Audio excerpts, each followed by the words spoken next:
Well, good morning, everybody. I think we'll go ahead and get started. My name is Doug Jenkins with the Findlay-Hancock County Chamber of Commerce, and I'll be serving as your MC today, and a little bit later we'll lead the panel discussion. I look forward to this event every year. This is part of a committee that was born out of the Chamber of Commerce, and it's been interesting to see all of the different topics that have been covered every year. This is going to be, I think, a very unique one in the history of this event, but when you just look at how technology has evolved since the first one of these events, it's quite amazing. As a matter of fact, it's evolved to the point where I was just able to stand in line for Foo Fighters tickets and get those bought right before this event started. So the slight delay helped me out in the queue, and we'll get to see the Foo Fighters in Detroit next summer. So yay, technology. I want to go ahead and start with just a few housekeeping things. A big thanks to our event sponsors. They include Centricom, SG Tech, RCR Technology Group, LJ Wagner Cyber Consulting, J. Steve Welton, the Hancock County Treasurer, GS Wiring, and the Findlay-Hancock County Alliance, as well as the UF Computer Science Department. A sponsor and special guest tables around the room, you'll see them. Also, we want to welcome the Tiffin University Drone Academy. You might have seen a couple of their drones hovering around here just a little bit earlier. We'll get more from them later. For feedback for the event, please complete the evaluation. Either there's paper evaluations in front of you. I think there's QR codes on those that you can scan to fill out as well. If you need to charge your device, like let's say maybe you left your browser open on your phone that doesn't have great battery capacity while you're trying to get Foo Fighters tickets, there's a charging station in the back that you can use throughout the day. If you need to use the university Wi-Fi, it's the U Findlay-Guest is the Wi-Fi to look for in your laptop or on your phone. For lunch, tickets are pre-printed on your name tag, groups 1 through 5. If you're not eating lunch, just let Ricky know at the registration desk. Probably have that taken care of already. Of course, restrooms are across the hall. Those are the northwest doors. And then throughout the day, we'll have University of Findlay students who need to get credit for being at some of the sessions, and they'll get that at the southeast doors. With that said, I would like to bring up Helen Schneider to get our festivities started. Helen?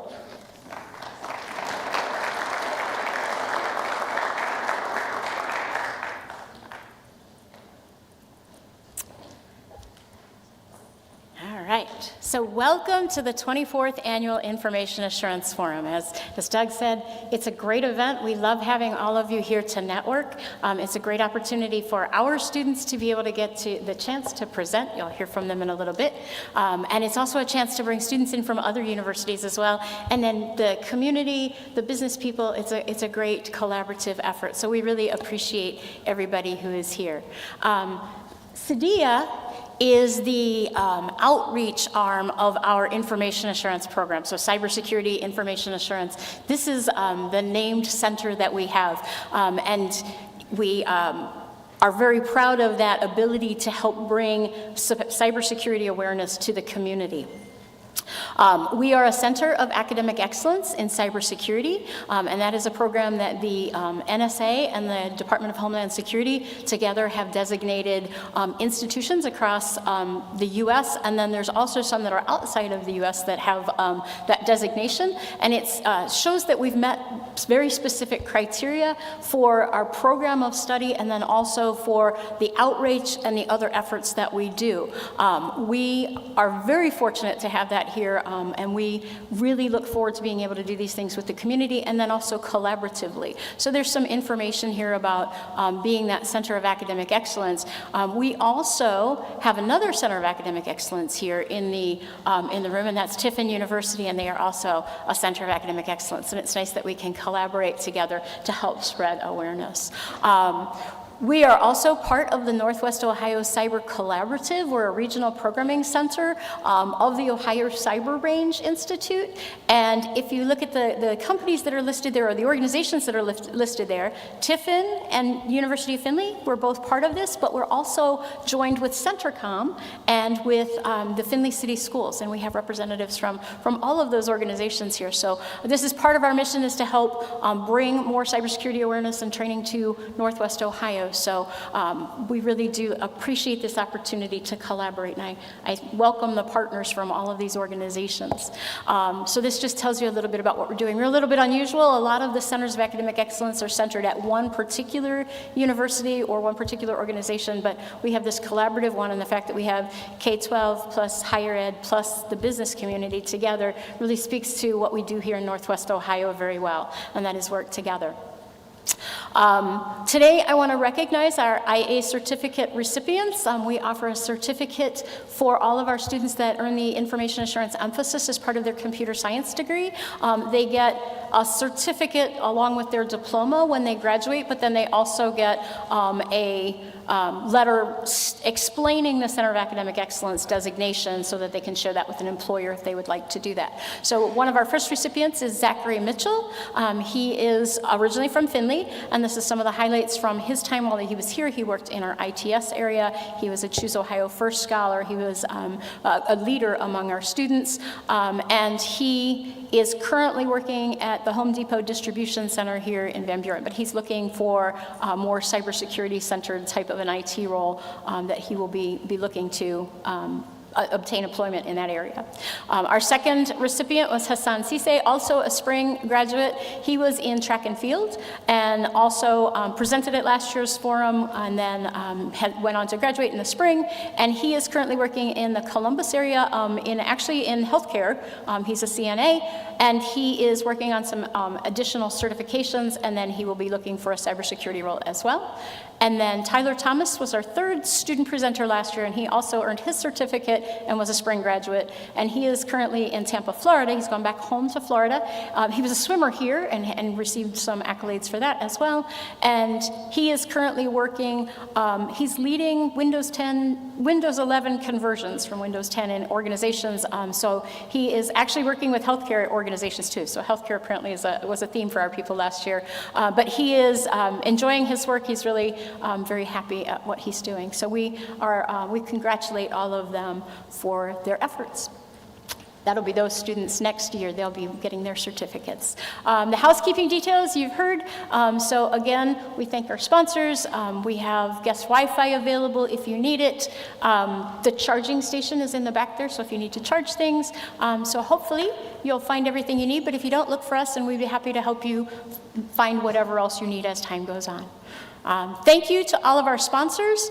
We have sponsors for the event, and we also have sponsors for some very special raffle prizes this time. So be listening for that. Hopefully everybody got a ticket when they checked in, when they registered. You get your little blue ticket, because the prize drawings will be coming up at the end of some of the sessions. The first one will be after the student presentations. So thank you again to our sponsors, SG Tech, RCR Technologies, Centricom, J. Steve Welton, Hancock County Treasurer, LJW Cyber Consulting, and GSW, and also the Findlay Hancock County Alliance Economic Development, and Tiffin University all contributed to the event and or to the raffle prizes. So thank you very much, and I'm gonna let you turn it over to the next session. Thank you, Doug.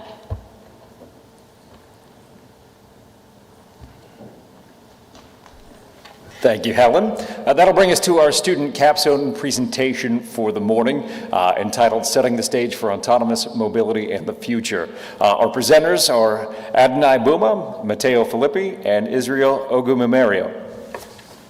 Gentlemen, we'll turn it over to you.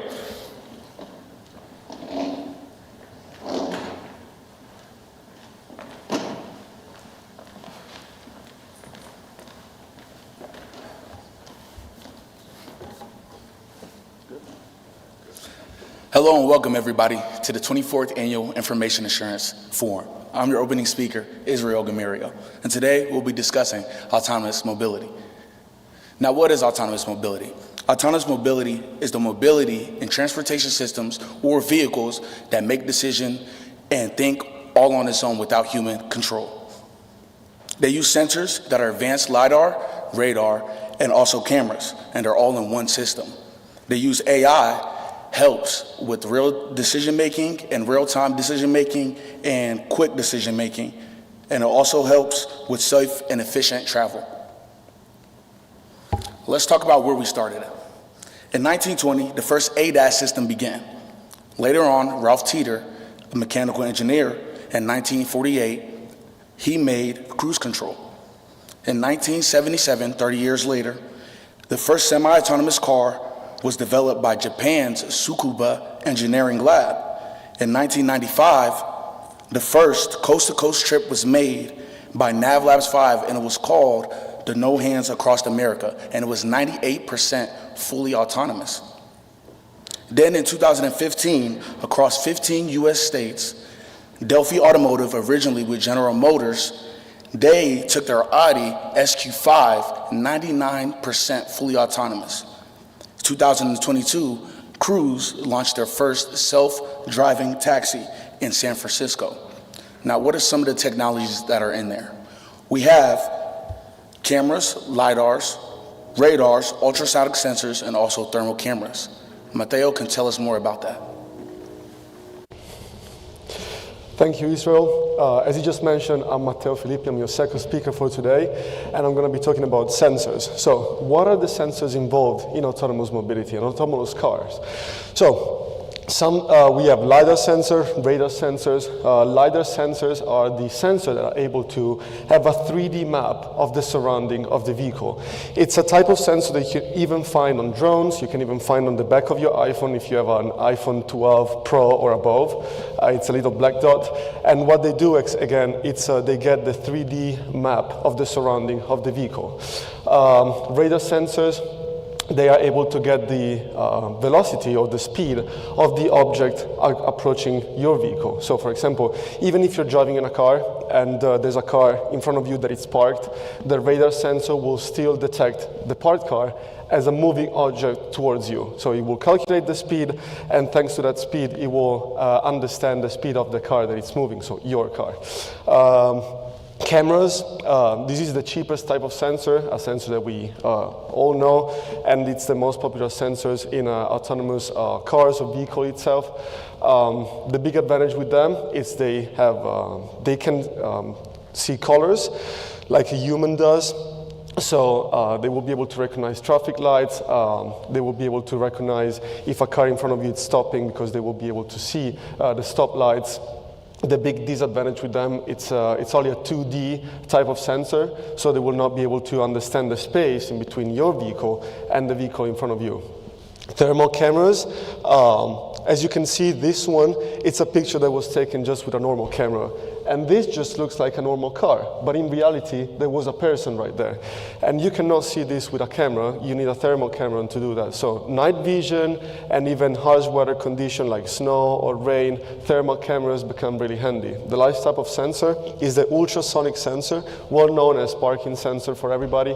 It's a proximity sensor. What it does, detects the space in between your vehicle and, for example, a wall or a vehicle in front of you. And the big disadvantage with them, it's just a proximity sensor is right now. It's the most accurate in between all of them. It's very strong in weather conditions, so snow, rain, and everything. But again, it's only a proximity sensor. So if they will be able to develop something, they will be working even in the far distance, that will become very, very important sensors. So moving along, I want to talk about a little bit the difference about the cameras, the LiDAR sensors, and the radar. The cameras, they operate in the wavelength the same as the human eye. So they're able to see all the colors, as I explained before. They only cover a 2D map of the space, but it's colored and is a high resolution image, of course, depending on the megapixel of the camera and on the sensor of the camera. LiDAR sensor, they operate in between the infrared and the microwave, and as I explained before, they get a 3D map of the surrounding, and the strong points, of course, is the native 3D of the LiDAR. Lastly, the radar sensor, they operate in between the microwave and the radio waves, and they get a 2D map, but compared to the camera one, they don't get a 2D map that it's vertical, but they get a horizontal 2D map. And the strong point, they're very robust to weather conditions. So how do we make all of this reliable? We need redundancy, first of all. So for example, this Waymo taxi, it's a level 4 taxi that was, as Israel already explained before, took place in San Francisco. As you can see, it has a lot of radar, cameras, LiDAR, because if one breaks down, we have multiple that can still work and talk to each other and make the vehicle work in the best way. Another implementation could be special filters or spinning filters. This is a type of filter that is used in the cinema cameras, cinema lenses. What it does, pretty much it spins, and thanks to the centrifugal force, it spins the water and the snow away from the lens itself, so the lens will be able to still see what's in front of it. And lastly, the defroster coil that we all have in the back window of our car. What they do, they melt the snow, melt the ice, and they could become very handy to melt, again, snow or ice in front of sensors. Thank you for listening for now, and I'm going to pass the word to Adonai.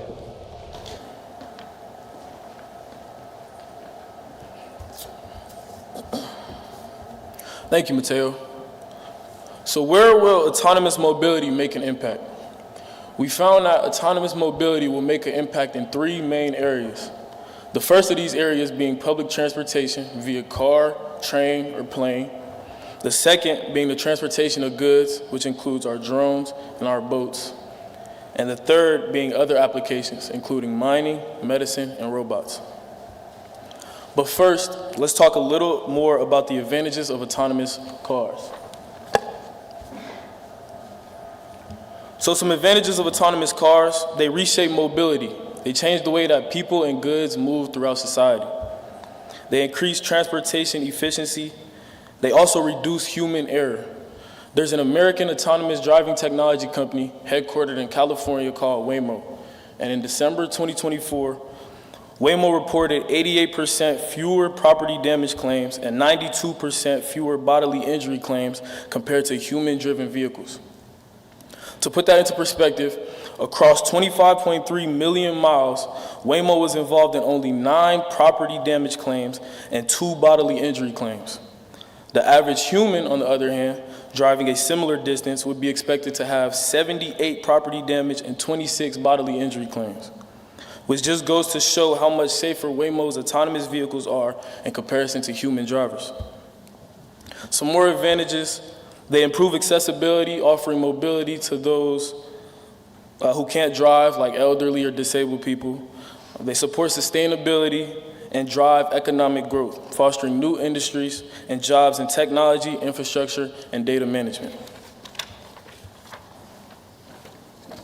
But there are levels to autonomous driving. These levels range from level 0 all the way to level 5. Level 0 being your typical car where the human does all the work and there's no automated assistance, all the way to levels 4 and 5. Level 4 being where the vehicle drives itself in defined conditions and no human is needed within those limits. Level 5 being full automation, where the vehicle can drive anywhere, anytime, under all conditions with no human input required. Now I'll pass it over to Matteo to talk a little more about level 4 and level 5 automation. Thank you, Adonai. So yes, as you just mentioned, we're going to be talking about level 4 and 5 today because we are at the Autonomous Mobility Forum and we didn't want to bore you with level 0, 1, and 2, and 3. So level 4 automation, high automation. The definition is that the vehicle can perform all driving tasks only in specific conditions. What does this mean? Well, the vehicle is able to drive on its own. For example, in San Francisco, like the Waymo taxi, it's a vehicle that will have no pedals, no steering wheel, no gear shift, nothing. It's just the sit. So you will get in, sit, and then be driven around. Another example could be the shuttles, for example, in certain cities. Big capabilities of this is, of course, it's able to drive in the fine zone. It drives in all San Francisco fully on its own without humans at all. It handles every single driving task: navigation, steering, acceleration, braking, and monitoring, as I just mentioned before. And it also can safely stop in case of emergency. So if the vehicle understands, oh, something is not going right, I have a sensor that is broken, or like I have multiple sensors that are broken, or there's a traffic jam in front of me, the vehicle will understand all of this and then stop fully on its own and in the most safe way. Big limitations of level 4 cars is they only work in certain zones, as I mentioned before. So the Waymo taxi, you will not be able to use it from San Francisco all the way to Ohio. This is just not going to work. And another big limitation is the high infrastructure and technology requirement, because of course all of this comes to a cost, and security comes with a cost. Going on with level 5 full automation, the definition is a vehicle that can perform all driving tasks in every single situation fully on its own. So of course the human will not be required anytime at all. Some examples are some concept cars with no driver controls, or even some future vision of the universal autonomous mobility. Some capabilities of this, as I mentioned before, they will be able to drive or to operate fully on their own in every type of condition. So no matter the snow, no matter the rain, no matter it's in the mud, no matter in the desert, everywhere. They will just function everywhere.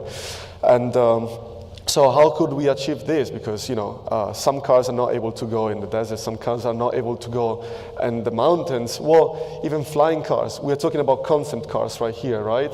So even a flying car could be a level 5 fully automated car, because it will be able to drive you wherever you want to go.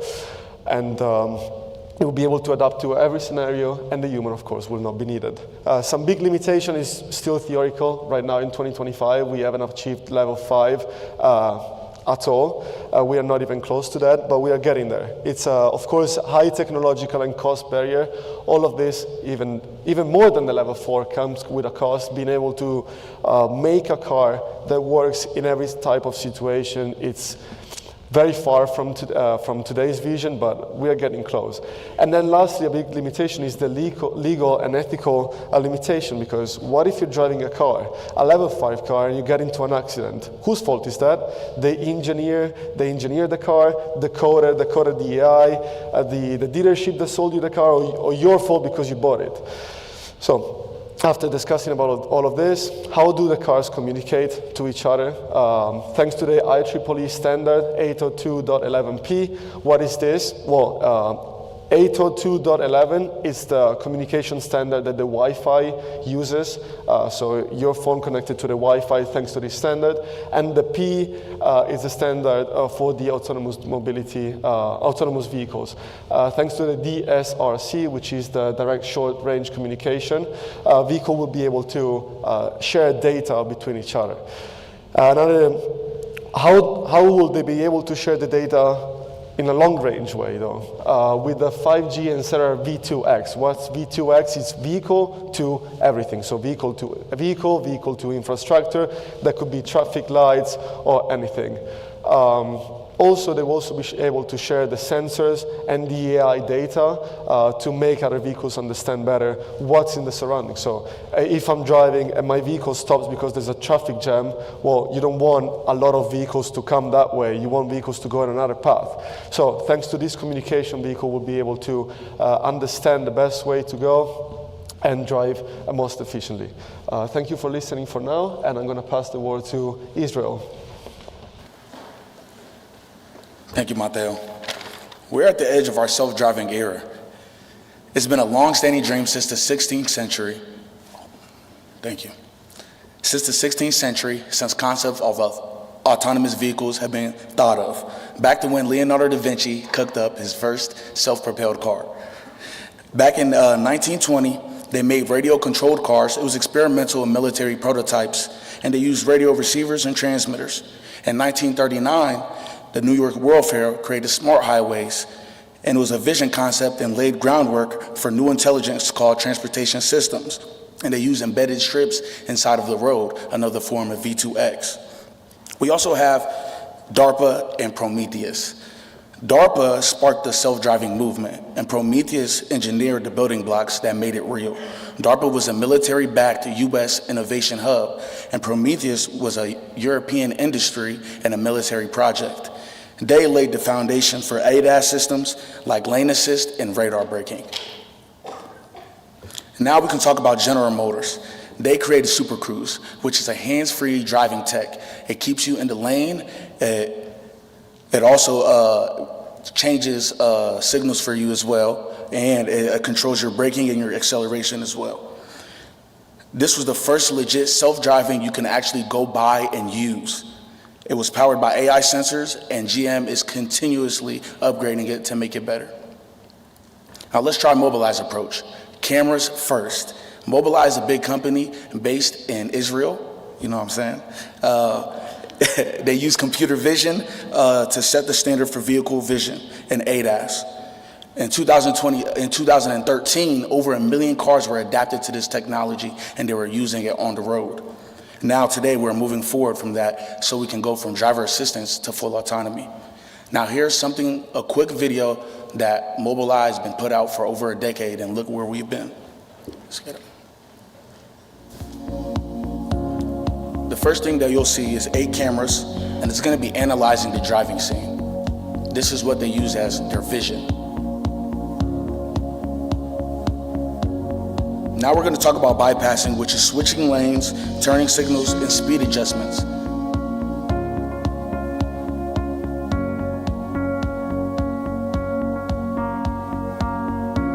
As you can see, this is the interior view. His hands are off the wheel. It's all happening by itself.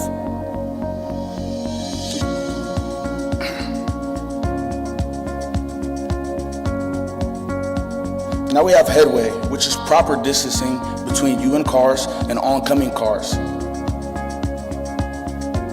As you can see, the car cuts it off and the car autonomously slows down by itself. And here's the interior view as well.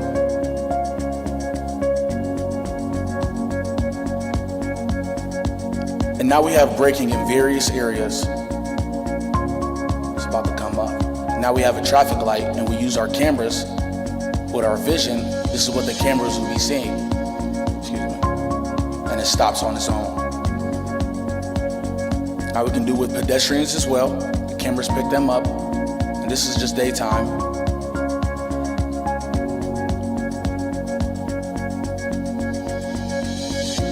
And now we have nighttime in urban environments as well.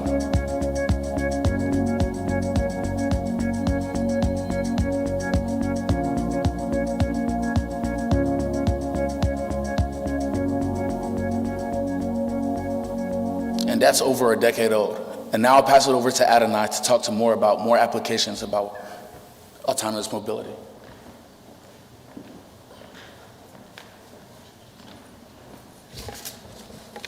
Thank you, Izzy.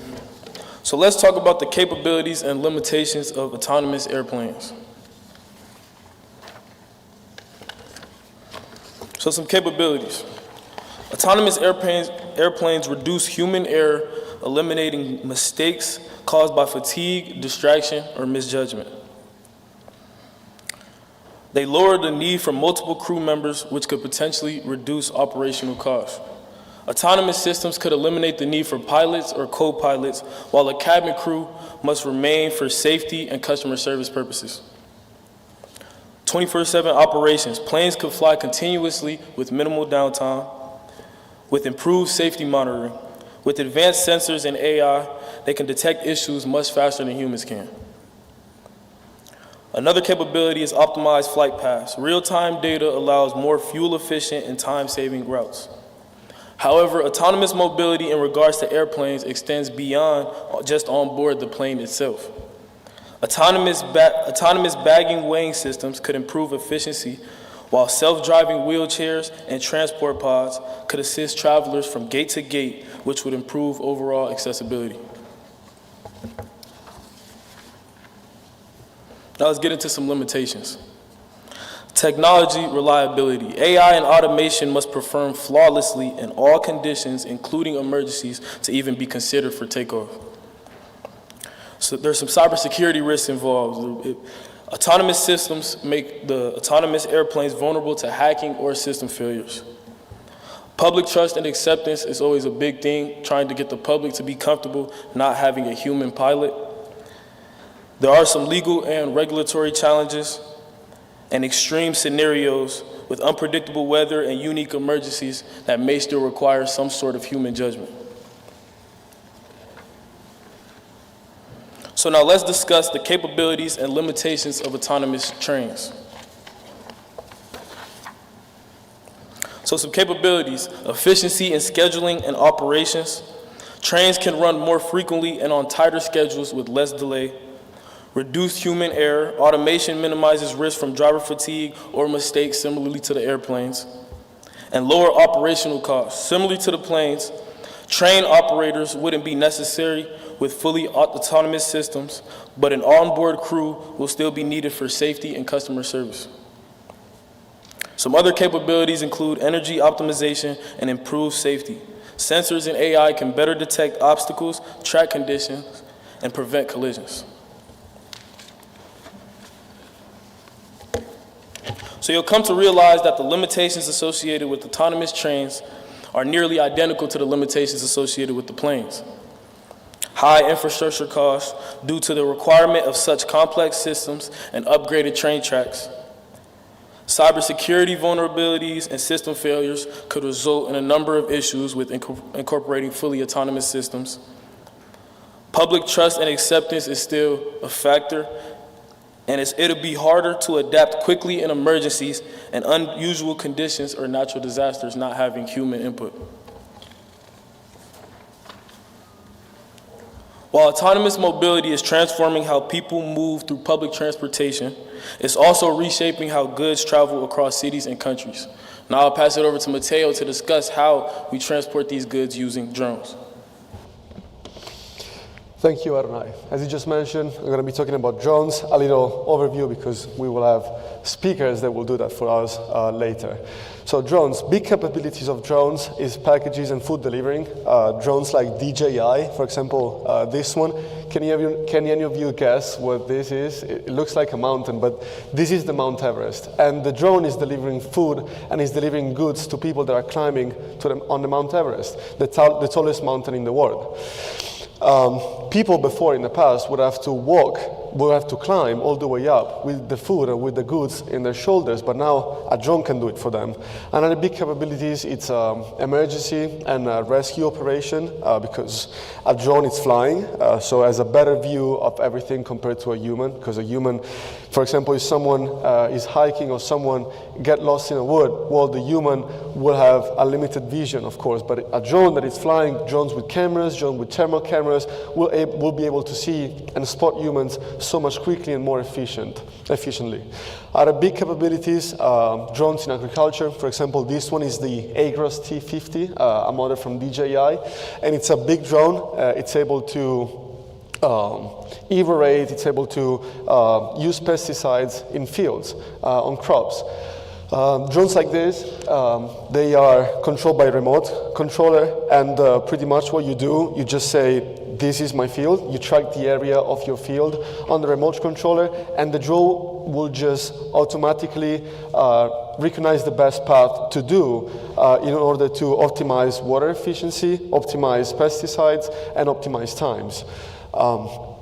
Of course, it will lower the operational cost because drone like this can be $10,000, $15,000, even $20,000, but it's still cheaper than a tractor or an autonomous tractor. And another big capabilities is that drones like this are able to operate in mountains, on hills, are able to operate after it just rained, so there's mud on the floor, well, the tractor tire will slip. The drones doesn't because it's flying. Big limitations as in 2025, drones battery, it's very limited. They can reach 30, 45, even an hour, but an hour it's not enough when you have a big field. So a human will still be required next to the field to swap the batteries and charge the batteries while the drone is flying. But even it will also be required to, fill the tank with water or with pesticides. Water sensitivity is another big limitation. Of course, depending on the size of the drone, a drone like this will be very sensitive to wind or rain, but big drones like the one that we saw before usually have this IP77 standard, which is almost waterproof. They're not fully waterproof, but are able to operate with strong wind. They're able to operate even with strong rain. Another big limitation is the cybersecurity risk, because drones are connected most of the times to your phone. Your phone is connected to your watch, to your computer. So potentially people, if they break into one system, they could potentially break into different systems and steal your data. Another limitation is the limited adaptability, of course with smaller drones, and also because one drone does one task, as in right now. So the agricultural drone only works in agriculture. You could deliver some packages with that, but it's made for the agriculture. So they could work only in specific crops. For example, the agricultural one, they will not be able to work with every single crop. Crops like the vineyard still required humans, and they require humans a lot. Moving on, I want to discuss about mining and robots. Big capabilities of autonomous mining. The machine could operate 24/7, of course, because they don't need to sleep, they don't need to eat, they don't need to rest. They could just fully function all the time.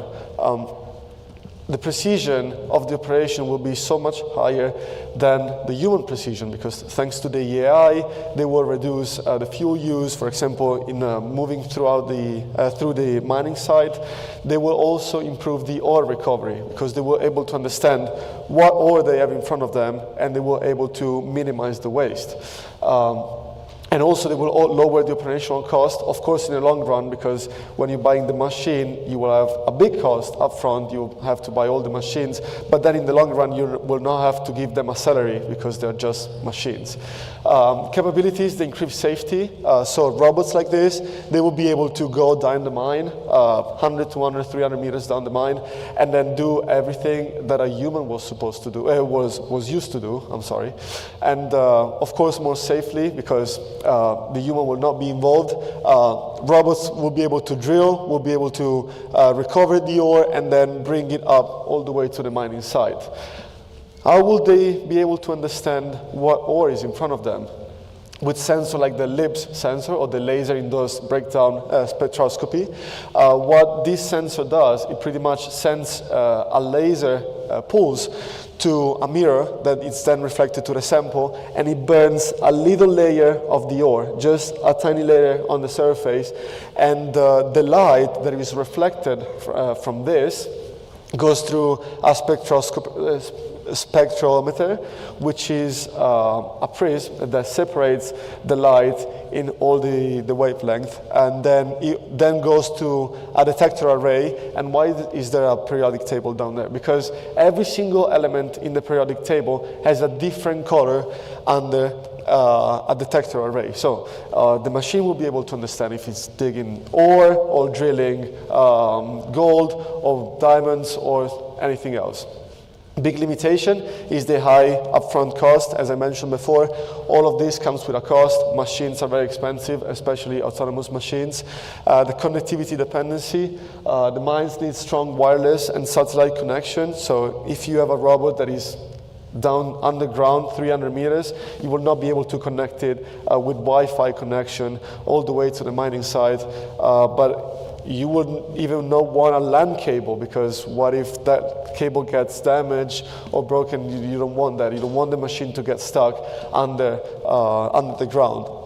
Job displacement is a big limitation. Of course, all the miners that are working right now, in a future with this will happen, will be displaced, because the machine will do this for them. And then also complex terrain or unpredictable condition could still challenge the navigation systems of these robots, even with advanced AI. Other limitation is the ransomware and operational disruption. All of these could get cyber attacked, and a real example is the Copter Mountain and Fortescue Metal ransomware accident, and also data theft and unauthorized access. It's another big limitation, because as I was explaining before, we are getting to a world where our technology, it's more and more connected to our other technologies. So breaches can expose trade secrets and personal information, of course, because mining sites, they share information with other big companies, jewelry companies, and everything. Other applications could be the semi-trucks, and then we'll have Israel talking about this for you guys. Thank you, Mateo. What's another way we transport our goods? Through trucking. And believe it or not, autonomous trucking is way further along than urban autonomy. Drive Ohio, our very own, plays a big part in it. They use the US 33 Smart Mobility Corridor, which is basically like a supercharged highway, and they test semi-trucks equipped with sensors and V2X communications, basically what Mateo talked about earlier. Aurora Innovation ran their first fully autonomous semi-truck in Texas, and they were used and equipped with 360-degree sensors and detects up to 1,000 feet. Experts like Brian Smith, a law professor that studied in autonomy, he says that autonomous trucking can be our future, and it will be safer, and it will improve delivery reach, increase safety, and address the driver shortage. Now let's talk about some big questions in safety and concern. Some people are worried about the rules that are not being brought out fast enough, as fast as the trucks. The autonomous trucks are being rolled out too quick, and some drivers believe that the AI can't handle the construction zones, the detour, and the bad weather. They're also very worried about the driver layoffs and what can that look for the trucking community. And now I'll pass it off to Adol for more applications.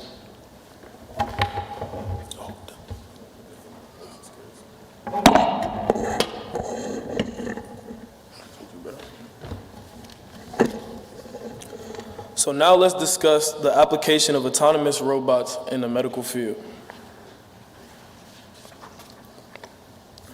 Autonomous surgery. Robots like the Smart Tissue Autonomous Robot, also known as STAR, can perform precise surgical tasks such as suturing or soft tissue cutting.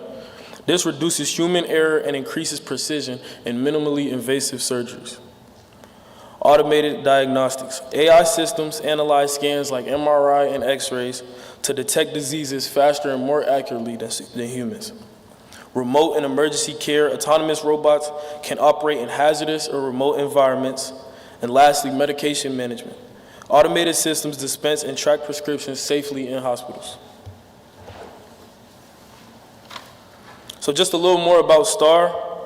The STAR robot performs soft tissue surgery more precisely than human surgeons and animal tests.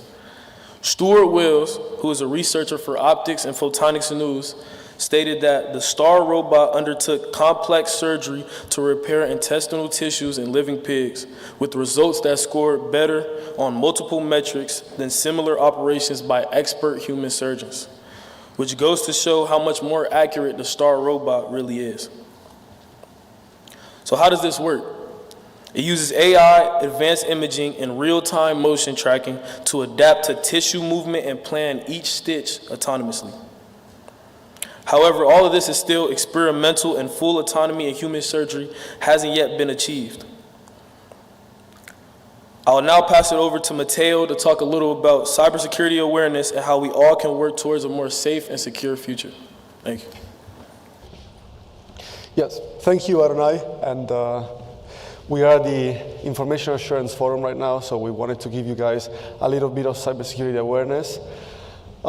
Today's security is mostly reactive, and the goal is to make it adaptive. What does this mean? Well, it means that not like today, me included, yeah, I'm a little ashamed about this, but today we don't do anything until something bad happens. So we don't change our password until we get hacked, for example.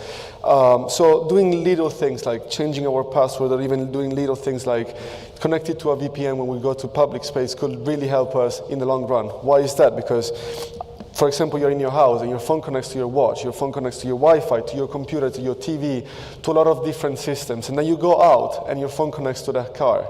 And we're in a world where cars have so many more ADAS, for example.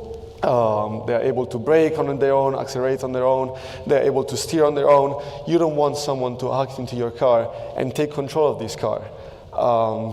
And this could sound utopistic, and that's why we have a video that actually we didn't make, but Charlie Miller and Chris Valasek made. And those two are a security engineer and a director of safety research. And they made a video about hacking a car and how easy it is for them, for people that actually do this for their living. So we would like you to watch this. Charlie Miller and Chris Valasek, a pair of hackers who have spent the last year developing a piece of software that can wirelessly sabotage this 2014 Jeep Cherokee. It hasn't been altered in any way. There are no devices attached to it. But like many thousands of Jeeps around the world, it can be remotely hacked over the internet through a cellular connection to its entertainment system that would allow someone to take over its steering, its transmission, and even its brakes. To demonstrate that, I'm going to act as today's crash test dummy and drive it on the highway here in St. Louis, while Charlie and Chris hijack its digital systems from Charlie's house miles away. So first we're going to turn the fan on him. Yeah, let's turn the fan on, see if he even notices. All right, something just turned on, all the fans and AC and stuff. I didn't do that. Oh my God. There's a picture of Charlie and Chris in tracksuits that just appeared on the dashboard. The air conditioning is blasting, the music is blasting, and I can't see anything because of the windshield wiper fluid. Kill the engine.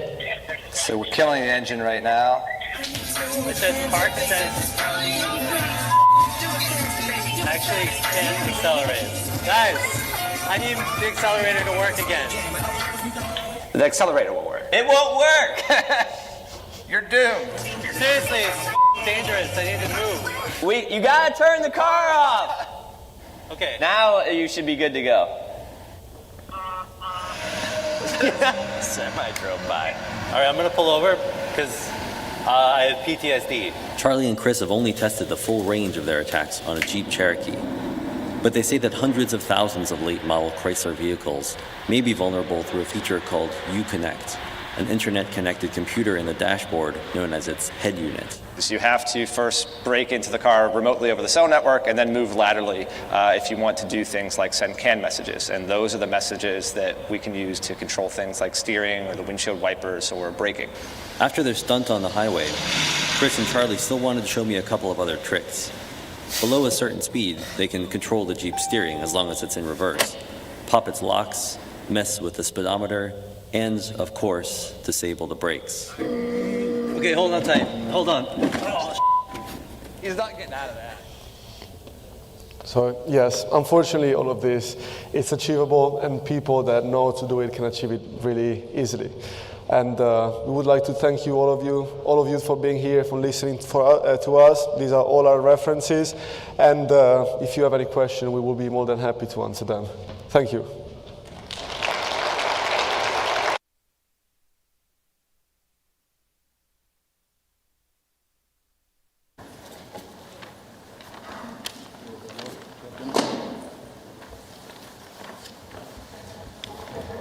Do we have any questions for our presenters? Yes. Oh, I probably won't need that. I'm a teacher. Okay, thanks. So we know that the cars can be hacked. What about the airplanes or the trains? Do you know of any actual instances where a hacker has gotten control of the autonomous system? So, as we know, we didn't. Hello. Okay.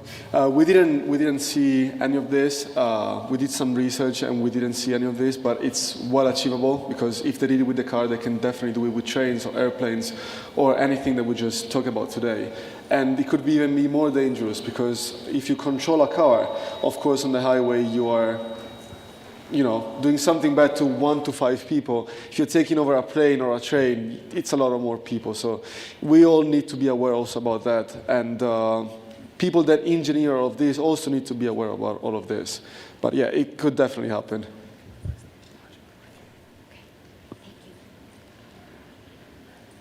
Other questions from anybody? Wait. Otherwise, the live stream people can't hear. Okay.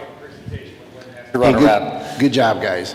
I do have a question about like cargo ships. Did you venture into that, understanding that at all? Because I know that was. I'm sorry, can you repeat that? Cargo ships going across the ocean, non-manned, using, AI type of stuff. There's a boat, the Evergreen boat, that already achieved that. And you can even look Evergreen boat, and it's a boat that it's also better than other boats because it uses less diesel and uses less fuel, and like they use solar panel electricity to optimize routes. And yes, they also did a trip with a boat that it was fully autonomous. We didn't talk about that because we are over already, but yes, that's also another application, and it's already been achieved before. Thank you.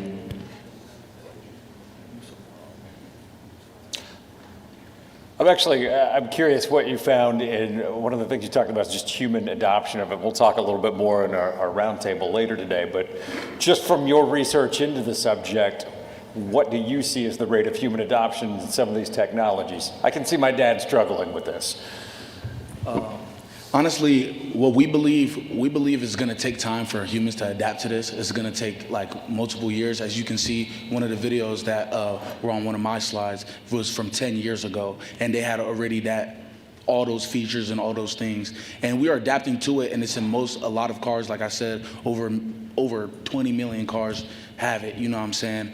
But for fully autonomous and like just actually not caring about what's in front of us and sitting back and letting a computer take control, it might take over a decade, you know what I'm saying? So that's what I feel like that, you know what I'm saying? Yeah. Doug, another question?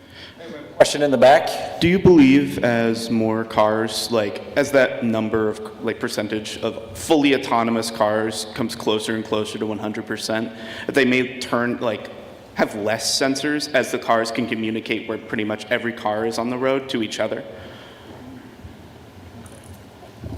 Yeah, I don't think it would be less sensors. Honestly, I feel like they will always be upgrading the sensors or having more sensors. But for the look of it, that's like the design process of it, on like how to make it look good with all these sensors on it as well. And with you saying multiple cars having it and adapting the features, that's also what they use with the V2X communications, because they want to use memory. Because when you remember something, you're more comfortable. If you don't remember something, you're not going to be comfortable in the location. And that's kind of what the cars are adapting to. They're using the memory of each car that's going past and collecting information and putting it into the system, which is the cloud, which allows other cars to know what's going on. So like also real-time processing and all those things. And also I think they will also have the same amount of sensors for redundancy. Because if you only have one camera and that breaks, then you have no cameras. So it's always better to have multiple sensors to, of course, have redundancy.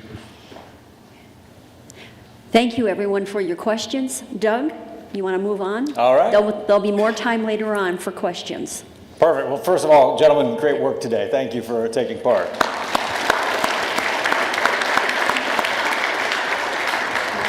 And that will bring us into the main part of the conference, and we'll kick things off with a welcome from Dr. Christine Denneker, the Interim Vice President for Academic Affairs here at the University of Findlay.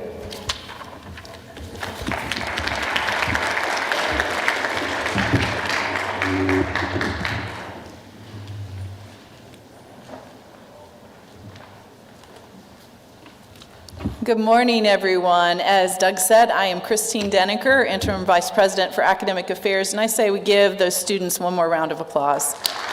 Thank you. So here we are at the annual Information Assurance Forum. I'm so glad you chose to be here today. There are a lot of things that you could have done, and you are here. And it's going to be a great day, an important day of sharing information, critical information to our future and to our world. I also want to thank the students, the presenters. We have government officials to thank, field experts, and community members for taking time out to be part of this event. This conversation is everywhere. I just returned from Los Angeles, and there were autonomous automobiles in downtown LA. As I was walking around on Monday, I saw my first, and I was like, holy cow. Don't see that in Northwest Ohio necessarily. So there was that. This morning as I woke up, one of the very first things I heard on the television was the need for more cybersecurity professionals and more education in cybersecurity. And so everything that you're doing and talking about today is obviously vitally important to our future and to the work that we are doing right now. This conversation is complex. There are a lot of opportunities, and it is also a very ethically nuanced conversation. And so I know as you grapple with ideas today, you will be working through those questions. So we appreciate that. This is a day for learning, it's a day for connecting, and it's a day for looking at how autonomous mobility is changing our lives. So thank you for being here, for joining in the conversation, and we are so glad to have you at the University of Findlay.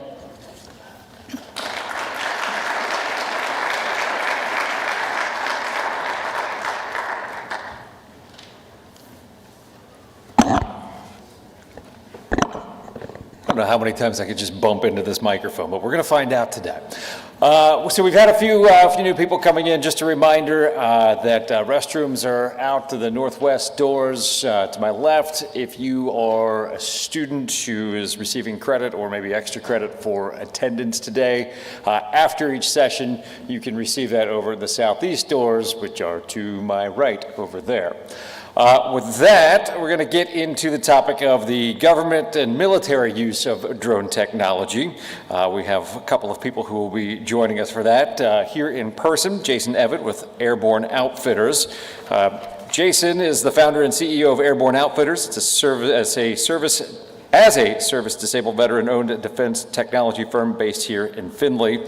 He is a retired U.S. Air Force lieutenant colonel with over 26 years of operational and intelligence leadership.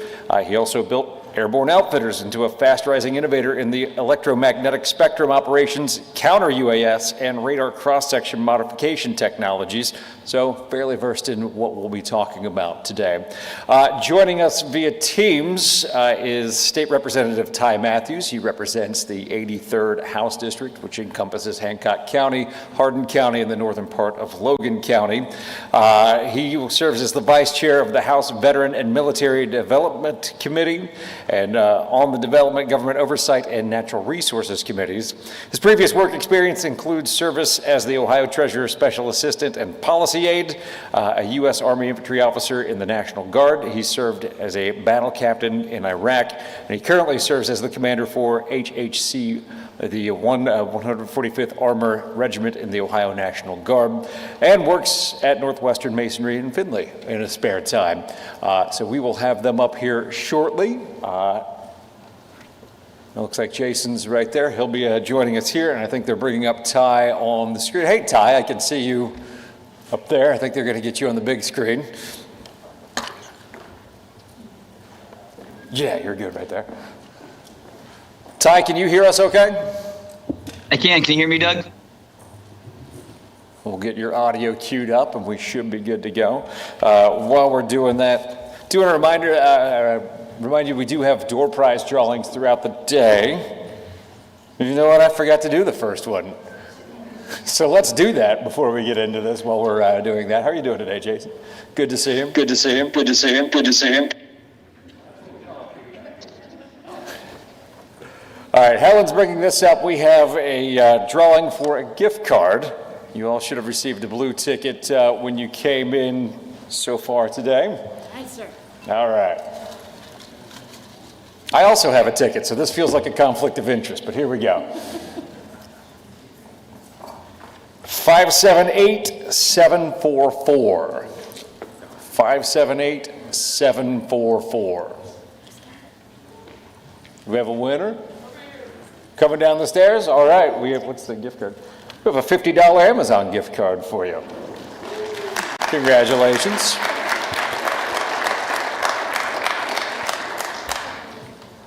All right, and with that said, I believe we are all set to go. Ty, do you want to go first? Yeah, can everyone hear me? Good to go? All right, hey, good morning, everyone. I really want to apologize that I'm not there today. I was really looking forward to this event. Unfortunately, I have a committee that got called in to have a very important vote this morning.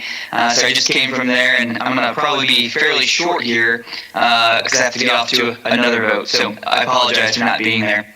A little bit about me, I know Doug did a great job of giving my background, but just kind of tell you why I'm interested in this space. Back in 2022, I was deployed to Iraq as an infantry officer.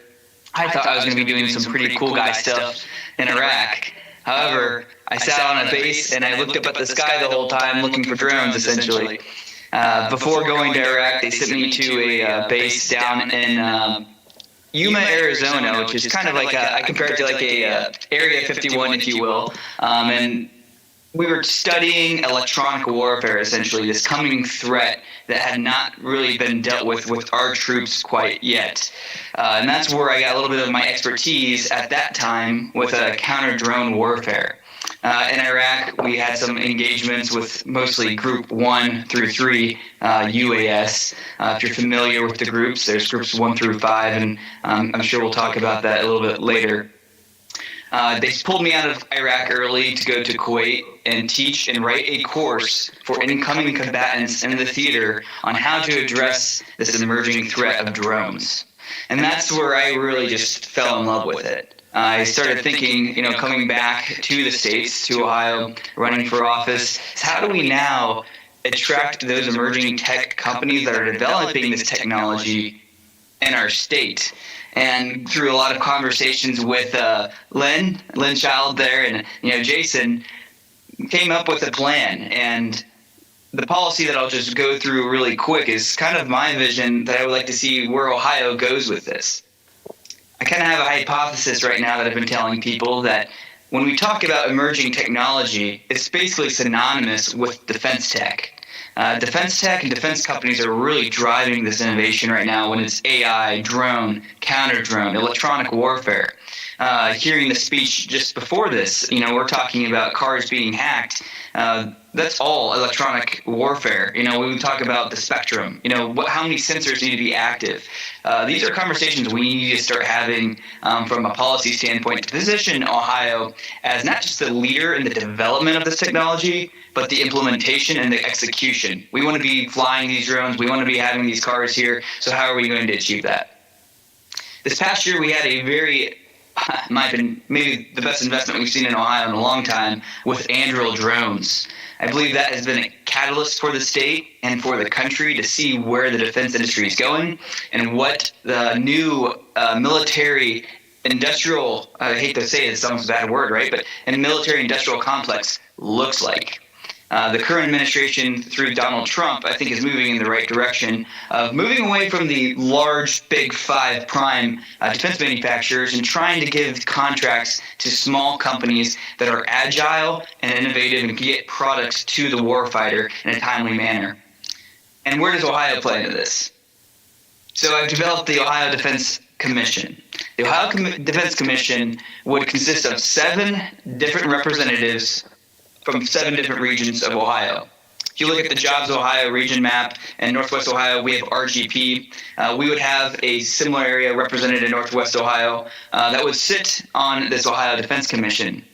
There'd be 4 General Assembly members, 2 from the House, 2 from the Senate, and a couple ex officio members like Jobs Ohio, the Ohio Chamber of Commerce, and the Adjutant General's Office to help advise these 7 members on where to spend the Ohio Defense Fund.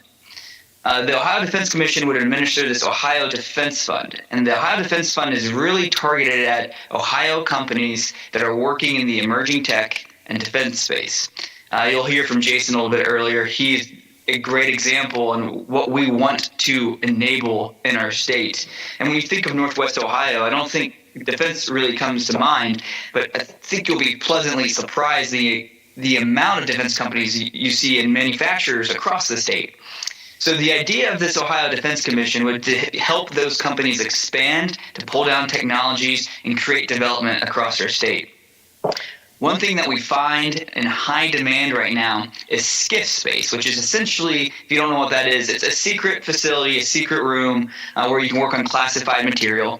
So it's secret and top secret. Think of basically walls that are solid concrete. Security is very high, cyber lockdown, so we can discuss classified material. And what we see is if those facilities have some type of private access to it, there's extremely high demand.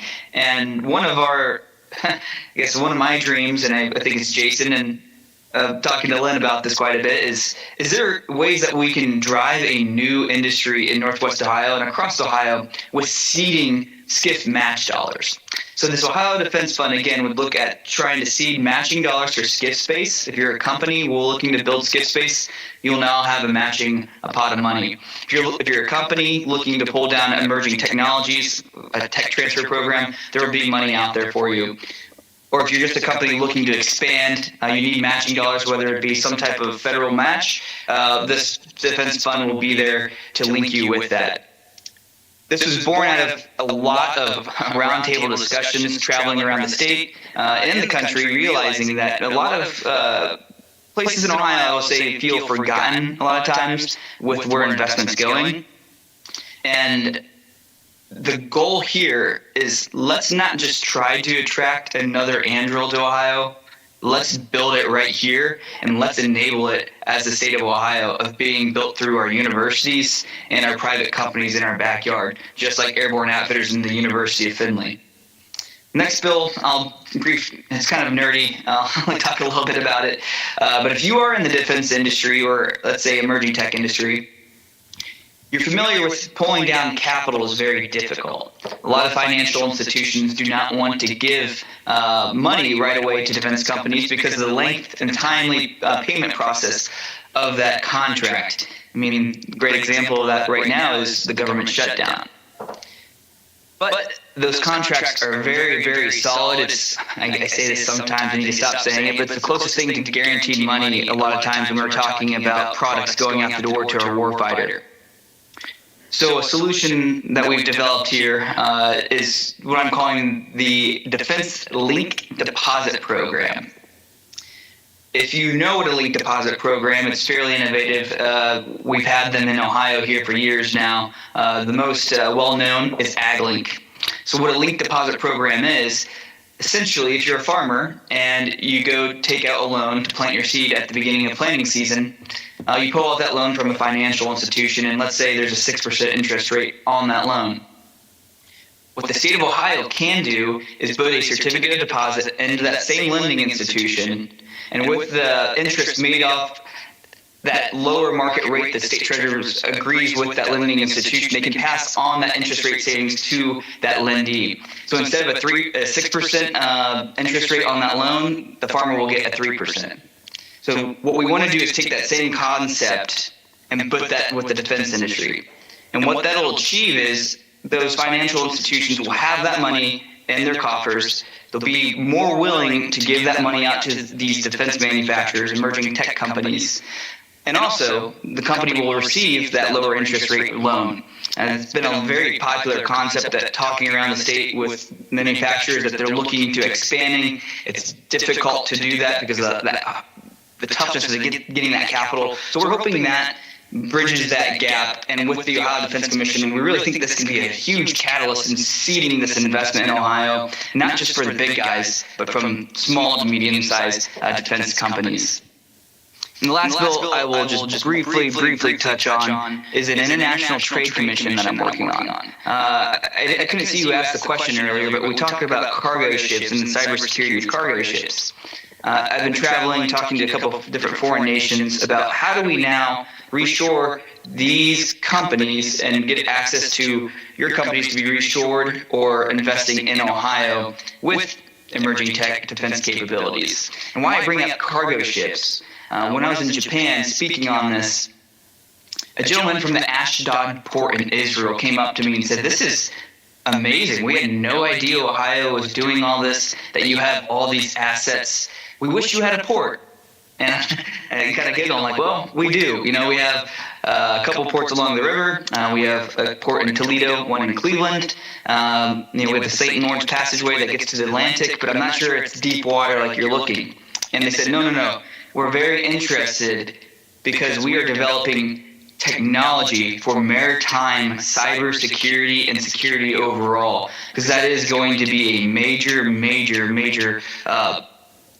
emerging threat that we are going to face globally is these autonomous ships, but not even just autonomous ships. What Jason's about to talk about and what he's doing is, when we look at threats from our peers, we're talking a lot of jamming, whether it's on the RF or PNT, GPS-wise. Jamming is going to be a big part of how we fight the next fight. So as a state representative, that's what I'm trying to do here at the state level, is trying to position Ohio to be the leader in defense technology, emerging technology, because at the end of the day, and how I envision this, it's AI, it's electronic warfare, it's autonomous vehicles, anything, quantum computing, it's whatever you think emerging tech is, it can be found in the defense industry. And when I have these conversations, it's funny, it seems like you're talking to every single type of company that is now moving towards this direction. So in a summary, we've got the Ohio Defense Commission, the Linked Deposit Defense Program, and this international trade program where we're ultimately trying to seed this investment in Ohio, and me being selfish, in Northwest Ohio. So Jason, if you want to take it from here, I think I've wrapped up on all my talking points. Representative.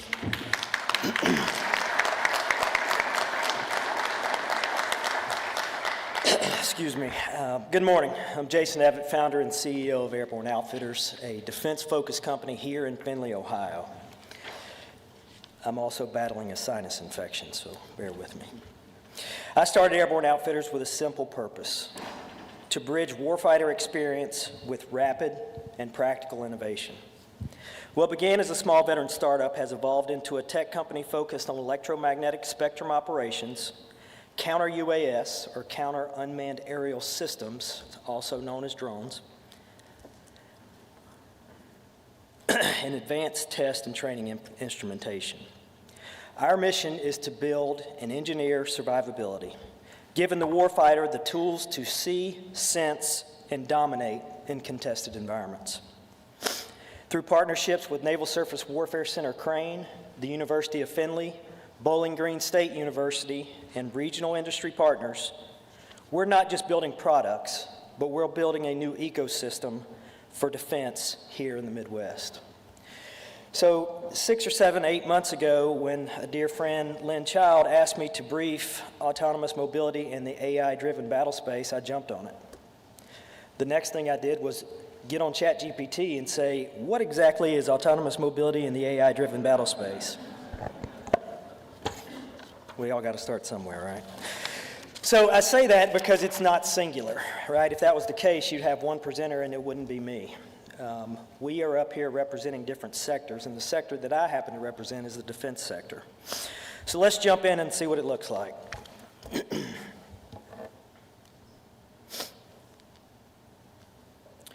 Every major leap in military capability has been defined by a convergence of technology and timing. Radar redefined awareness. The jet engine delivered air superiority, and GPS revolutionized precision. Now artificial intelligence and autonomous systems are converging with advanced sensors, resilient networks, and electromagnetic dominance to form a new kind of battle space, one where the advantage isn't about who fires first, but who decides first. AI isn't just a tool, it's a force multiplier for decision, speed, coordination, survivability. In milliseconds, algorithms can interpret radar returns, prioritize threats, and execute responses that once took human operators minutes to hours. So it's been defined by the previous briefers, and by the way, gentlemen, you guys did a great job. Business cards after, you got jobs when you graduate. So defined, systems that navigate, sense, and decide without human control. Some of the core technologies is where you're going to see the differences in industries, but in ours, sensors, AI decision loops, mesh networks, are the focus areas that we are interested in. So one example of this is the MQ-28 Ghost Bat, which is an autonomous, loyal wingman drone that's there to support crewed aircraft that conduct intelligence, surveillance, reconnaissance, and combat roles, while integrating with existing air platforms. Its modular design allows for quick swapping of payloads for various missions such as electronic warfare and/or reconnaissance. Key features are AI-driven autonomous behavior, multi-ship operations, and the ability to share data with other assets in real time.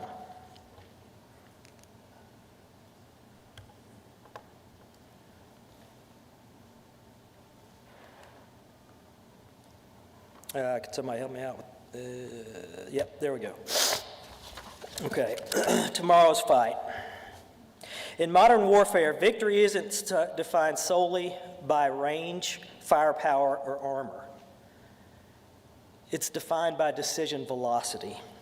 The side that can sense, process, decide, and act fastest will win. AI compresses the decision cycle from minutes to milliseconds. Instead of human operators parsing radar returns or video feeds, AI models instantly classify threats, prioritize responses, and recommend countermeasures. This allows commanders to move from a reactive posture to a predictive and proactive one. In the military, we use a decision model making tool called the OODA loop: observe, orient, decide, and act. So AI is now being integrated into that OODA loop. What it looks like is the observe piece. AI-driven sensors collect and fuse multi-domain radar, infrared, electro-optical, signals intelligence, cyber, and communications into a coherent real-time picture. Machine learning algorithms identify patterns, anomalies, or threats that human analysts could very well possibly miss. AI models simulate outcomes and recommend optimal courses of action, balancing lethality, survivability, and mission objectives. And finally, autonomous or semi-autonomous systems execute those actions from maneuvering drones to adjusting jamming waveforms, faster than any team could possibly hope to do that. So I want to start at the strategic level on what the DoD, or DOW, Department of War is now called, is focused on. And that's a multi-pronged approach, right? So this is just going to be one area, and it happens to be the area that we're interested in. And I'm going to start with something called JADC2, Joint All-Domain Command and Control.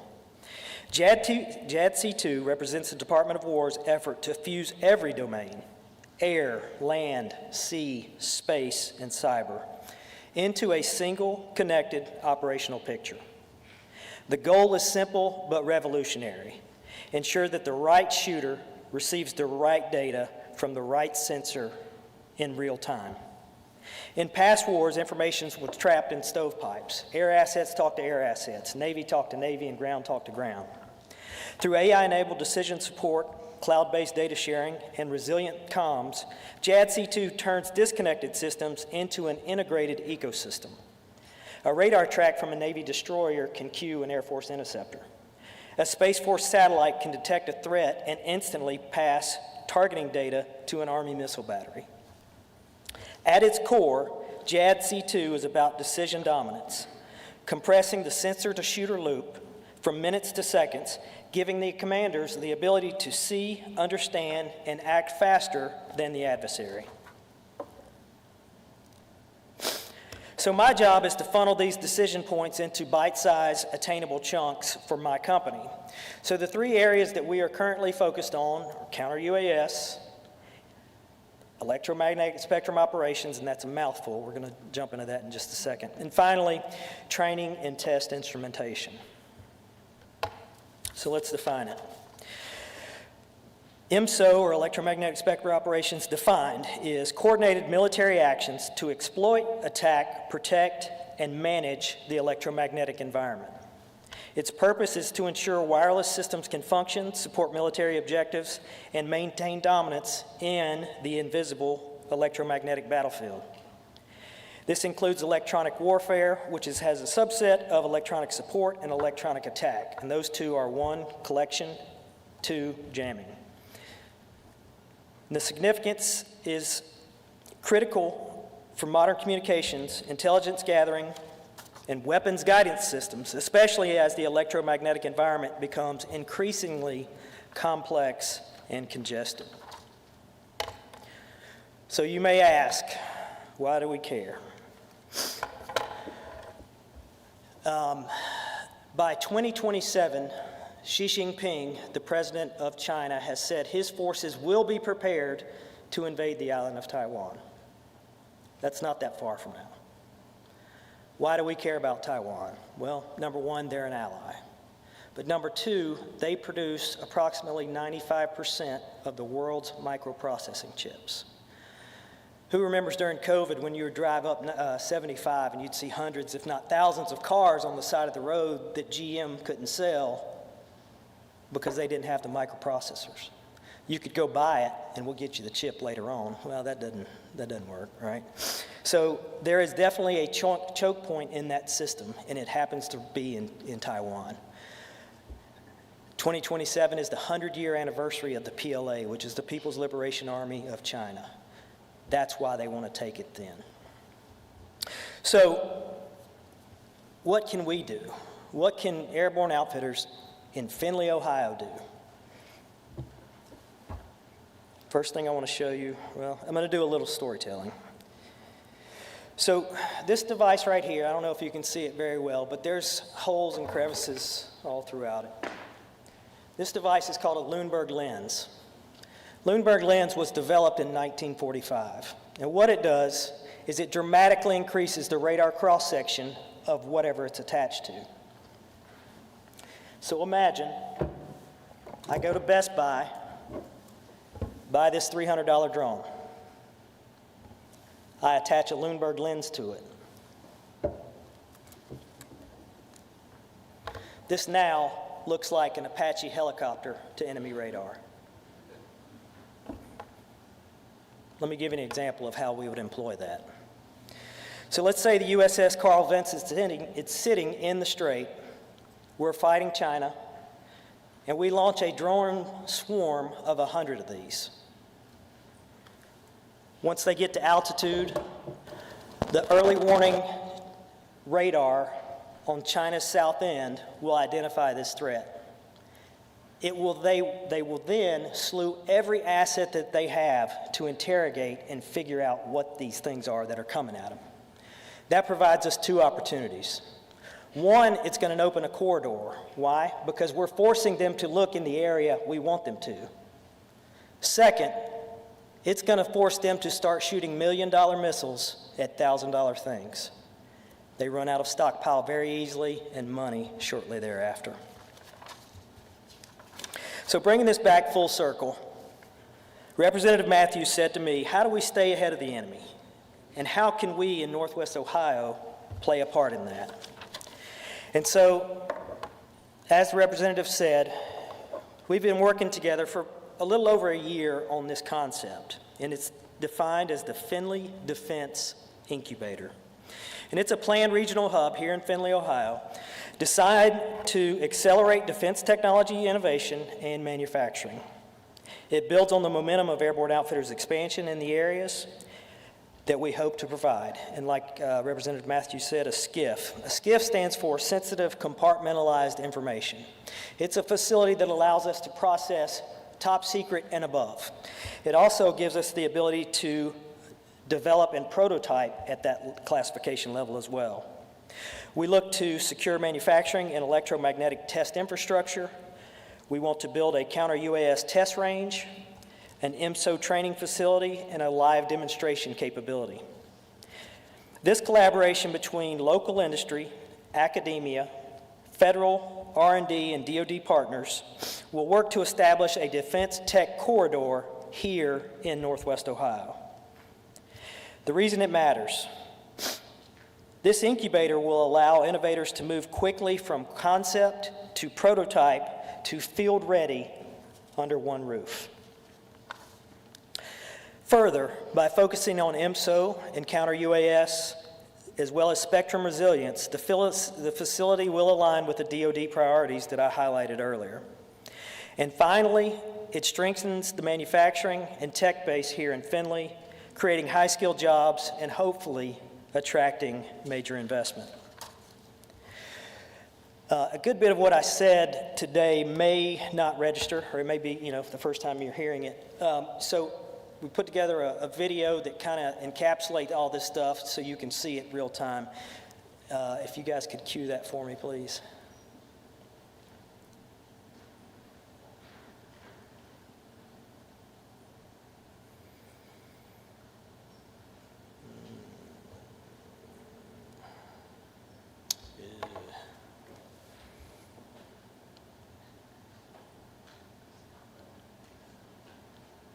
This is the best part of the brief.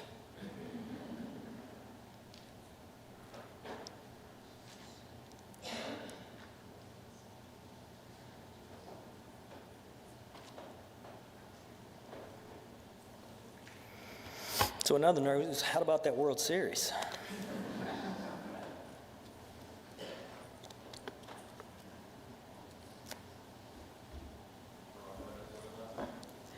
I went to bed before then. Not sure.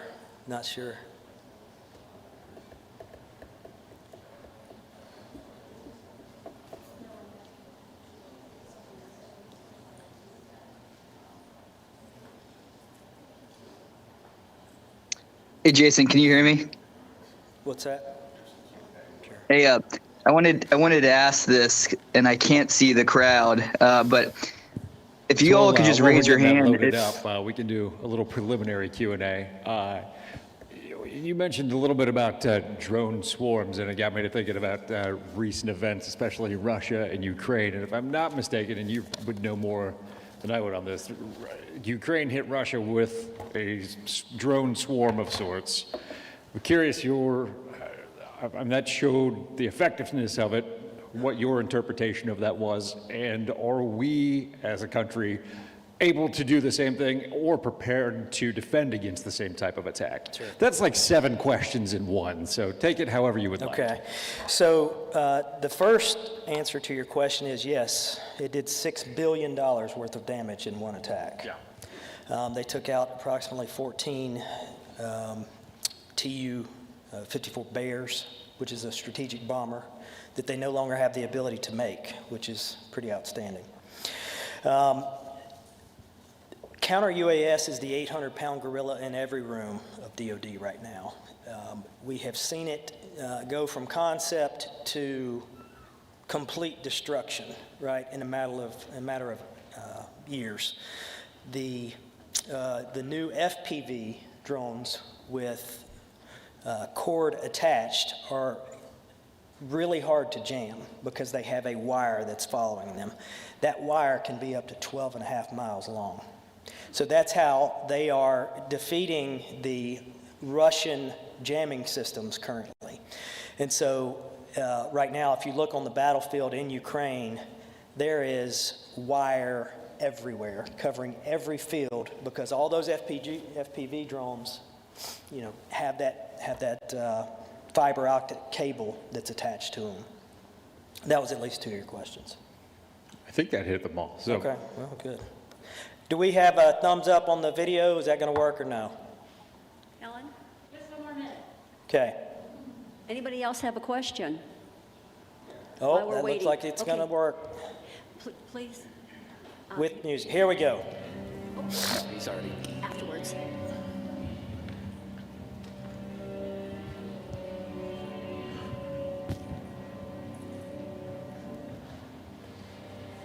Enemy forces remain unlocated. Projecting possible red positions. Excuse me. 1 Running course of action simulations. Mission success unlikely for all codes.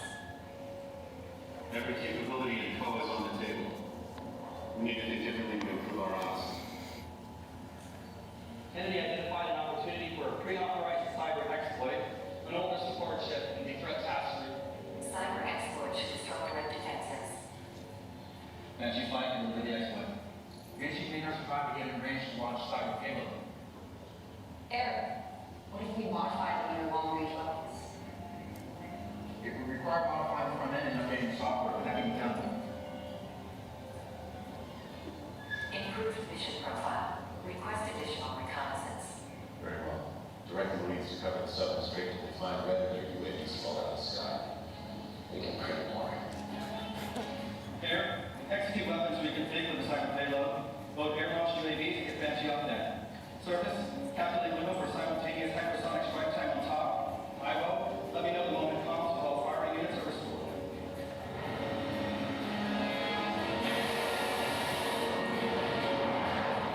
Banshee flight en route. Ready. Deploy Banshee 235 for signal control search. Deploying. Establishing line of sight comms via marine EAV and UAVs. Analyzing 38 contacts of interest. Banshee 2 identified RF signal consistent with cyber target. Ready. Let's send Banshee 2 for a closer look.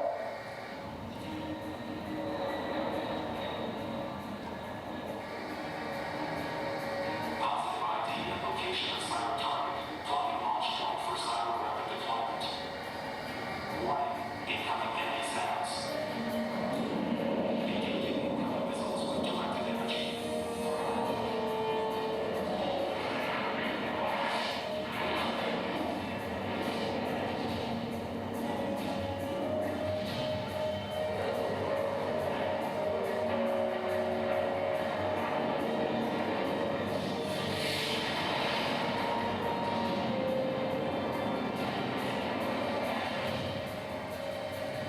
Launch point arrival.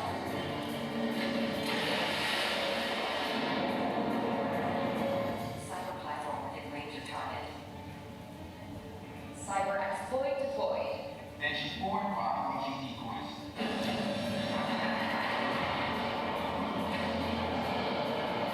Decoy sortie, arriving at the red west. Decoy destroyed.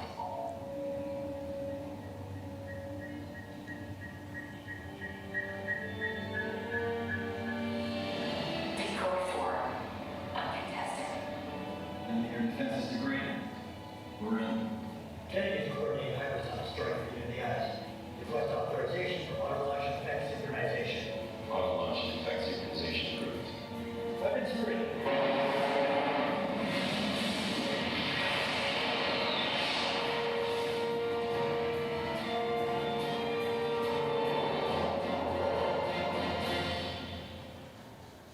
Good guys win.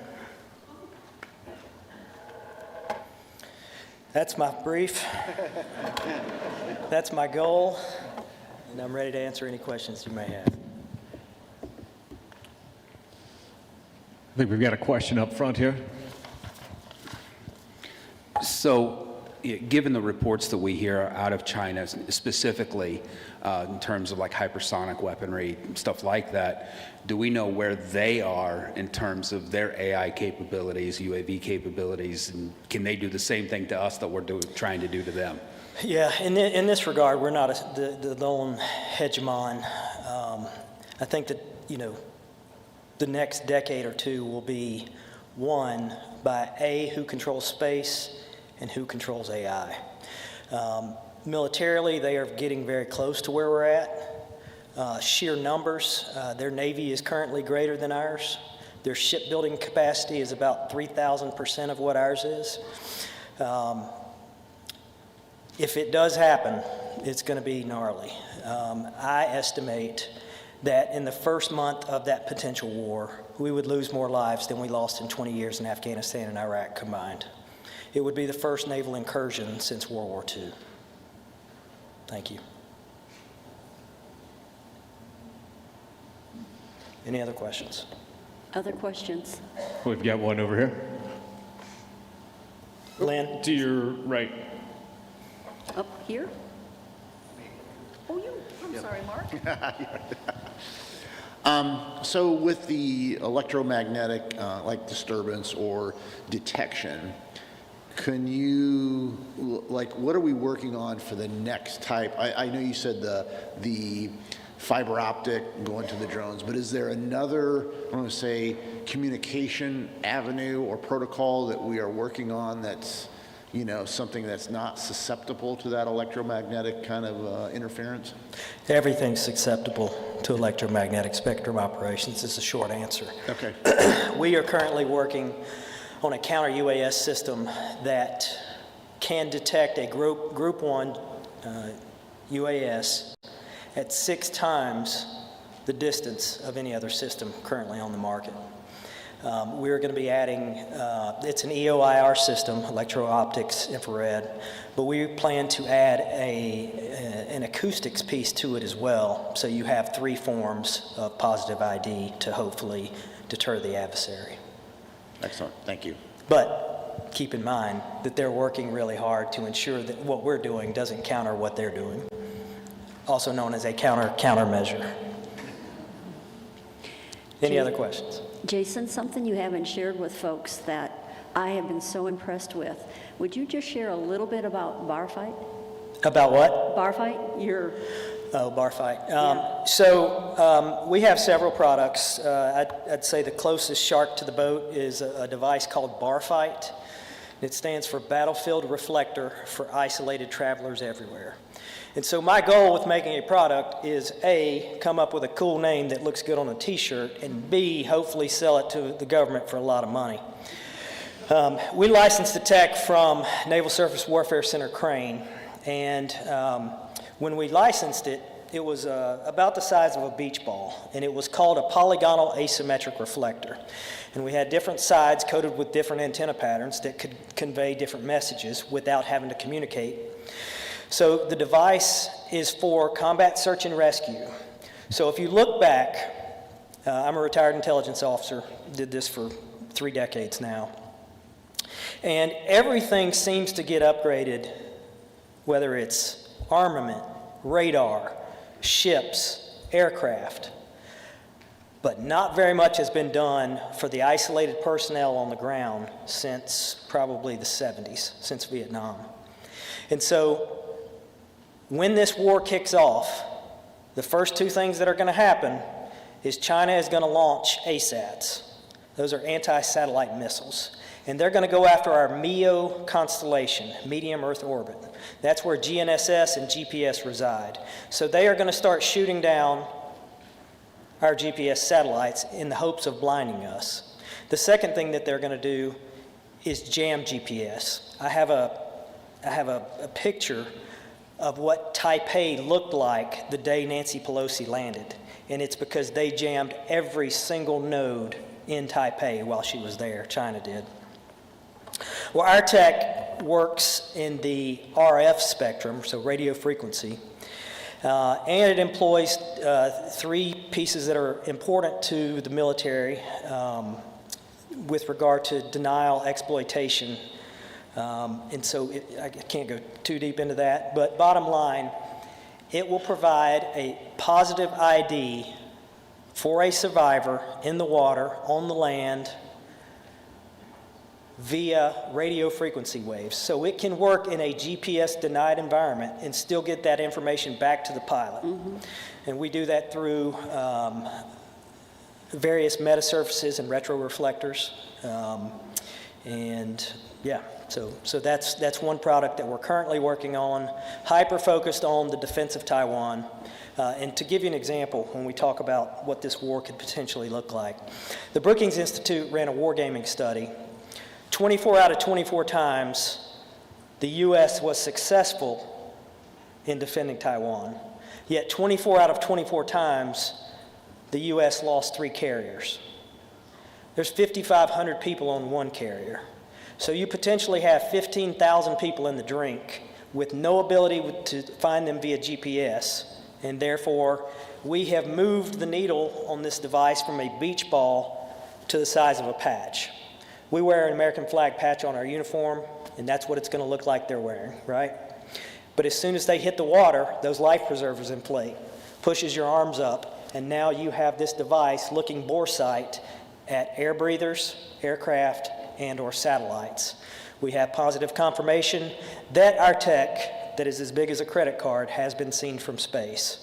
So just know here in Findlay, Ohio, we are working very hard to protect our allies and American people. So thank you, Lynn. Thank you, Jason. I just think it's such an amazing product that you're working on, and the protection of our warfighters is so important. So thank you for doing that. I have a follow-up question, and then others can ask as well. We have a lot of students in this room, and the presentations this morning have been phenomenal, supported by the different videos. What sorts of curriculum, what sort of training, what sort of things should students be looking at to say, okay, I'm going to be part of this future we're talking about. Some of it's here, some of it's going to be 10 years, 20 years out. What should they be thinking about as far as their careers and their education? Right, so we can't hire enough engineers. It's the amount of engineers needed is incredible.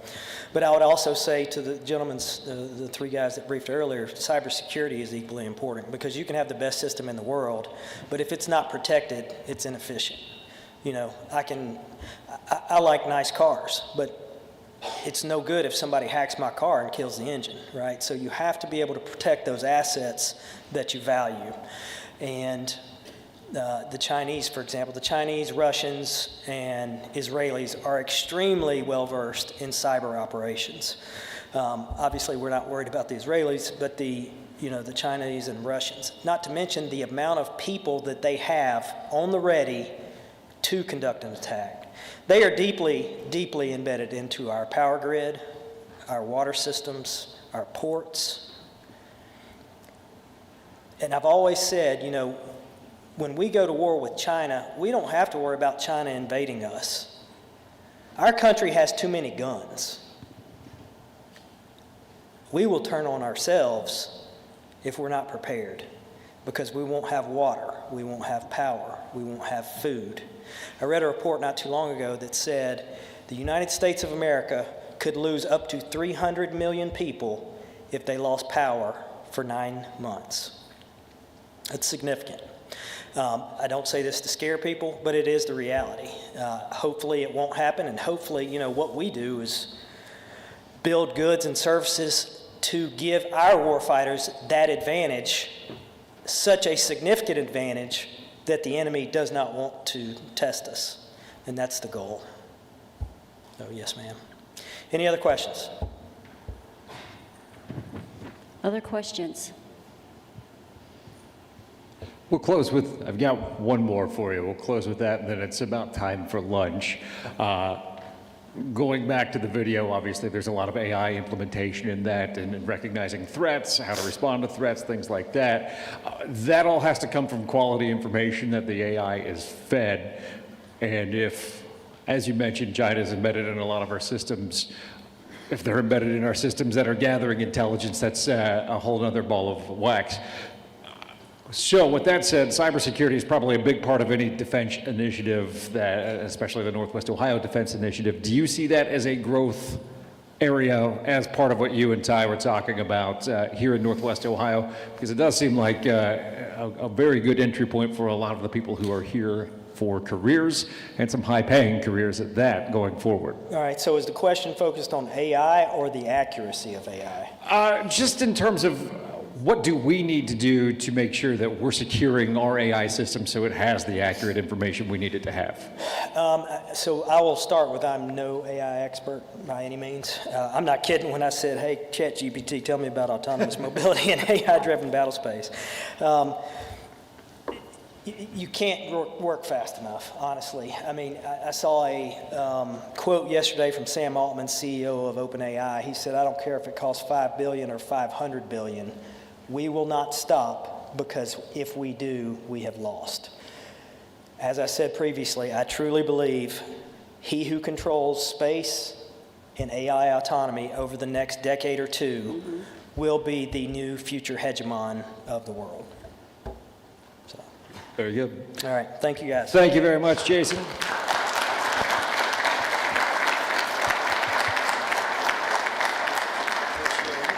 Yes, sir, thank you.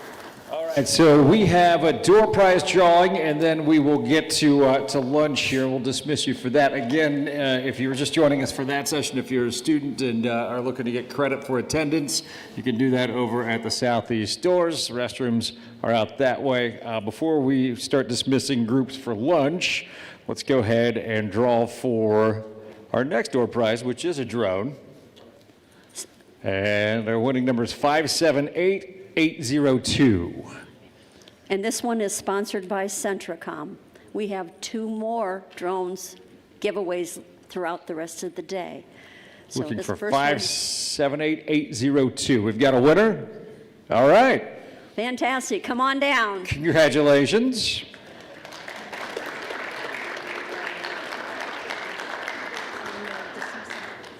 Okay. So let's go ahead and start with lunch. Your lunch ticket is actually on your name badge and your groups, and we'll start with Group 1. If you want to exit through those doors there, you'll walk around back that way and then come back in through the northwest doors.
Let's go ahead and have Group 2 go now as well. Group 2.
Let's go ahead and send up lunch group 3. Lunch group 3, go ahead and go through the southeast doors there.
We'll go ahead and send group 4 out, lunch group 4.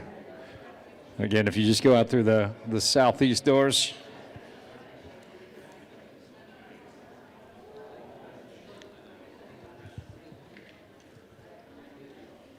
And because I didn't see a mass exodus with lunch group 4, let's go ahead and send lunch group 5 as well.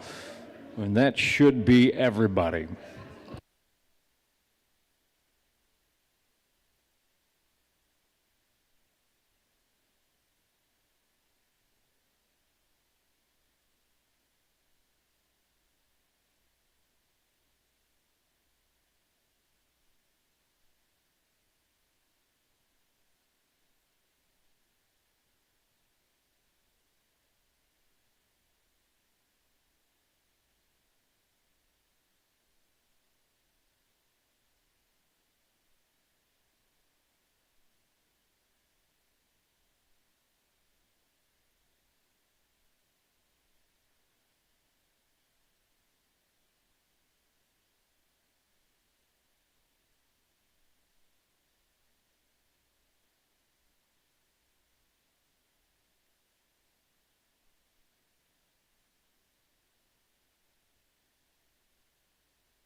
All right, we're going to go ahead and get back into our program here while we're eating lunch. Our next presenter is David Noble with Daifuku, and he has been a senior sales engineer there for over 30 years in material handling and industrial automation, specializing in industrial autonomous vehicles, specifically automated guided vehicles. He's also sold and implemented numerous product transports and automation systems, including Whirlpool, and has seen an explosion in the use of AGVs for manufacturing. Dave's going to be highlighting for us what's driving the adoption of this, where the industry has been, where it's headed. David, we'll turn it over to you. Okay. Thank you very much. And the two previous sessions are going to be hard to follow. They had very interesting, really cool stuff. Mine are more of a autonomous forklift type of situation in the manufacturing environment, something that's been done for many, many years. So continue enjoying your food, don't let it get cold, and then you can listen to this while you're doing that. Okay, I'm not a presenter, I'm a salesman, a former engineer doing layouts and system design work. So I will get into that. Oh, whoops, well that was fast. Okay, again, Dave Noble, senior sales engineer with Daifuku Corporation. I've been in the AGV industry now for nearly 30 years. I started in the 1900s, 1996, and some of the expertise things, I started out as an application engineer after I got out of the Marine Corps. That was my first job as a civilian, and I was able to learn. I didn't even know what an AGV or autonomous vehicles or anything were back then. I felt like a fake. I was getting my job. I was going to be fired the next week because I didn't know anything about it.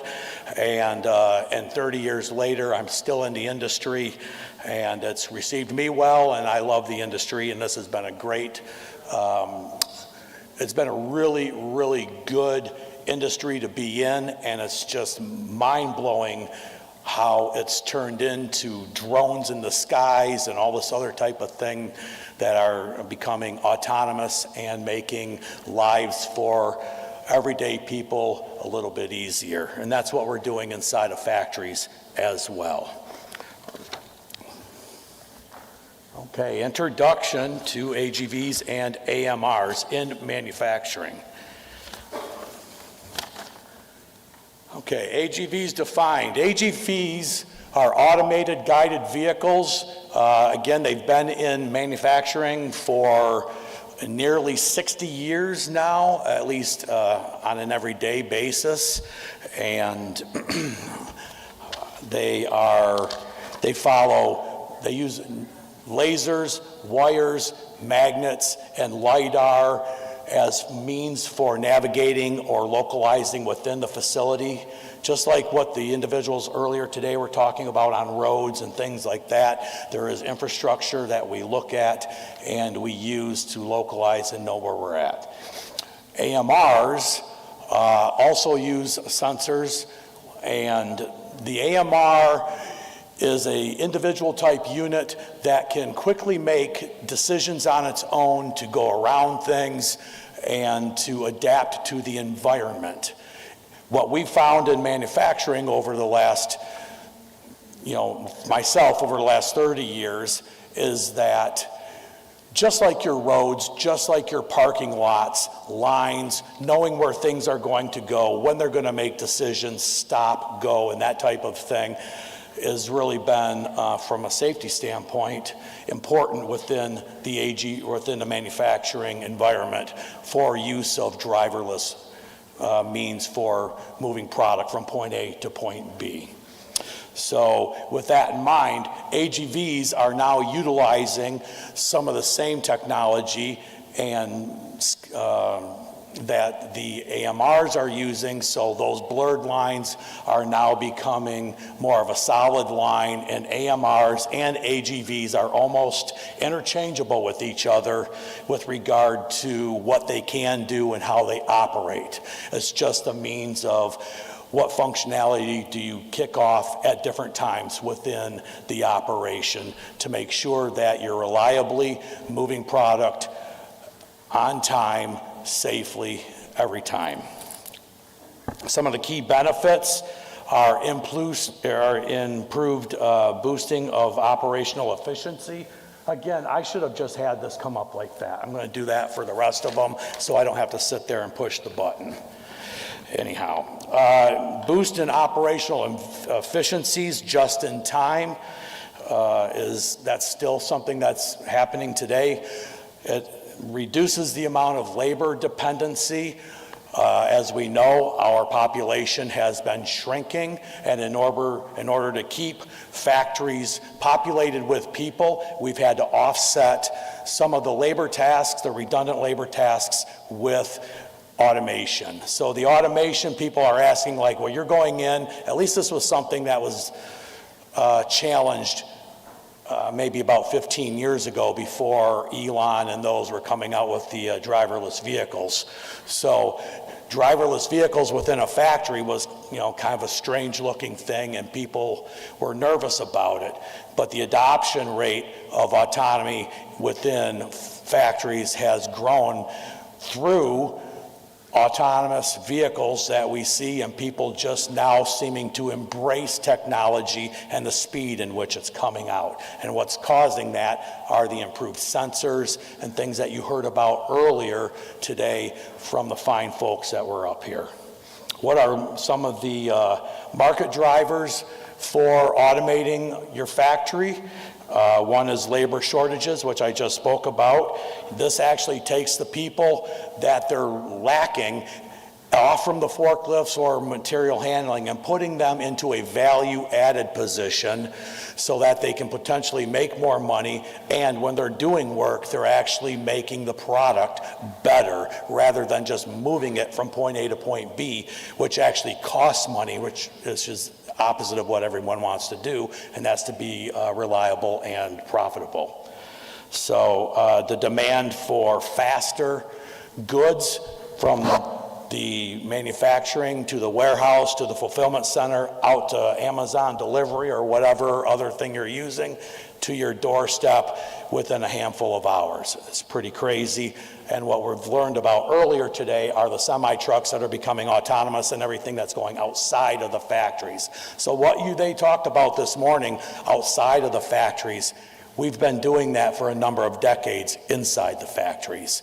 We're using, though, the technologies that the folks this morning were talking about in our newer designs so that we can be faster, smarter, better energy consumption, fewer charging cycles, and that type of thing. So it isn't isolated outside the factory, inside the factory, but instead it's taking the two and learning from each other and being better at the end of the day, and that's actually happening.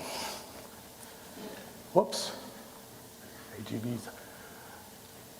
This is just a very small sampling of the global companies that are using automated guided vehicles. These are actually our customers, and there's now a lot of AGV vendors and AMR, autonomous mobile robot suppliers and manufacturers.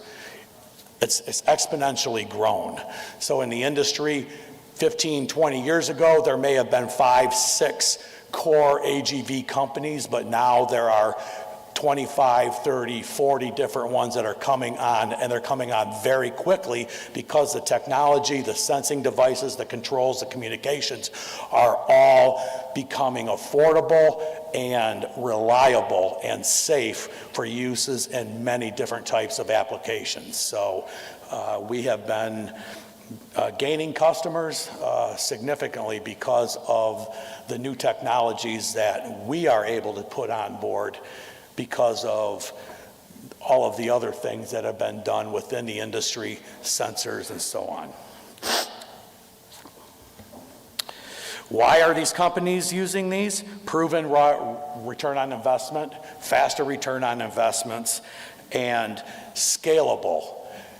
In the old days, you look at the old Ford assembly lines, and that's where our history really starts with Daifuku. We were Jervis B. Webb Company, and Jervis B. Webb Company in 1919 hooked up with Henry Ford and did the assembly lines. We're still doing assembly lines today, but our company name has changed from Jervis B. Webb to Daifuku Corporation.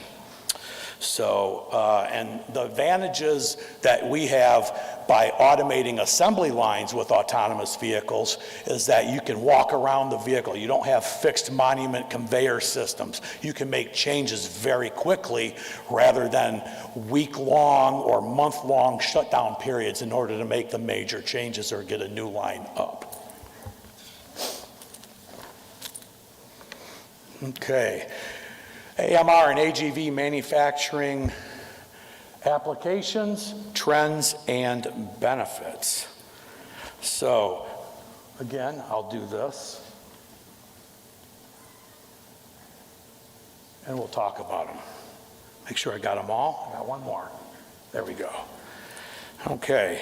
AGVs and AMRs are transforming manufacturing and warehousing by enhancing flexibility, reducing waste, MUDA, and supporting high throughput operations with reliable, safe, and on-time applications.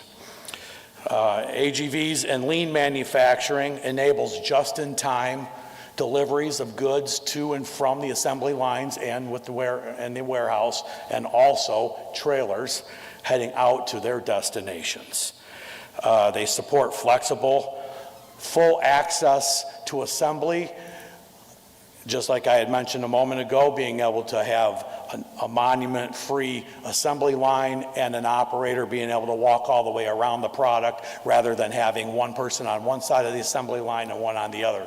So we're reducing the amount of head count, which is natural anyways because of the reduction in workforce, and we are able to thin out the line and put people into the on the line handling the operations, whereas that was not really the case in the past. You'd have to double up or triple up on the people. So that's just a short way or long way of saying that it also makes operational efficiency and more profitability by reducing the number of headcount that's needed on the line. It aligns well with 6S initiatives, which are the sort, set in order, shine, standardize, sustain, and safety. And we do trailer loading. In fact, I'll show us a short video. I've got a couple real short videos, but one short video is of Anheuser-Busch, where at one plant we're putting out 250 truckloads of beer per day, doing it all with trailer loading, automated guided vehicles, which we've been doing those systems now for nearly 20 years. So those AGVs have been in service, operating, providing your delicious Budweiser beer for the last 20 years. So that was an amazing thing. And what drove that was the technology of sensors, being able to sense the walls. We started out with radar, now we're using lasers and other forms of methods. So again, we're taking advantage of the fast pace of improved technologies and applying those to everyday items like forklifts and other material handling vehicles, autonomous vehicles. AMRs are good for a fast-paced environment. You think of goods to person or warehousing, you're amazed, right? You put in your Amazon order, in less than 24 hours, you've got it in front of you. They are taking the products from one's area and bringing them to the packers, and the packers then can grab what they need off from that rack, and once they've taken it off there, scanned it, that will go back, and then the next vehicle will come, and they're all in a line, and all they do is they just grab those off and they head back out to the dense storage area until the next call for a product is. And so AMRs, Kiva was the company that started these AMRs that Amazon bought, and that was a number of years ago, and they bought that for nearly $1 billion. And today, you can even buy Amazon's AGV technology and AMR technology. It's so huge, they run everything with it. You go to any one of their distribution centers, that's all you can see are an army of these small little orange bots roaming around their facilities. It's pretty impressive. Okay.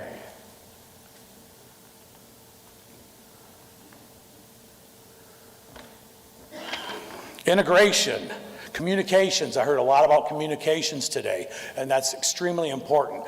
We just don't autonomously drive around picking up products and putting them places. There are thoughts and processes and there are things behind what makes that happen. And that's our communications with the facilities, manufacturing execution systems, or their WMS, warehouse management systems.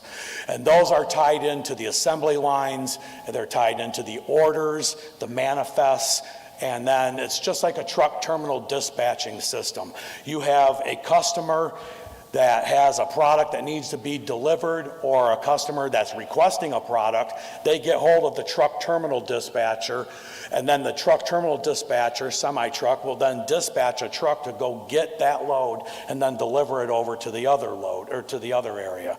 That's basically what our AGV systems are doing in a material delivery system, where we're taking it either from the end of an assembly line or a warehouse, and are taking it to a warehouse, or if we're having to take from a kitting area and bring products to an assembly line that will then be consumed onto the vehicles. So we need to know what needs to be done, and then we're the Uber driver. We're going to go pick it up and we're going to go drop it off. But we're always communicating back and forth so that inventory control and everything else is managed well and everyone knows where their products are. You put it on a human-driven forklift, they got to go to the bathroom, they're talking with their friend, their Survivor. They talked about Survivor last night. Oh, what a great show, right? So anyway, that can then be set down, break time, and who knows what happens to that product. On an AGV system, we are continually tracking the product and giving that feedback to the upper level system so that they always know where the inventory in their facilities are. And the same thing happens for replenishment at line side. We're running so many cars per hour, we're running so many dishwashers per hour, whatever it might be. You know that your lot sizes are a certain size, you're going to be bringing that out when the level gets down to a certain quantity. So your upper level systems are managing that, and your AGV systems or your AMR systems are actually performing the deliveries. So what are some of the operational benefits then? It increases throughput across multiple industries, reduces material or manual handling, lowers labor costs, and increases the safety. It improves reliability, and there's a consistency to your facility because, again, reliability, consistency, that's the key things for a manufacturing facility that is going to be thriving and surviving.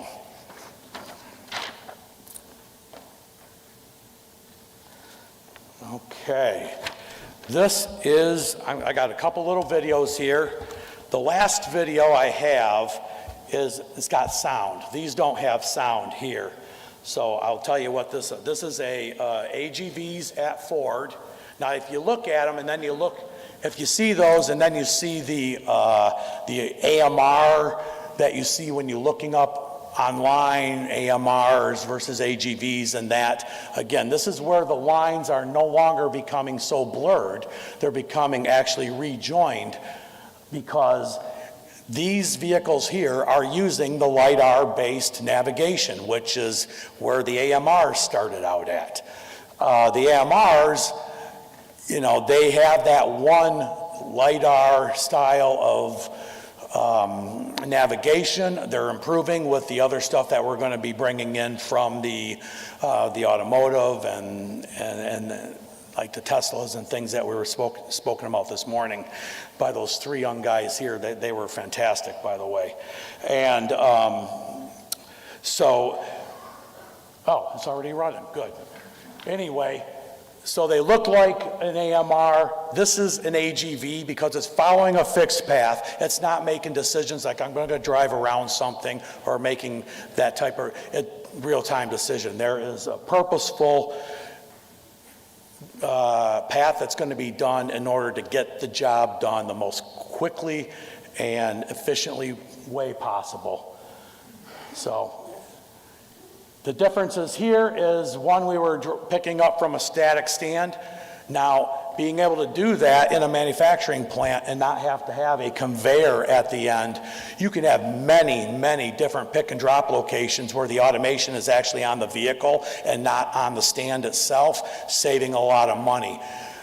Whereas this situation here, they've got a conveyor, but because of their operation, it necessitated that. So there are now ways for us to try to work with the organizations to see what we can do, not only to get the vehicles in, but do it at a lower price point by putting automation on the vehicle rather than all kinds of automation on the outside. So for instance here, I think there's like 250 different pick and drop locations. So if we were going to wire that up, put communications and everything, that really wouldn't make sense. So one of the things that I do as a designer of automation systems for factories is I look to see, first of all, what is it that I need to pick and drop? What does the environment look like as far as, is it messy? Are there lots of things in the way? Do they have a significant amount of cleaning and things that need to be done for organization? Also, how many pick and drop locations are we doing? What type of pallets? What type of loads? What are the weights? When we look at all of that, and we also then consider the distances and the amount of times we have to do that per hour, which then gives us the amount of vehicles that are required, one of the big costs are that off-board automation cost. So again, we're really trying to make sure that when we're scoping out systems, we're not only looking at what's in the best interest from an AGV standpoint, but what's in the best interest for the factory. What's their long-term goals, what's their short-term goals, and how are they going to reach those, and how can we do that in an effective manner that's also affordable. So then we've got, so that was Ford. The next one I have here is showing an assembly line system. So the next one I'm going to show is was done at Cummins in Jamestown, New York. By the way, Jamestown or New York is where Lucille Ball was born. So if you ever head out to Jamestown, it's the comedy city of the USA, and they actually have a Lucille Ball and Desi museum and all that kind of stuff. Pretty interesting. But that Cummins facility has been there for a very long time. They're making 15-liter diesel engines for your Freightliners and your Kenworths and all your big trucks out there. So, whoops, here we go. So this one here follows a magnetic stripe, magnetic tape. That's the means for guiding these vehicles around. At the buffer locations is where we do our battery charging in this line right here. So on that column is a battery charger. This AGV is sitting there. It's receiving an automatic charge. There's no battery change outs or anything like that. Every time we go around the circuit, we're charging at different locations. These vehicles are all released as one slug. We can do independent releases, or we can actually crawl through the line depending on what the type of application requires. This one is called index and dwell, where it stops for an amount of time when all the stations have finished their operations and have reported back. Then the central controller will release the whole line at once. It'll index forward, stop, and then it starts all over again. But as you can see here, we're at the end of the line with a fully dressed 15-liter over-the-road diesel engine ready to get painted and then installed into an over-the-road semi-truck. And we've been doing assembly lines now assembly lines in the AGV industry has been going on for many decades. Ones that I can speak about personally, you know, John Deere, Harley Davidson, Polaris, which are your Indian motorcycles, your side-by-sides.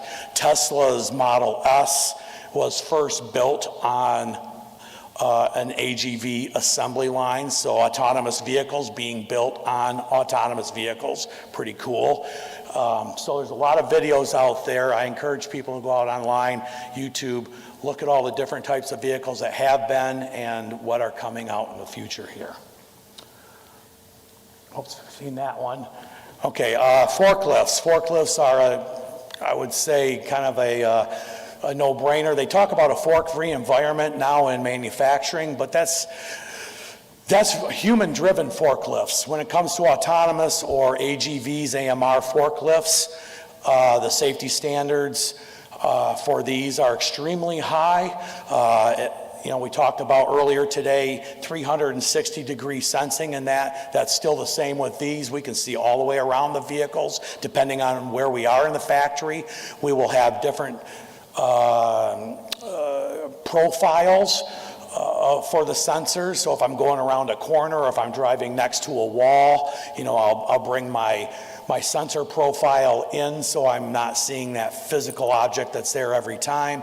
But we're also updating with the new cameras and, you know, and that. So what we saw earlier in those short clips this morning, those types of thermal cameras and everything are now going to be, we're looking at getting those put into our AGVs. I know some other AGV companies are also doing that, some early adopters. So this is a forklift AGV system. The name of that company is Westrock. They're one of the largest packaged goods companies in the world. So all your boxes, from Rice Krispies to Eggos to you know, food product and food goods, that's what this company does here. And again, the communications between the external equipment and the AGVs are done over Wi-Fi, and we're looking at programmable logical controllers, PLCs, to make sure that that the conveyors are ready to receive the loads that we have on board and all that good stuff. So, the next one is the Anheuser-Busch. And that one, there we go. Again, I kept these very short because I didn't want to bore people with videos. But again, they package the beer. We go pick off the beer from the palletizers. We either take them directly out to the trucks or we put them into temporary storage. You see where we're stacking them right there. Then we go and we grab those when they're needed, and we'll either stage those at the docks or drive them directly onto the trailers and drop them off in there. So the way that we're doing this here is we have a, you know, you look at your GPS and you see all those roads and you see your path that you're going to be driving, you know, that blue line. So, you know, we have that too. It's virtual. And we have intended paths. So all of the truck docks have this perfect path. It's right in the center. There's no deviation. There's no, you know, angular offset or skews.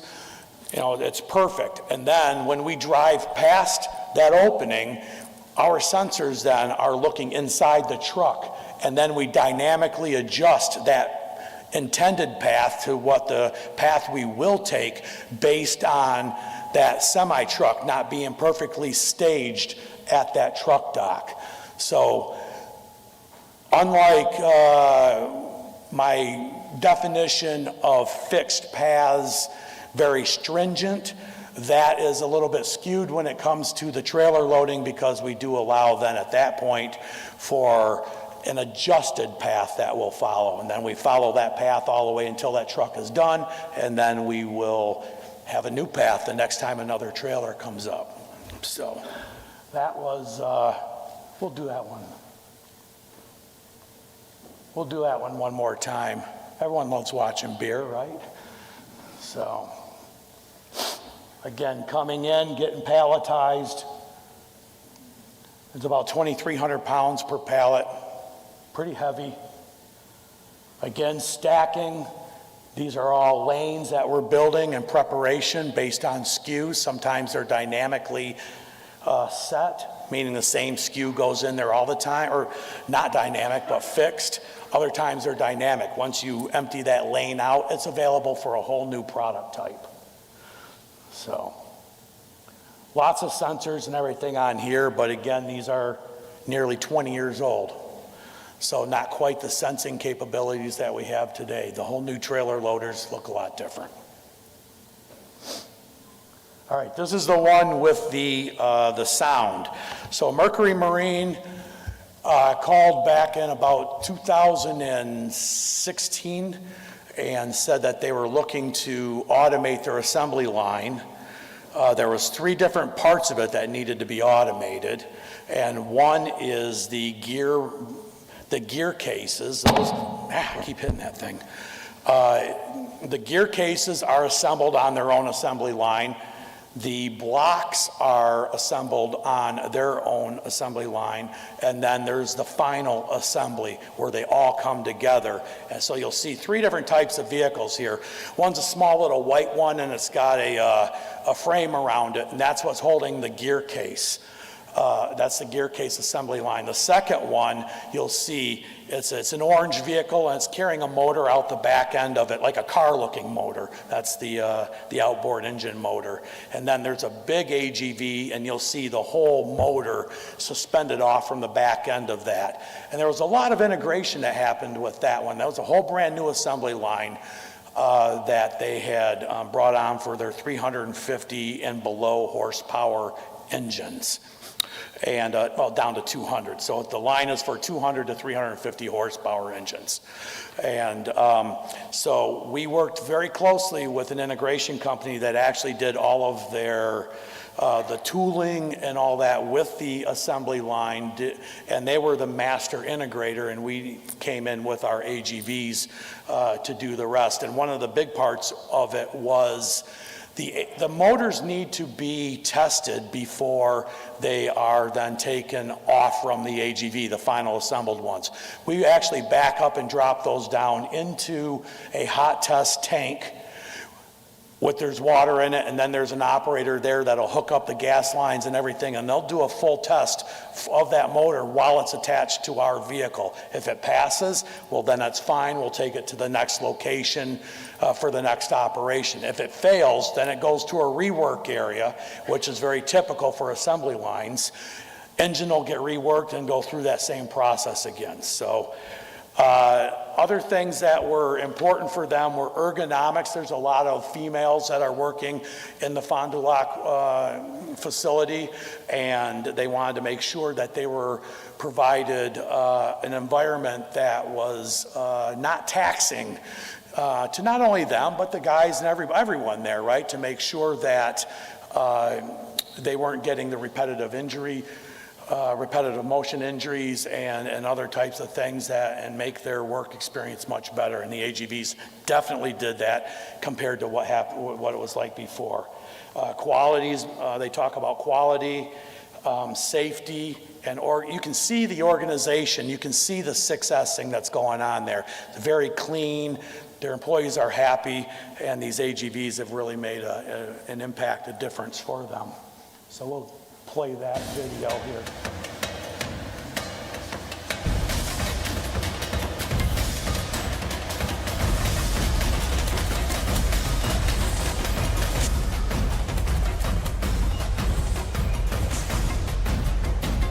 Since 2008, we've invested over $1.1 billion in our manufacturing footprint. And that's really been driven by amazing investment in our products. And clearly, to make those kind of products, we need to invest in how we manufacture them.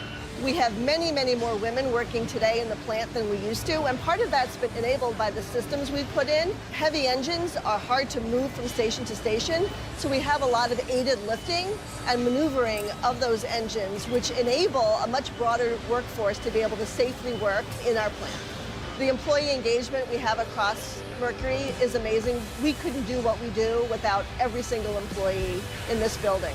It's really our intention to define the industry, and that's part of the benefit we get now being 100% marine focused. After the assembly process, every engine is run through what's called a hot test to ensure everything is functioning as it should. Our design of our hot test is unique to our product. So we're looking at making sure that we understand the braking of the engine, what's the RPMs we need to run that engine to verify the oil pressure, temperatures, making sure the electrical system works correctly inside that engine before we pass it on to the customer.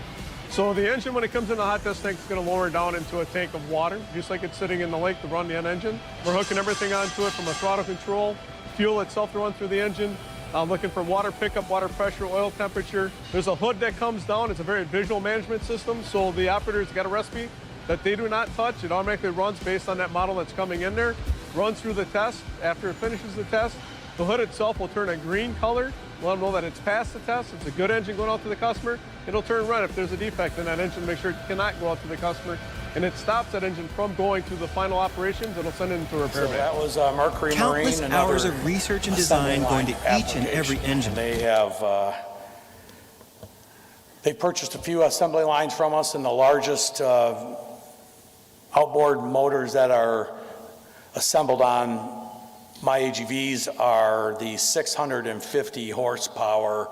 They weigh about 1,200 pounds. They're 7 feet tall.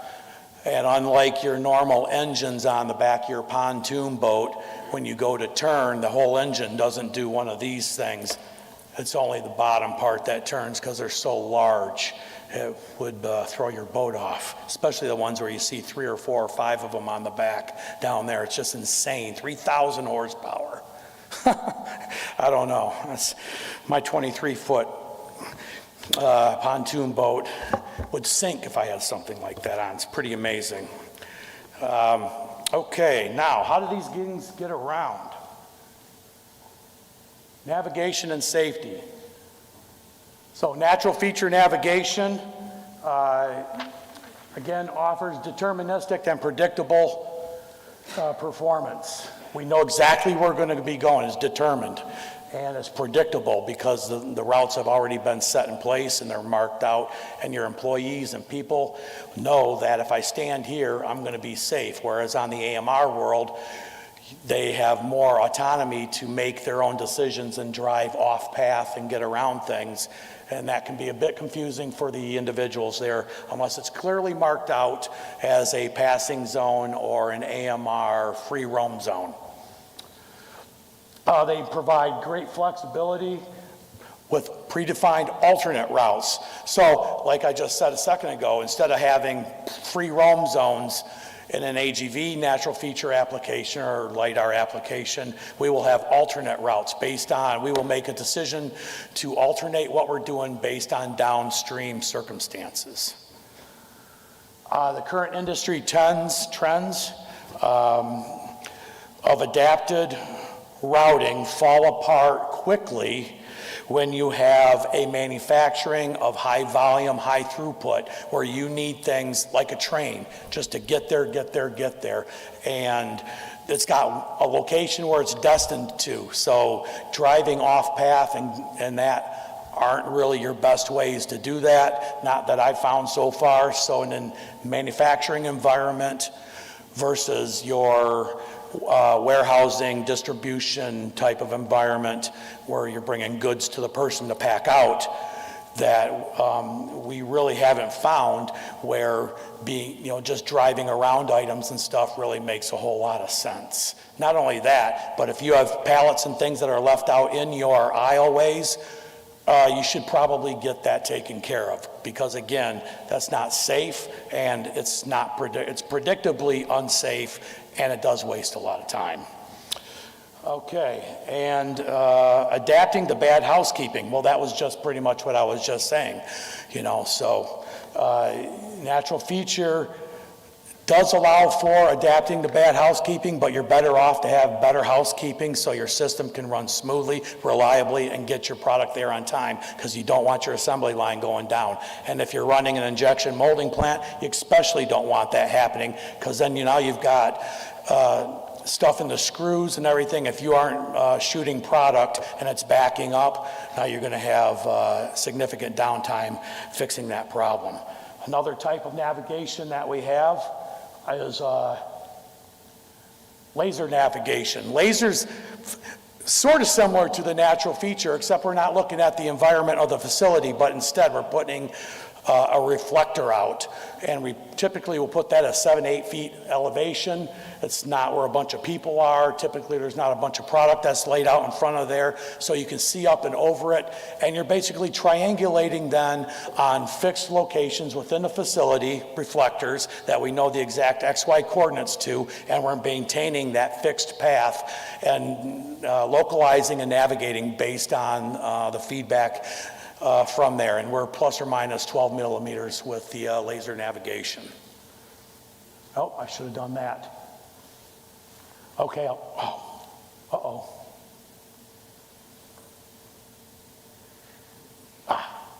One too many. There we go. Inertial navigation, that's a magnet about the size of your index finger. We put that along in the pathway. It's a virtual pathway, but it has magnets, and we're not driving a dot-to-dot scenario. We're using those magnets as waypoints. We know the exact XY coordinates of each one of those because we've had them surveyed after we've put them in. And when we're driving along the path, it's kind of like driving down the expressway. And the waypoints are similar to mile markers on the expressway. You're driving, you're in control of the car. The vehicle and the autonomous feature sets and the computer and everything are driving this vehicle down its intended path. And when it goes over a magnet, it's knowing that I should be seeing a magnet, so it knows where it thinks it is, and that reconciles where it thinks it is to where that actual magnet is known in the location, and it updates its location and continues moving forward. It doesn't come to a pause or anything. All that is done, and you don't even barely see it. You might see a small correction of an 1/8 inch, a 1/4 inch, or something like that, but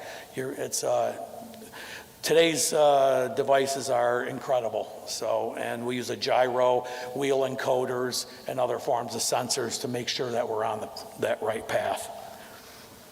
Okay. Safety, right? That's very important. No one wants to get hit by these things. So what we have is, this is a simple explanation here, but around the vehicle we have many sensors. So right now I'm just looking at this front one to give you an idea. So we have 2 patterns in there, a slow down and a stop. So the slow down in the yellow is going to slow the vehicle down to a slower speed, allowing the object or person to be moved out of the way.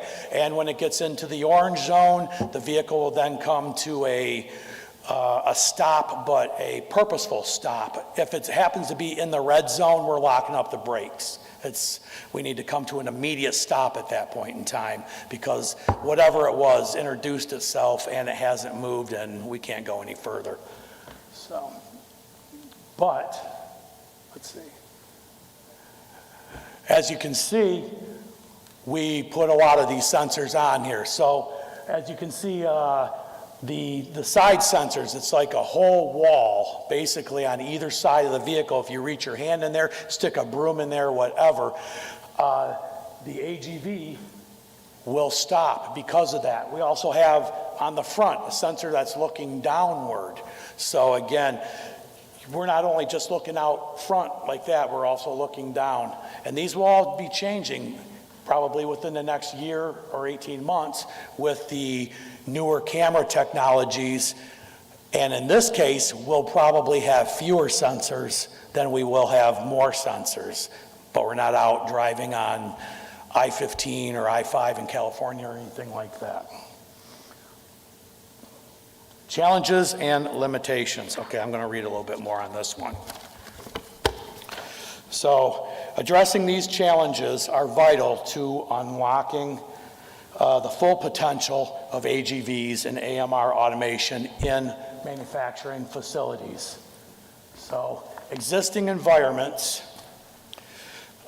are typically not designed for automation. So that's, one of the implementation barriers. So the hard part then is determining what can we do with this existing environment in order to present automation that's going to actually work. And so that's one of the challenges. Existing facilities also can lead to deployment delays because you have to retrofit that existing facility to meet the overall application needs for automation. And then greenfield sites or facilities that are currently going under a mass overhaul, those are typically the better type of locations for automation because you can build the automation, you can build your process around the automation and vice versa. You work together to come up with the best possible outcome.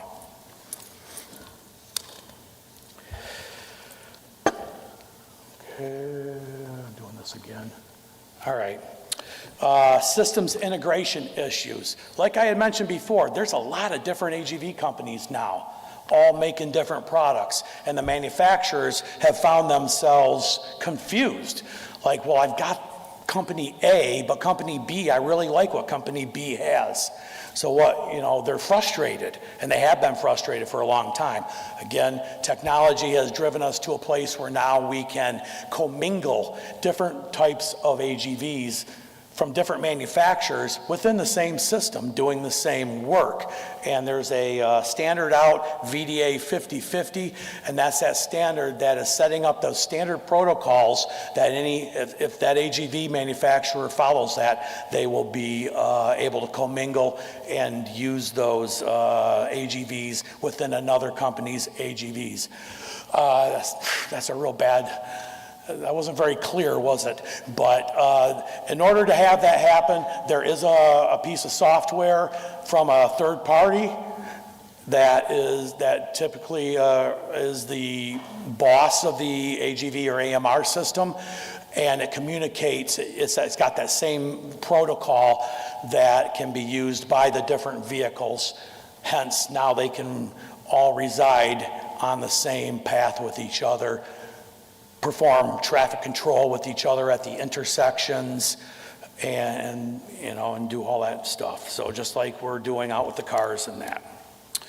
Lastly, scalability and change management. So planning for scalability. What is my future going to look like? I don't want to necessarily build just for today. I want to build for today and tomorrow. You got to be realistic. Trying to build for all of tomorrow today can put an ROI strain on you, so you also have to be realistic on what your funds are available and what your real pain points are, and solve those pain points and use as least dollars as possible so that you can reserve that for the future. Training, make sure you get trained. Have AGV champions on site. You don't want to have to necessarily rely on the supplier to meet and fix every little need that you might have. Make sure you're self-educated and self-reliant so that you can take care of your own business and get back up and running if you need to. And when you're interviewing an AGV company, make sure that they're legit, that they're bona fide. They've got all of this already set up, and they can show you examples, real world examples, where they've had success and where their customers have had success with the training and with the aftermarket service and support.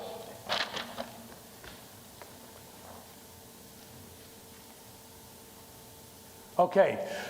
All right, Trump did that one big beautiful bill, right? So one of the parts of that was 100% expensing for automation equipment. And I was like, yeah, that's awesome, because that means that a company that purchases an AGV or an AMR system, the first year that that system is put in, they can 100% expense that. And if they're paying a 21% corporate tax rate on $1 million system, that's like $210,000 that can then be used for something else. Instead of having it amortized over a number of years, you can do it right away. I'm not a tax guy, I'm an engineer, I'm not a public speaker, as you guys can obviously tell, but that is a big deal. And with the amount of investment that has been promised, we'll see if it happens, I hope it does, this will absolutely be a game changer for companies that don't necessarily have the funds to do something, to pull something off like this, and it makes them more competitive, and the ability then to eventually hire more people because they're making money now and not having to wait. So Daifuku Corporation, that's where I work. Okay, we are headquartered in Japan, and our U.S. headquarters are in Novi, Michigan. Like I said, 1919 is when Jervis B. Webb took his mining conveyor company and turned it into a giant behemoth where he was automating all of these different Ford, GM, Chrysler, Honda, Honda East Liberty, we got vehicles in there. Honda Marysville, we've got vehicles in over there. So again, we are in Ohio, big time. We're all over the United States and all over the world. We have over 12,400 employees, nearly nearly $5 billion worth of business annually for all material handling, not just AGVs, although I wish. And globally, we've got about 3.5 million square feet of manufacturing space. And going on the 11th year, we are the world's largest material handling company. So that's, I'm happy to be able to work for the world's largest, that's for sure. And they're great. And that longevity means that we've got systems in place, we've got reactionary policies in place, so we're here for their customers, not only on the front end, but the back end. And as far as what we make, automatic storage and retrieval systems, conveyor systems, AGV systems, sortation systems, the big automatic storage and retrieval systems that you see, we make those. Robotic systems, clean room, and then when you're at the airport dropping off your bags are handled likely by our conveyor systems. So I'm looking at the time here as well. Industries served, intralogistics and warehousing, automotive, semiconductor, and electronics. In fact, there should be some big semiconductor stuff coming our way shortly. Airport and aviation industry, and manufacturing, of course. So again, we are the world's largest AGV manufacturer and supplier. Turnkey systems in-house in Michigan for AGV design, controls, and software. We're not going outside for that. We make our own AGVs up north in Michigan. We have our own project management team, our own installation and training teams, service and support teams right on site. And again, we've been building AGVs since 1962. That predates me by 5 years. And we've done over 20,000 AGVs all over the globe. This is extremely small sampling, but just to kind of give you a visualization on who's using AGVs and where they're being used. Everyone's using them. That's a sampling of our vehicles. The biggest vehicle we've done is 250,000-pound ingots of aluminum. Smallest is like a little shoebox. So a little bit of everything in between. We have a new updated AGV website. So that's called smarthandling.com, and Daifuku NA also will get you there. So that is that. Thank you.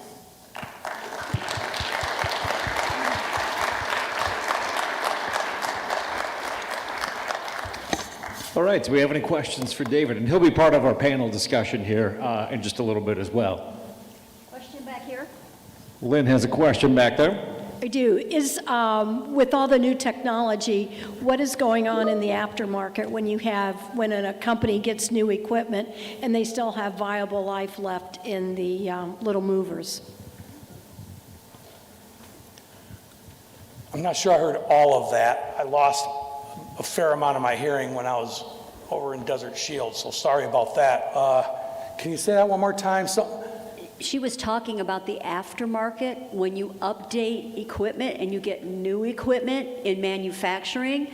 The old equipment is still very good. Is there an aftermarket, and where does it go?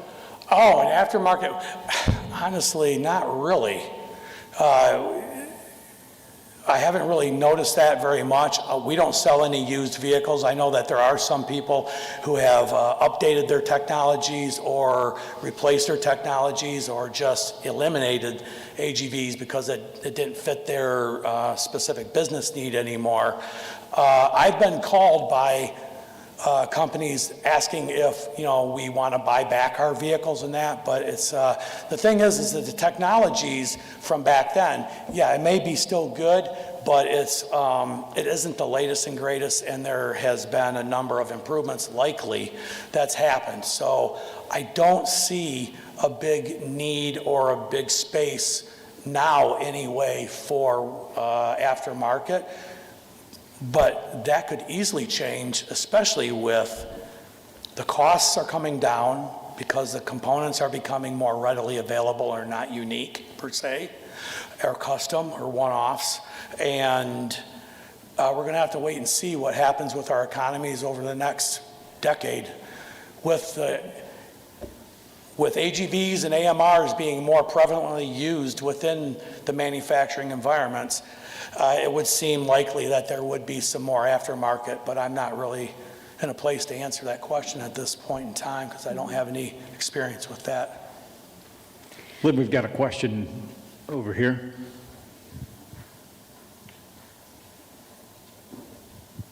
How vulnerable would your AGVs be to cyber threats while working on the lines? Yeah, that's a good question. Actually, they're often set up within the local environment within the factory, so we're running off from an isolated 802.11 network. Our fleet manager can ride on physical servers. Lately, though, that's not been the case. It's been moving more towards the VM environment. So could they get hacked, and is there a cybersecurity threat there? Certainly not nearly as much, I would say, as what we learned earlier today, because it's not as, you have you're going for a large audience. You're not getting a large audience on a 15-vehicle AGV system at ABC Company, whereas shutting down, you know, the Chrysler vehicles and things like that, yeah, that's an immediate hit. So it's something that every company has us. In fact, Whirlpool being our customer, we work with their GES, and we have to follow certain protocols, but they're not nearly as stringent, I believe, as what you would find in most of your need for cybersecurity. Not yet, anyways. Other questions? Nope, right over here. Remember, the goal is to always have one question from this side of the room, and then the next question needs to be over here, so Lynn gets her steps in for the day. Yes, sir. Kind of a follow-up question from the last one. Yes. Given that some of this is supported through Wi-Fi operations, and you know some of the cybersecurity threat would have to be neutralized by the manufacturer's team itself. Yes. What's the bandwidth drain on these systems, and are they being programmed offline or in real time? There are AMRs that are being that are real-time learning type of environments. Ours, the AGVs, typically are not. And so as far as bandwidth, the packet sizes are extremely small. You know, about once per second, each one of the vehicles is relaying back its information to the central server for means of traffic control or any other type of information that's intrinsic to the operation of that system. But again,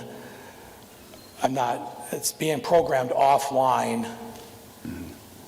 And a lot of our customers are having us use their laptops to put our software on for the programming to maintain that element of total control. So a fleet of, say, 100 AGVs obviously is going to, utilize a lot more bandwidth than, say, 10. Yes, but again, while one of the ways that we take care of that up front is we have a site survey with a Wi-Fi survey done, and we're pre-checking speeds, bandwidths, the antennas, everything about that Wi-Fi system to make sure it's copacetic and it's going to work properly. There's no dead zones or no delays, because any of that then hits the efficiency, and we're all about driving efficiency, not being the cause of inefficiency. Sure. Okay, and again, David's going to be on our panel discussion here in the next, well, not this next hour, but after that, so we can hold some questions for that, just so we stay on time with that. Thank you very much, David.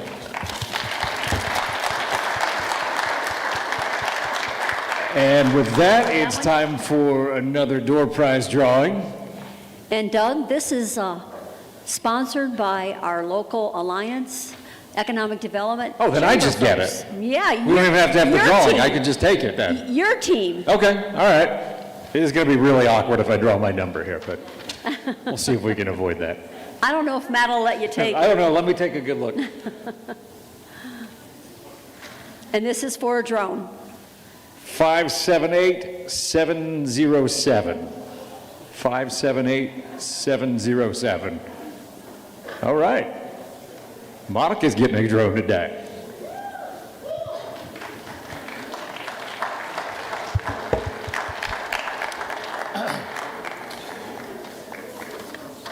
So that's going to bring us to the emergency response and drone first responders portion of our program today. We have two speakers on the subject.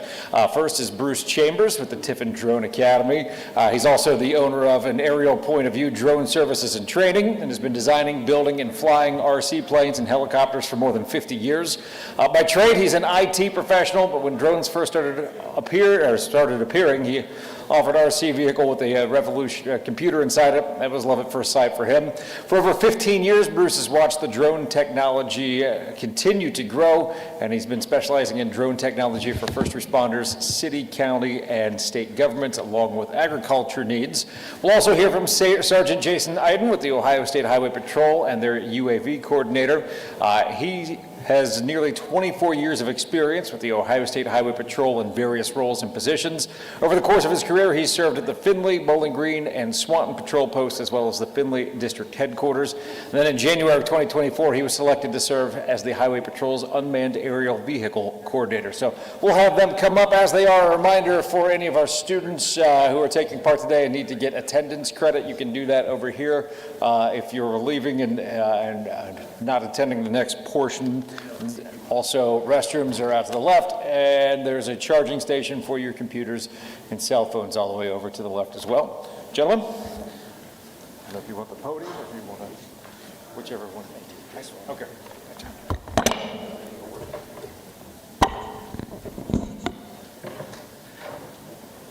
Good afternoon, everybody. As the introduction said, my name is Jason Iden. I'm a sergeant with the Ohio State Highway Patrol, and I'm currently serving as the Highway Patrol's UAV coordinator. In that role, I have the opportunity to kind of assist, oversee, and help build our UAV program as it is today. I kind of got my start into it with the assistance of Mr. Chambers and the folks over here at the Tiffin Drone Academy. My background on that came from our crash reconstruction section. Our crash reconstruction section takes an in-depth forensic look at traffic crashes. We're going to take the laws of motion, we're going to take theories from trigonometry, and we're going to apply it to solve unknowns when it comes to traffic crashes. As part of that, we started taking a look and researching as to what we could do with drones to increase and make our work more efficient in the crash reconstruction section. So we've been able to take that, and the Tiffin University folks here have helped us grow and build that program into what it is today. As part of that, other sections within the Highway Patrol started taking more advantage of UAV technology, specifically with our special response team. And as it began to grow into numerous sections of the Highway Patrol using this, our aviation section took a look at it and said that they liked what we were doing, the way that it makes things more efficient as a division, and the way that we're able to increase public safety. So then they said we need to essentially bring me in as a full-time UAV coordinator. So we're going to talk about that real quick. I hope that you have plenty of questions for me. We got a few slides to kind of get the conversation started, and then we'll let Bruce kind of take over and talk about some of the things that they're doing at Tiffin.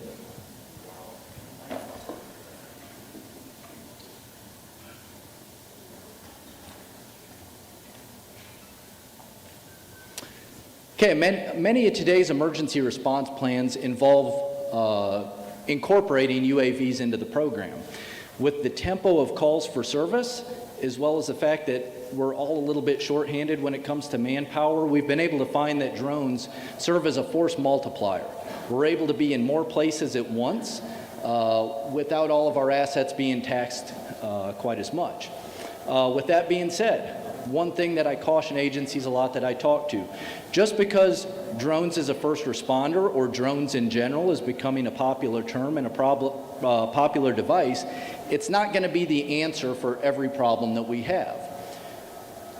The thing that drones is going to serve agencies as a whole in public safety better is it's going to increase our efficiency, and it's also going to increase the level of safety for us as first responders as well as the public around us. Some of the missions that we're going to take a look at that you may find within the public safety arena, we're going to talk about crash reconstruction. Who in here likes being stuck in traffic? Historically, with the crash reconstruction program, we've gone out with traditional survey equipment and we've mapped out crash scenes, which usually takes 2 to 3 hours to do. What we're able to do with a drone is we're able to cut that time down to 5 to 7 minutes. Not only are we cutting that time down to 5 to 7 minutes, but we're also making a better product in the process. Rather than simply having a two-dimensional look at our crash scene from above, we can now produce point cloud data to create a true 3D model that we can show to a jury, we can show to a judge, we can show to a prosecutor, or anybody else that's interested in taking a look at the crash scene. We've been a part of traffic congestion, traffic studies. The Ohio Department of Transportation has got a fabulous UAV section that's taken a look at traffic patterns, and how can we improve that to limit traffic congestion. Search and rescue missions. Oftentimes we're called upon to use our UAV technology to take a look and try and find whether it be a child that walked away from a school, a patient that walked away from maybe a nursing home or a hospital, anybody that may be endangered, and we just need to get the eyes in the sky to take a closer look and find someone faster. Tactical overwatch in high-risk environments. This may include actually sending a drone, such as what you may have seen getting flown around here earlier today. We'll actually send it into a structure and we'll do room clearing by a drone without actually having to send manned units into the room. Therefore, we're increasing safety for our tactical team members. We're hopefully increasing safety for those inside the building. Hazmat, spill, and scene assessments. I've been out at various scenes, one just this last August of 24.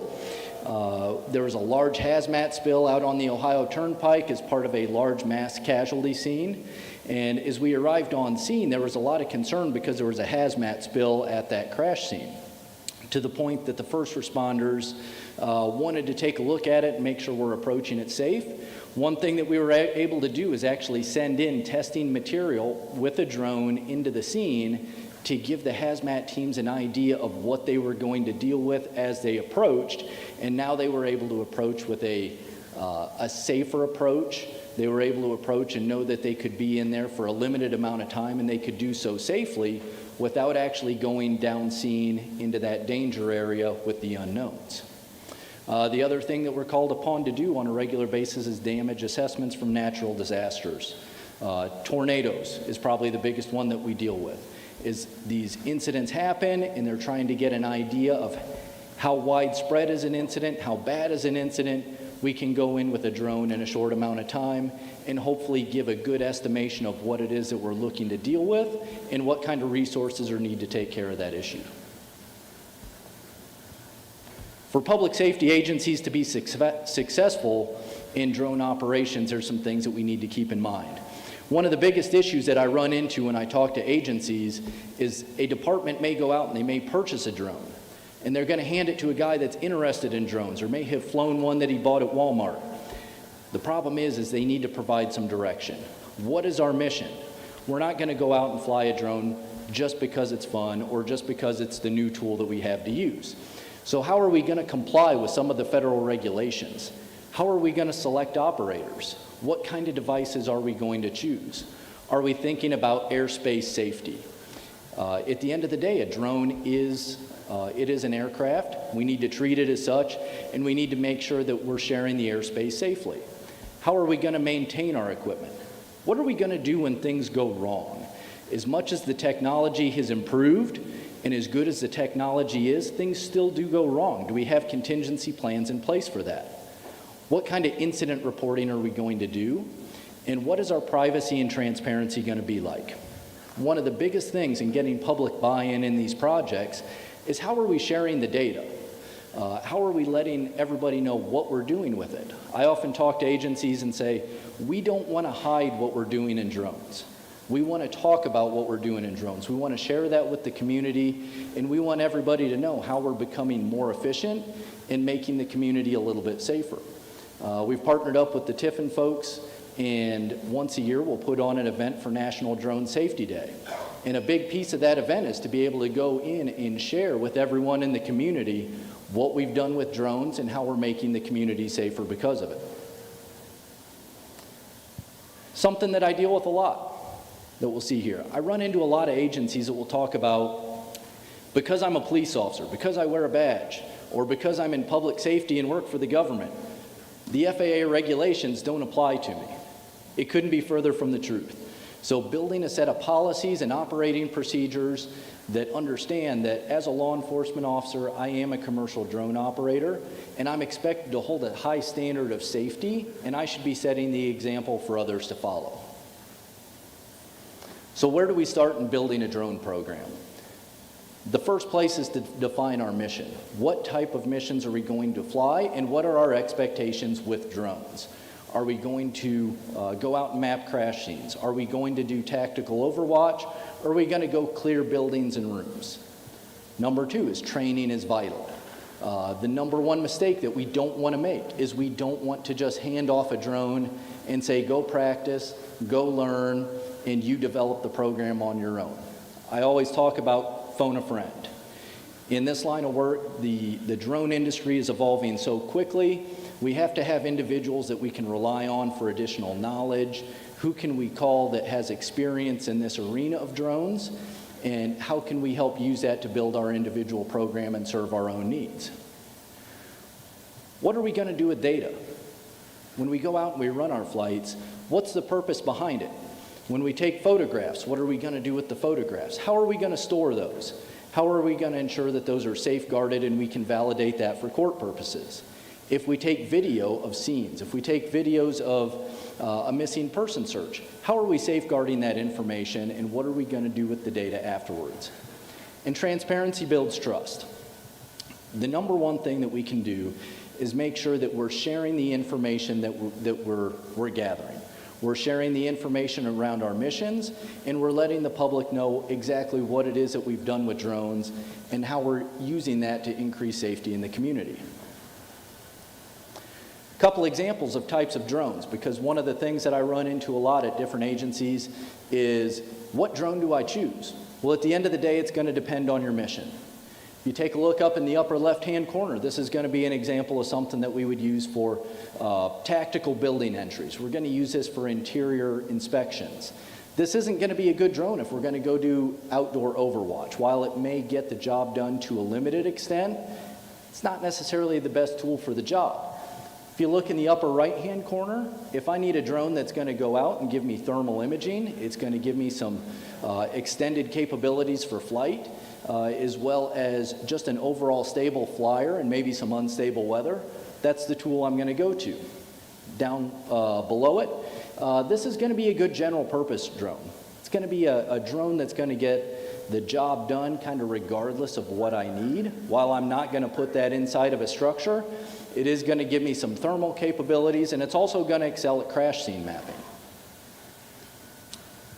Let's talk about drone as a first responder, and we're going to show you an example of that here in just a moment, because Tiffin University has come up with a very good DFR program. A drone as a first responder program is designed to be a fully autonomous, fully automated system that oftentimes is initiated through a call center, through a dispatch, through a real-time information center.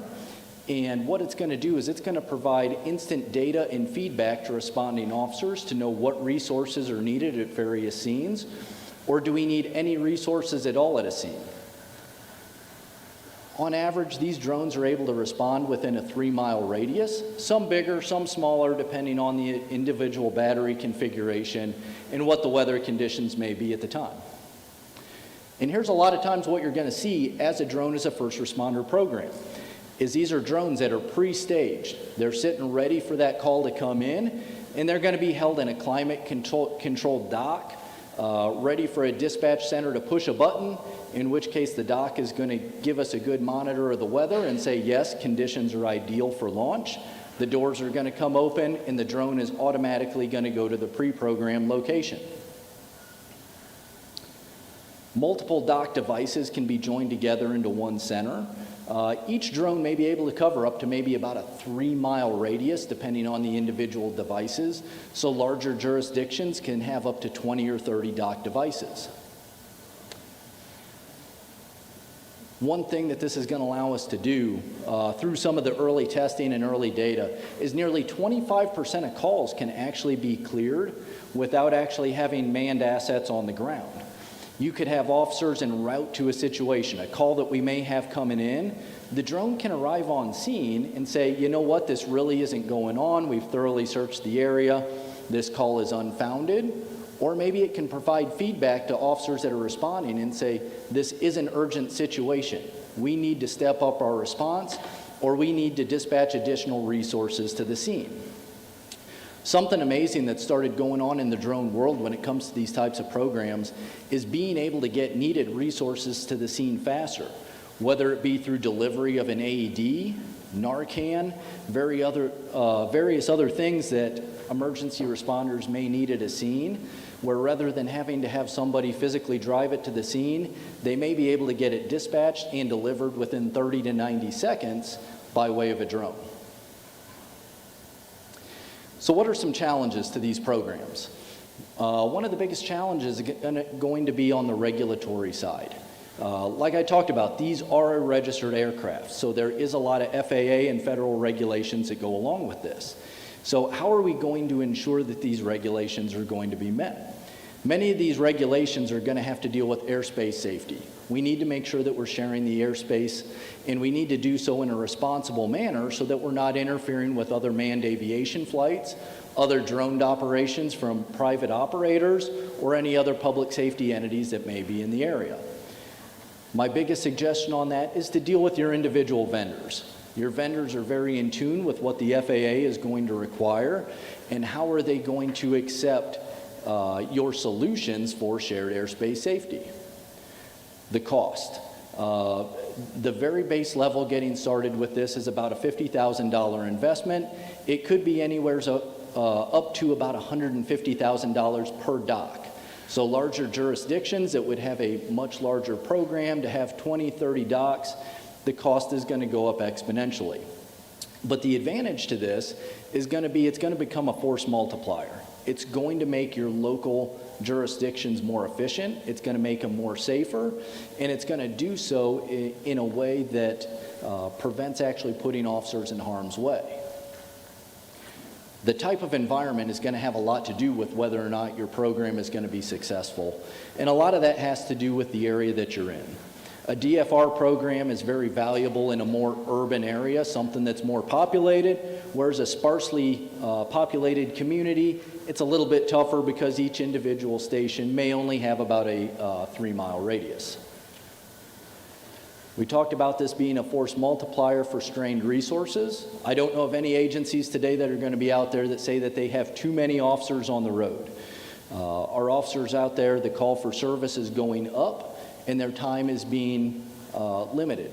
So being able to have drones out there and assist in prioritizing calls, prioritizing resources can be very important.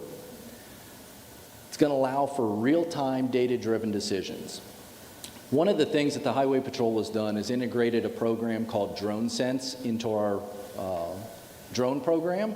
And what this allows me to do is I can stream video from any scene, anywhere that our command officers may be. At that point in time, any place can become a command post. We're able to allow those command level officers to make decisions no matter where they're at or at what moment they're in. They can step out of a meeting and they are now being briefed and can watch the events of an incident unfold and make decisions as it plays out. Dispatchers are able to deploy resources more effectively, and officers have more information prior to arrival. They can actually be watching the video stream from their in-car computers or on cell phones upon arrival to scenes. Something else that you may be able to assist with is one of the most inspiring things that I've seen today is the use of technology. Is how can we use this technology to improve our operations? So I encourage public safety agencies all the time. Don't tie your hands and limit yourself to just specific types of operations, such as search and rescue, crash scene mapping, tactical overwatch.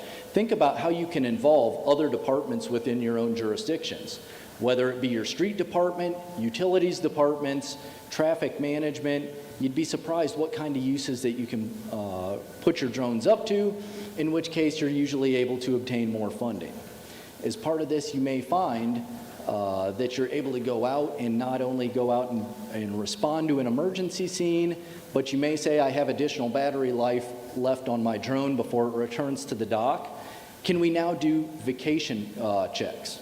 Residents, before they go on vacation, said, hey, I'd like my house checked occasionally. Can you now use the drone to go take an extra look and make sure that everything appears to be secure and safe at the house that's left behind? And with that, I'm going to turn this over to Bruce, and he can take over and show you what Tiffin University is currently doing with their dock drone setup. Okay, good.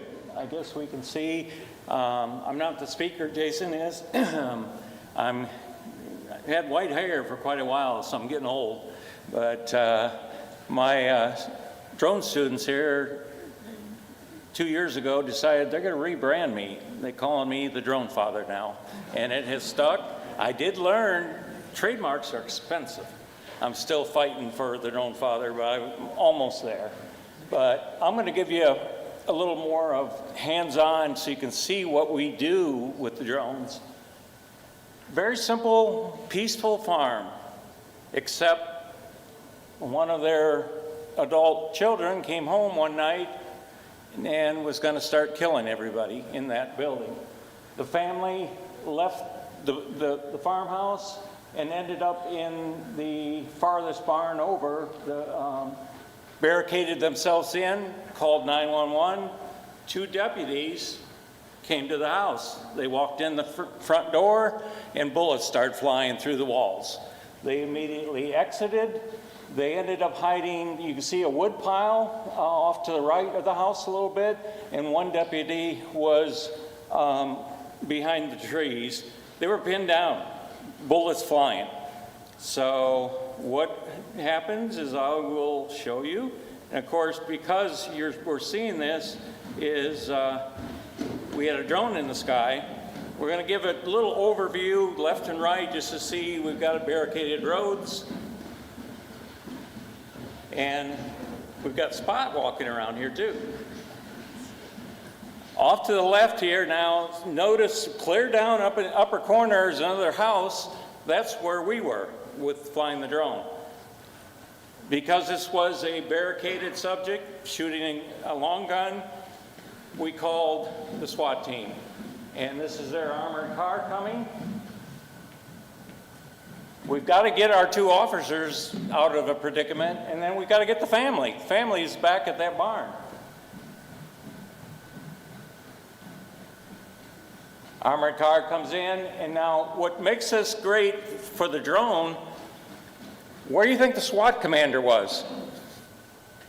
Again, car comes in, there's our officer hiding. He's got bullets flying over his head, and he's able to run in. The SWAT commander and the sheriff were at that house way about a half-mile away, and they're completely controlling this scene from the drone video. They were sitting there on chairs, and I wish I had popcorn for them, because they were just fixated on the video. But as you can see now, the family was in the barn, brought them out. What got me, look at the children. And it was a brother that was gonna kill him. So this affected me. I go to these several times a month, and I thought that nothing would bother me ever again. But watching these children come out of that armored car when it was over is another thing. This standoff went on till late at night. Finally, the gentleman comes out. He gives the single-figure salute. He was told to stop and lay down, but he charged. And you'll be able to see in a sec, there he comes, charging them, and taser time, plunk. And he's going to spend a lot of time in jail. We also used thermal technology this time. When he was running around inside the house, he was shooting out the windows, so my thermal camera was able to do that. Now we're switching to a motorcycle speeding along. Happens to be a drug dealer. If you look here in a second, Popo's going to come get him, we thought. Again, the drones are providing an overhead view, and the chase is on. He's going left to center, almost head on. Violation, violation, violation. They're just adding up. We use the drone video, of course, in court. And now my drone can only go about 45 miles an hour, the one I was using for this video. These guys are probably getting up to 75, 80, 90 mile an hour. I do have zoom, so I can keep up for a little while. So again, the commander in control of this operation was able to watch this real time and know exactly what was going on. This gentleman actually, and if you watch his motorcycle, you're going to see smoke coming out of it occasionally. It wasn't running too well, but he managed to outrun those two cruisers. And he got away that night. Luckily, a couple days later, he was back selling drugs, and we used the drone again, and we got him that time. So, but again, real-time situation without the drone. Now I'm going to switch from police to fire. We've got a house burning, got a fire inside. Where's it going to come out? Big question. I can see a little bit of smoke coming out of the roof. My firemen are getting ready to go in. But I want to know, where's that fire at? I'm going to zoom down and see if I can look in the window. It's not really going to give me a very good view. I can see a little smoke maybe down there. But I've got thermal on this drone, so my mind's a little old, so it takes a minute here to figure out what I'm going to do. Again, I'm looking, I've got a blind in front of that window. So I switch to thermal. Where's the fire going to come out? See the bright spots? That's where my fire's coming. So for a fire commander can tell his fire guys, get up on that roof and open up those two openings, that's where your fire's going to be coming out. So again, the thermal technology helps a lot there. One other thing, this is the Keegan Fire, one of the largest in Northwest Ohio. It happens every year for 3 years in a row. Big fire, took every fire department of Sandusky County to be there. The main water cannon, what's his problem? I got black smoke there, he can't see where he's shooting the water. Luckily, we were set up off to the left. You can't see us. I don't like filming myself. And we had a big TV set up, and the fire chief was able to stand there with the radio. I used thermal camera again to find the hot spot, and he directed that water cannon right on the fire, and he could watch the temperature in thermal right away. One other thing I did in this fire, you notice I've got crews on the ground, very dangerous. They're walking into that fire. If it gets behind them, they're going to be trapped. So again, I was watching those crews with another drone and able to make sure that they stayed safe.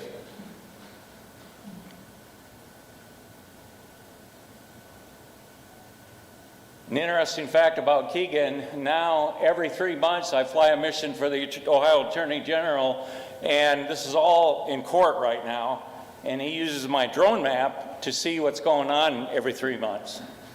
Now, real good demonstration of thermal. Side-by-side view, thermal on the left, regular camera on the right.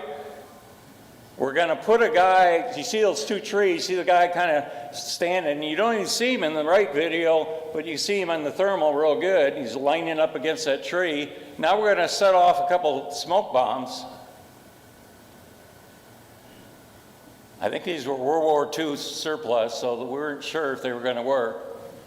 Now you can see real close, smoke's coming out, visible soon. Smoke's going to block that guy, except when you go back to thermal,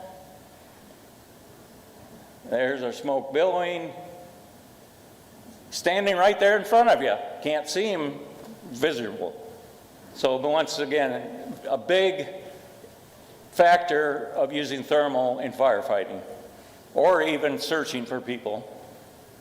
And now the new drones this year have got AI in them, and I just tell it, find me a person, find me a raccoon, find me a deer, and the drone's going to find it.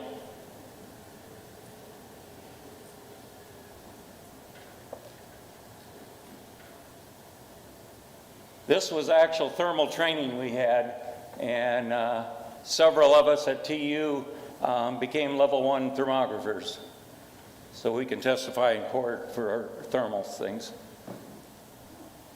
Did you know on thermal, if you dig a hole in your backyard, come back 100 years later, I can find that hole.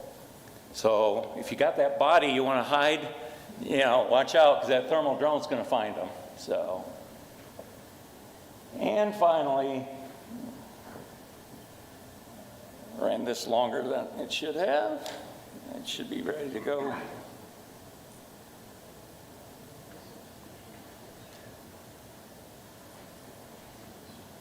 I think we'd like zooming in on this guy a lot.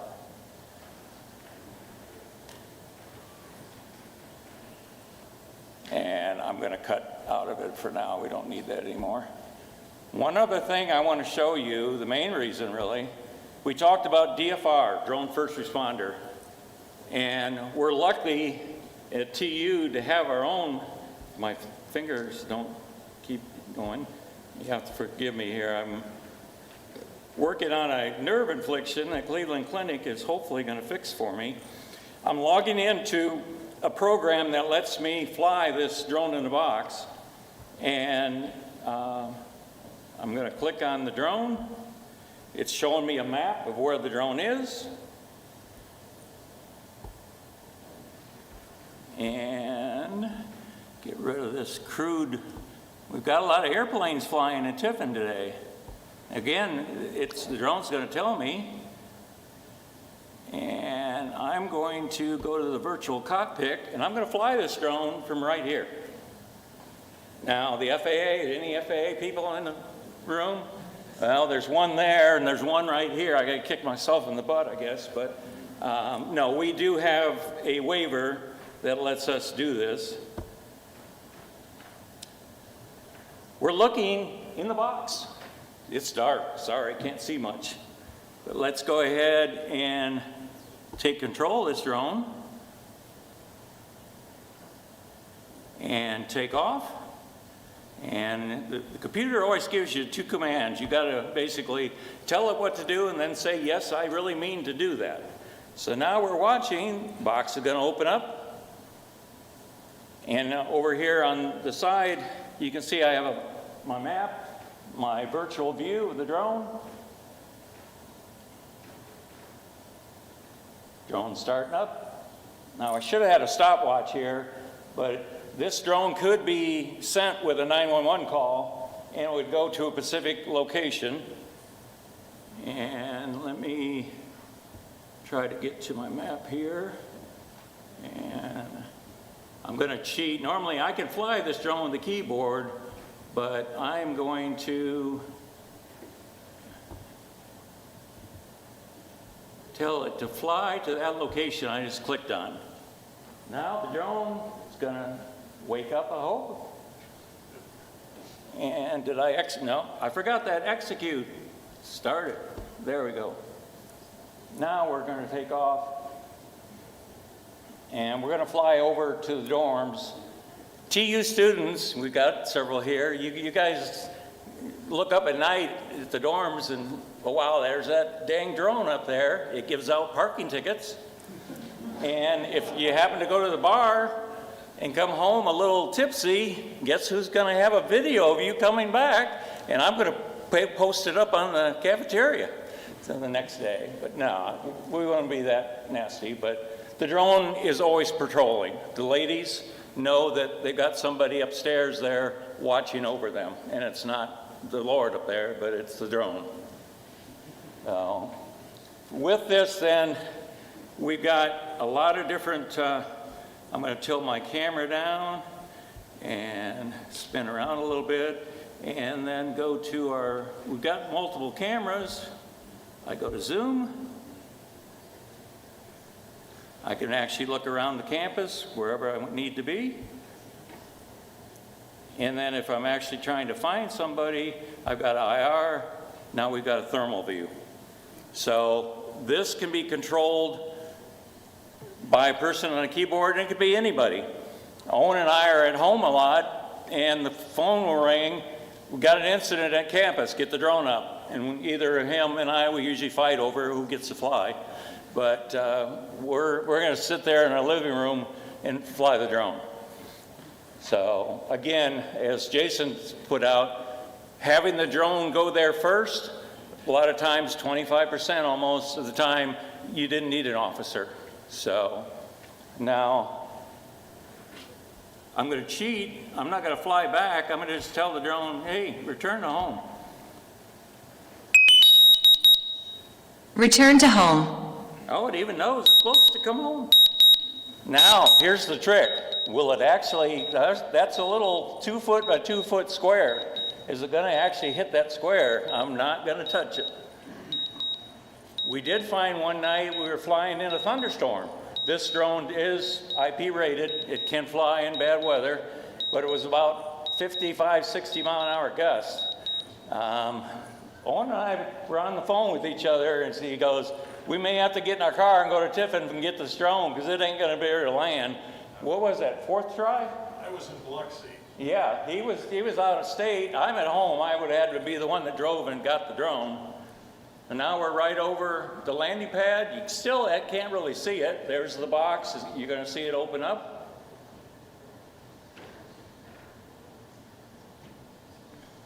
It waits till the drone gets a little close. There it's opening up.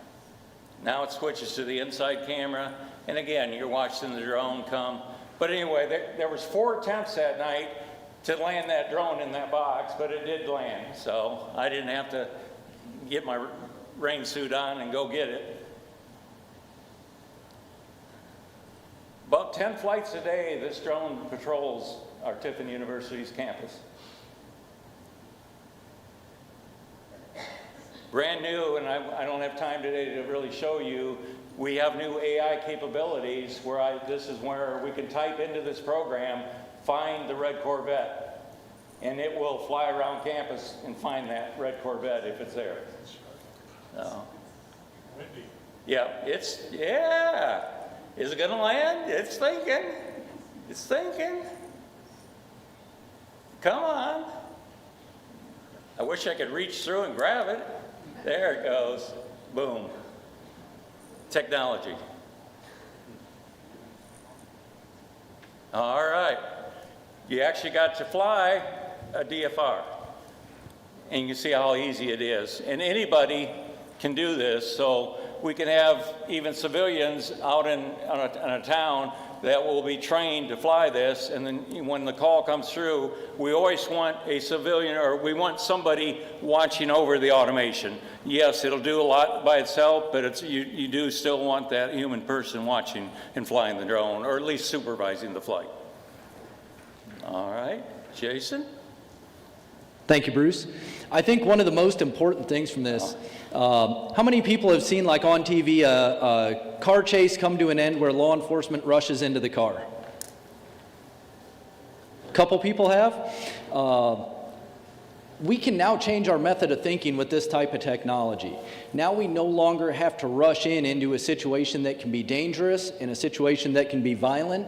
We can now slow down, we can take our time, and we can make good data-driven decisions based upon what we're seeing from such systems. So with that, we can open it up to questions.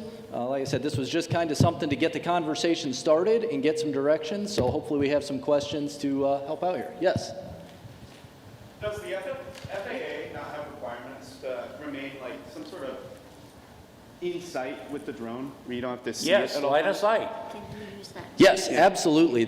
So the question was, does the FAA have some regulations behind making sure that you keep line of sight with your drone? And there certainly is. Generally speaking, I have to keep my drone within my sight to be able to see its attitude, its altitude, and its direction, as well as to be able to monitor the airspace around me. The one thing that Tiffin University did, and what's happening with many of these DFR programs, is you get other devices, other technology in place that helps ensure the safety of the airspace.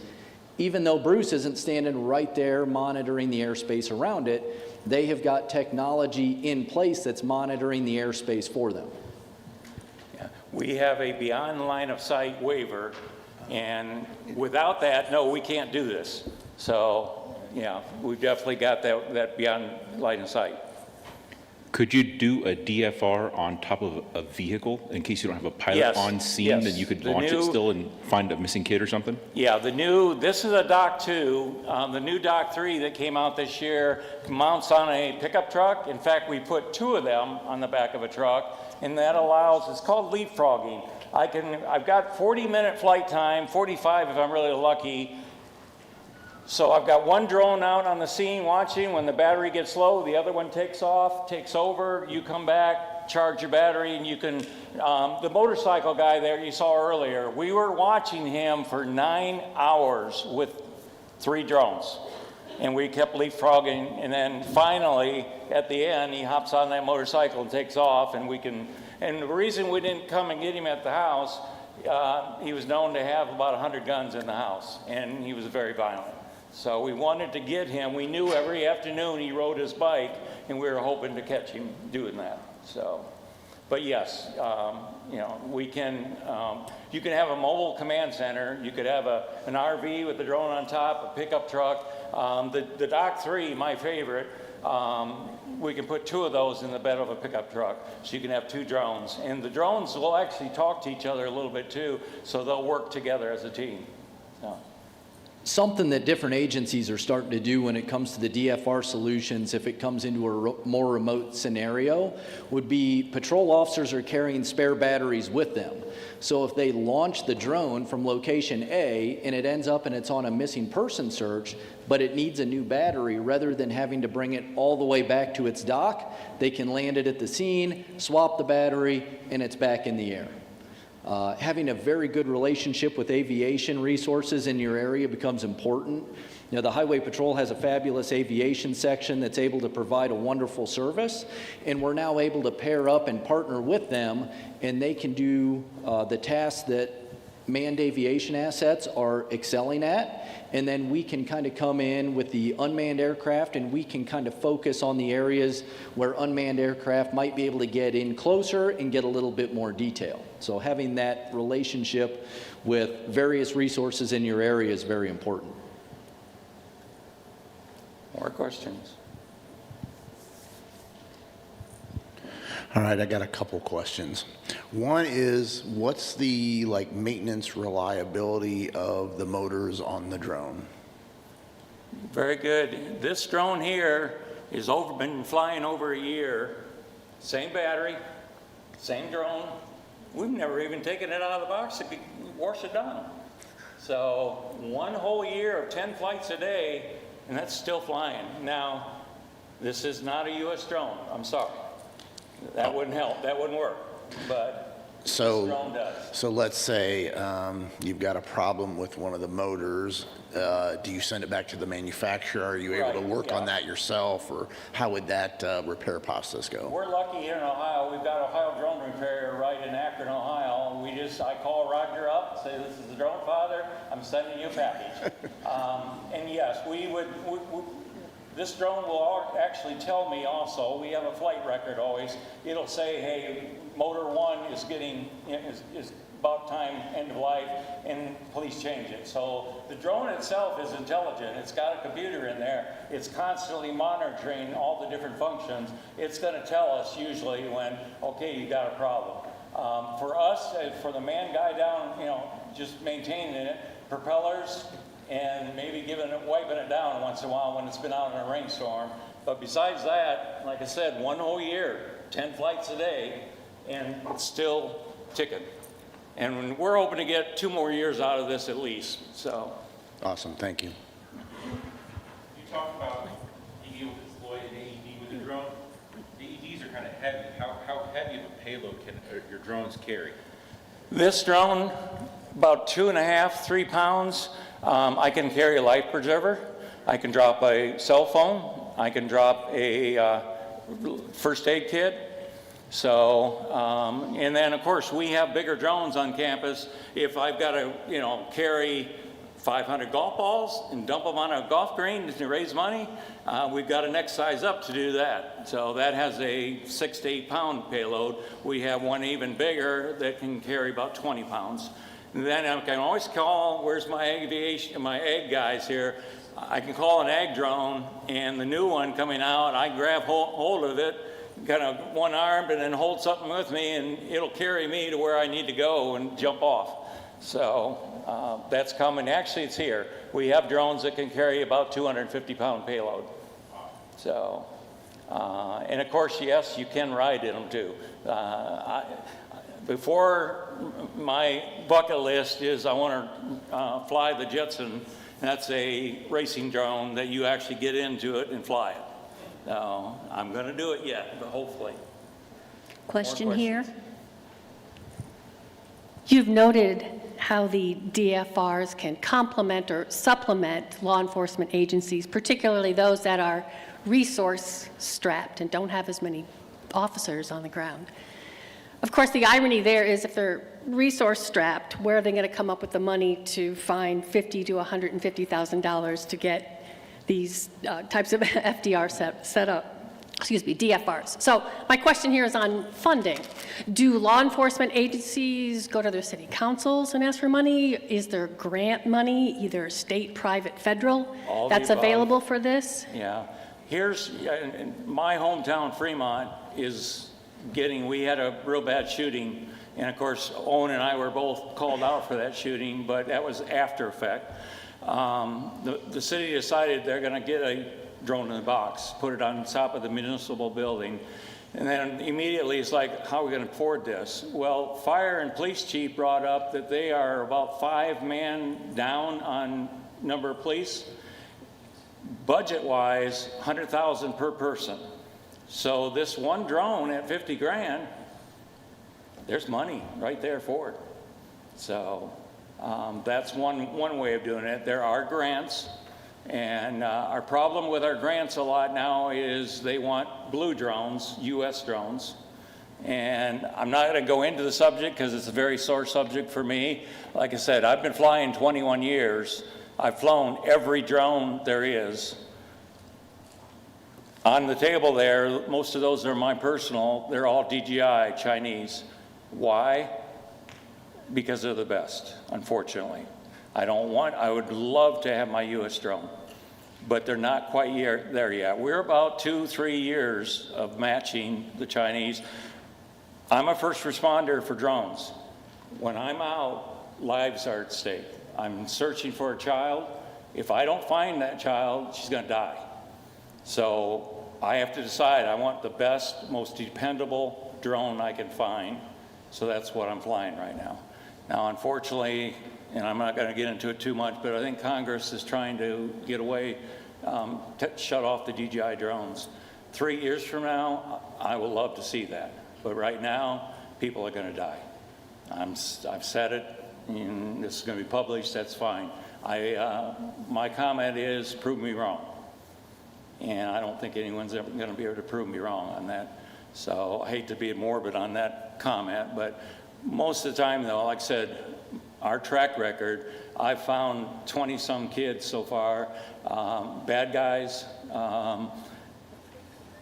When I found several dogs, my favorite, and if you go to an Arrow Viewpoint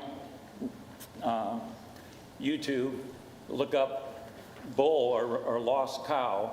I had a 600-pound bull. Farmer called me, Mr. Chambers, I know you do find stuff with it. Can you please find? He bought the bull, brought it home, opened it up, put it in the corral, jumped the 6-foot fence, and was gone. I found him in 20 minutes. He was in the woods, laying down, big old blob with thermal. And then I proceeded to follow him while they had to get a rope on him, bring him home, and they caught him. They had a cowboy with a lasso out of a pickup truck. Pickup truck was bright red. Bull, red. Guess what happened? After they roped him, that bull hit that truck in 12 spots and dented, brand new pickup, shiny red, and it had dents everywhere. 3 farmers were there, and it's all on video. You can see it on YouTube. He knocked every one of them on their butts, too. They finally got him in, and then my question to the farmer was, you're going to take him home, let him go, and he's going to jump the fence again. The farmer's comment, we're getting low on steak. So, unfortunately, that young bull ended up being in the freezer probably the next day. So, but anyway, again, animals, kids, we're there constantly. I get deployed sometimes weekly, usually it's always in the middle of the night, it seems. Phone rings, and I know immediately I've got a stack of drones by my front door, and I've got a mark, thermal, mapping, whatever, and I grab and I run. So even at my age, I can still be a cop. And though I'd rather be Jason's age here, where I would trust him to get in the bad guy better than me. But I can fly the drone and find him. And just to kind of add to your question a little bit, I always encourage agencies to try and build partnerships that while maybe a police agency by itself might not be able to afford their own DFR setup, can they partner with the fire department and partner with the streets department and partner with the utilities department in order to now have enough income and funding to now be able to acquire one of those devices. So partnerships are key.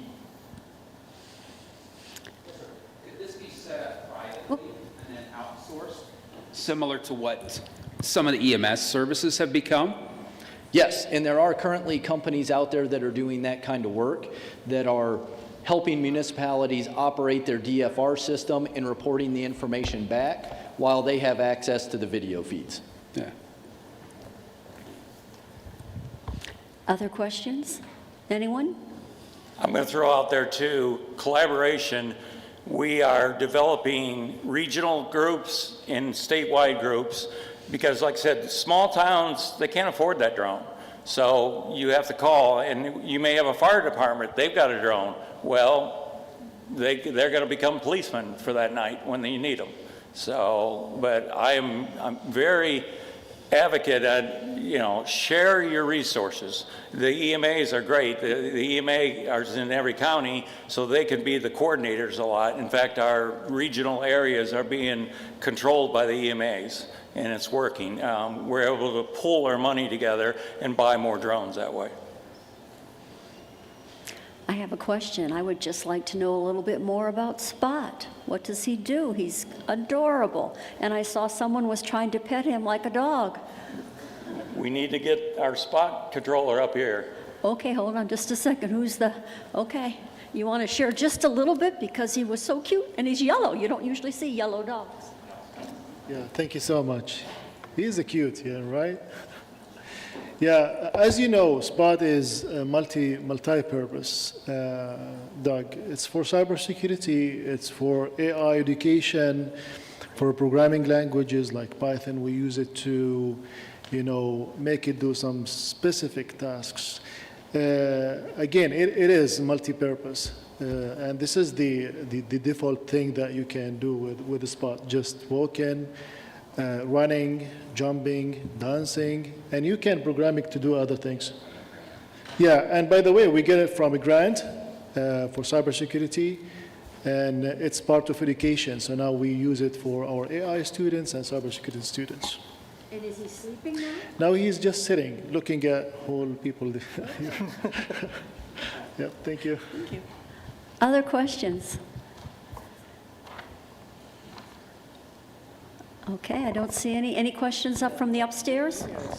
Oh, sure. Yeah, let me just introduce myself. My name is Anas Blazi. I'm an associate professor of computer science at Tiffin University, leading the Artificial Intelligence and Data Science Center at Tiffin University. Now we have multiple, degrees, new degrees in AI. So that's why our students, the new students, are really interested to have this experience with programming like these kind of robots. Thank you so much. Any other questions or any questions from the balcony? Because we've had lots of students up there today as well. Guess not. Doug, you can take it away to the last session. Well, let's have a round of applause for our last presenters.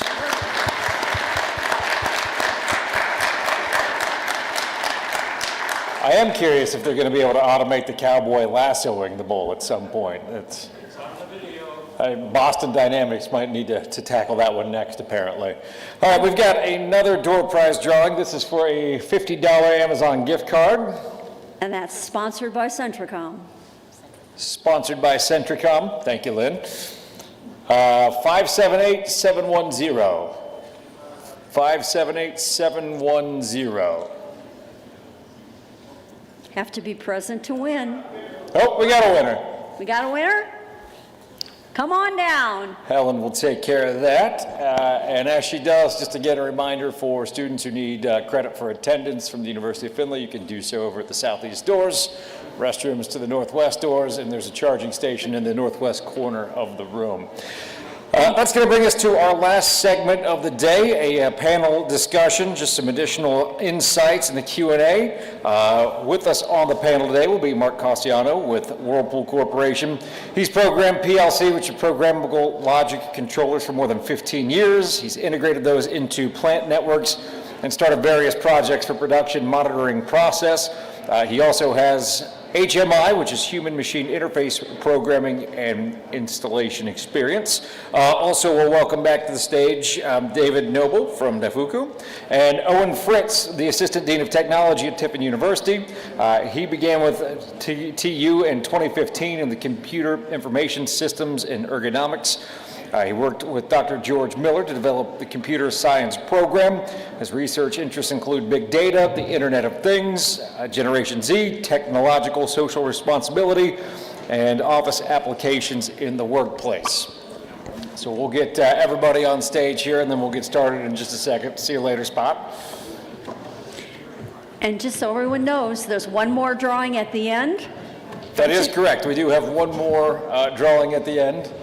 Sponsored by Tiffin University, so they're going to be drawing, and so there will be another drawing for a drone. Yeah, go ahead.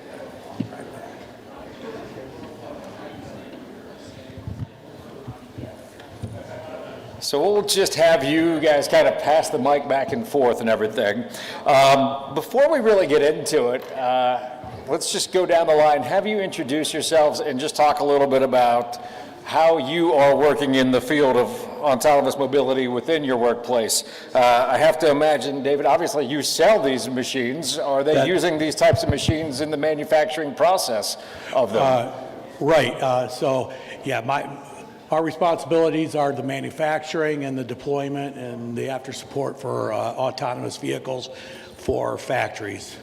So Makes sense. Do you use automated processes in your manufacturing process for your automated vehicles? Yes, we actually do. Yeah. So our assembly processes for our vehicles are using our vehicles, previously built ones for that. So, yep. Gotcha. Owen? So yeah, primarily my focus is in the drone industry, but as far as my role at the college as being one of the assistant deans over technology, working with Dr. Blasi and some of his programs that he's initiated with AI, artificial intelligence, and robotics, it's going to be a fun ride, I can say, for the next probably 10 years or so, because things are evolving so quickly. And it's just from what I've seen on the drone side, not even to bring in some of these other perspectives in manufacturing, it's been fun already. So we're moving with AI at a speed that we've never moved before, and intelligence. AI has been around since the 60s. We do realize that, right? So artificial intelligence has been around, machine language, programming language, some of those things. We have now just kind of launched into that generative AI phase that really has taken off over the past several years. But being a part of that, as far as at the university level, doing research and working on some grants with them, and working really primarily in our area, what we can do with drones and first responders is kind of what our niche is. And since we started off kind of with the grant from ODOT to work with the State Highway Patrol, that's kind of what leapfrogged us into drones with first responders. So Bruce serves as a civil deputy on the Seneca County Sheriff's Office, and so do I. So it's important for us to see firsthand what's going on as well in the industry. So bringing that side of it and see what we see every day. So I did a little research before I came here, and I wanted to find out from the Findlay division when they first installed their first AGV. And it was clear back in like 1985. So kind of what David was saying, they had a line, a magnet in the floor, and they cut and they made these certain delivery systems. Now imagine that was 1985. Imagine the resistance that was back then. So stories, this is way before I worked there, but stories of people going up and kicking it and stopping it and going, haha. Well, now we have hundreds of them in just the Findlay operations. We probably got thousands through. Now we have dash cams. Yeah, yes, yes. So the internet was good too. Exactly, yeah. So that kind of that fear has kind of subsided a little bit. There are still people that scoff at them, but really, what David was saying is the reliability, the repeatability. That's big. And he kind of made the joke of, well, the forklift driver talks and he gets on his phone. That's all true, and that's all wasted time as far as manufacturing. So from a manufacturer, we see that. Also, with the example of having the assembly line being an AGV, now you don't worry about monuments in your building, where if you have a straight line assembly line, guess what? There's columns, there's drains, there's all these things that get in the way. With an AGV, you can kind of go up and around. It can be presented in an ergonomic way. It can turn it, move it, utilize that. So there's a lot of efficiencies that when you're scoping a project, you take all that into within that project and the flexibility. So let's say you say, I don't want that product anymore, I'm going to make this product. Guess what? The AGV then can make that, where if you have an assembly line, you're stuck with that sunk cost in that. So let's jump into, you said that, okay, back in the 80s, the thing was driving by and they kicked it, and we're not doing that anymore, I would hope. So in manufacturing, we've seen mass adoption, or at least a larger adoption of these practices since then. How does that play then into the leap of going from the manufacturing setting to, as we saw in some of the earlier presentations, automated driving, automated pilots, where we start to have that, we trust that system like we would trust the automated manufacturing line? Really, that's through that safety, not quite the FLIR, but the time of flight scanners that they have on there. Really, people, they still do the step out in front of it and stop it. And then, they do automatically restart now, because they'll sit there for a little bit and say, is the coast clear? I'm going to take off again. So truthfully, it's kind of breaking that mold of, okay, now we're coming into a different facility. How do we have those early adopters to understand that and embrace that? Well, and another thing I touched on was training, right? So, you know, the lead time from when a company like Whirlpool decides to purchase an automated system to when it's actually deployed, depending on complexity and everything, could be up to a year. And at that time, what you want to do is start introducing the idea to your employees what is coming, so that it's not a culture shock for them. They understand the value of it. Especially today, they're not necessarily so worried about losing their place of employment because we're not fully employed. You know, we're still, you know, a lot of help wanted signs out there.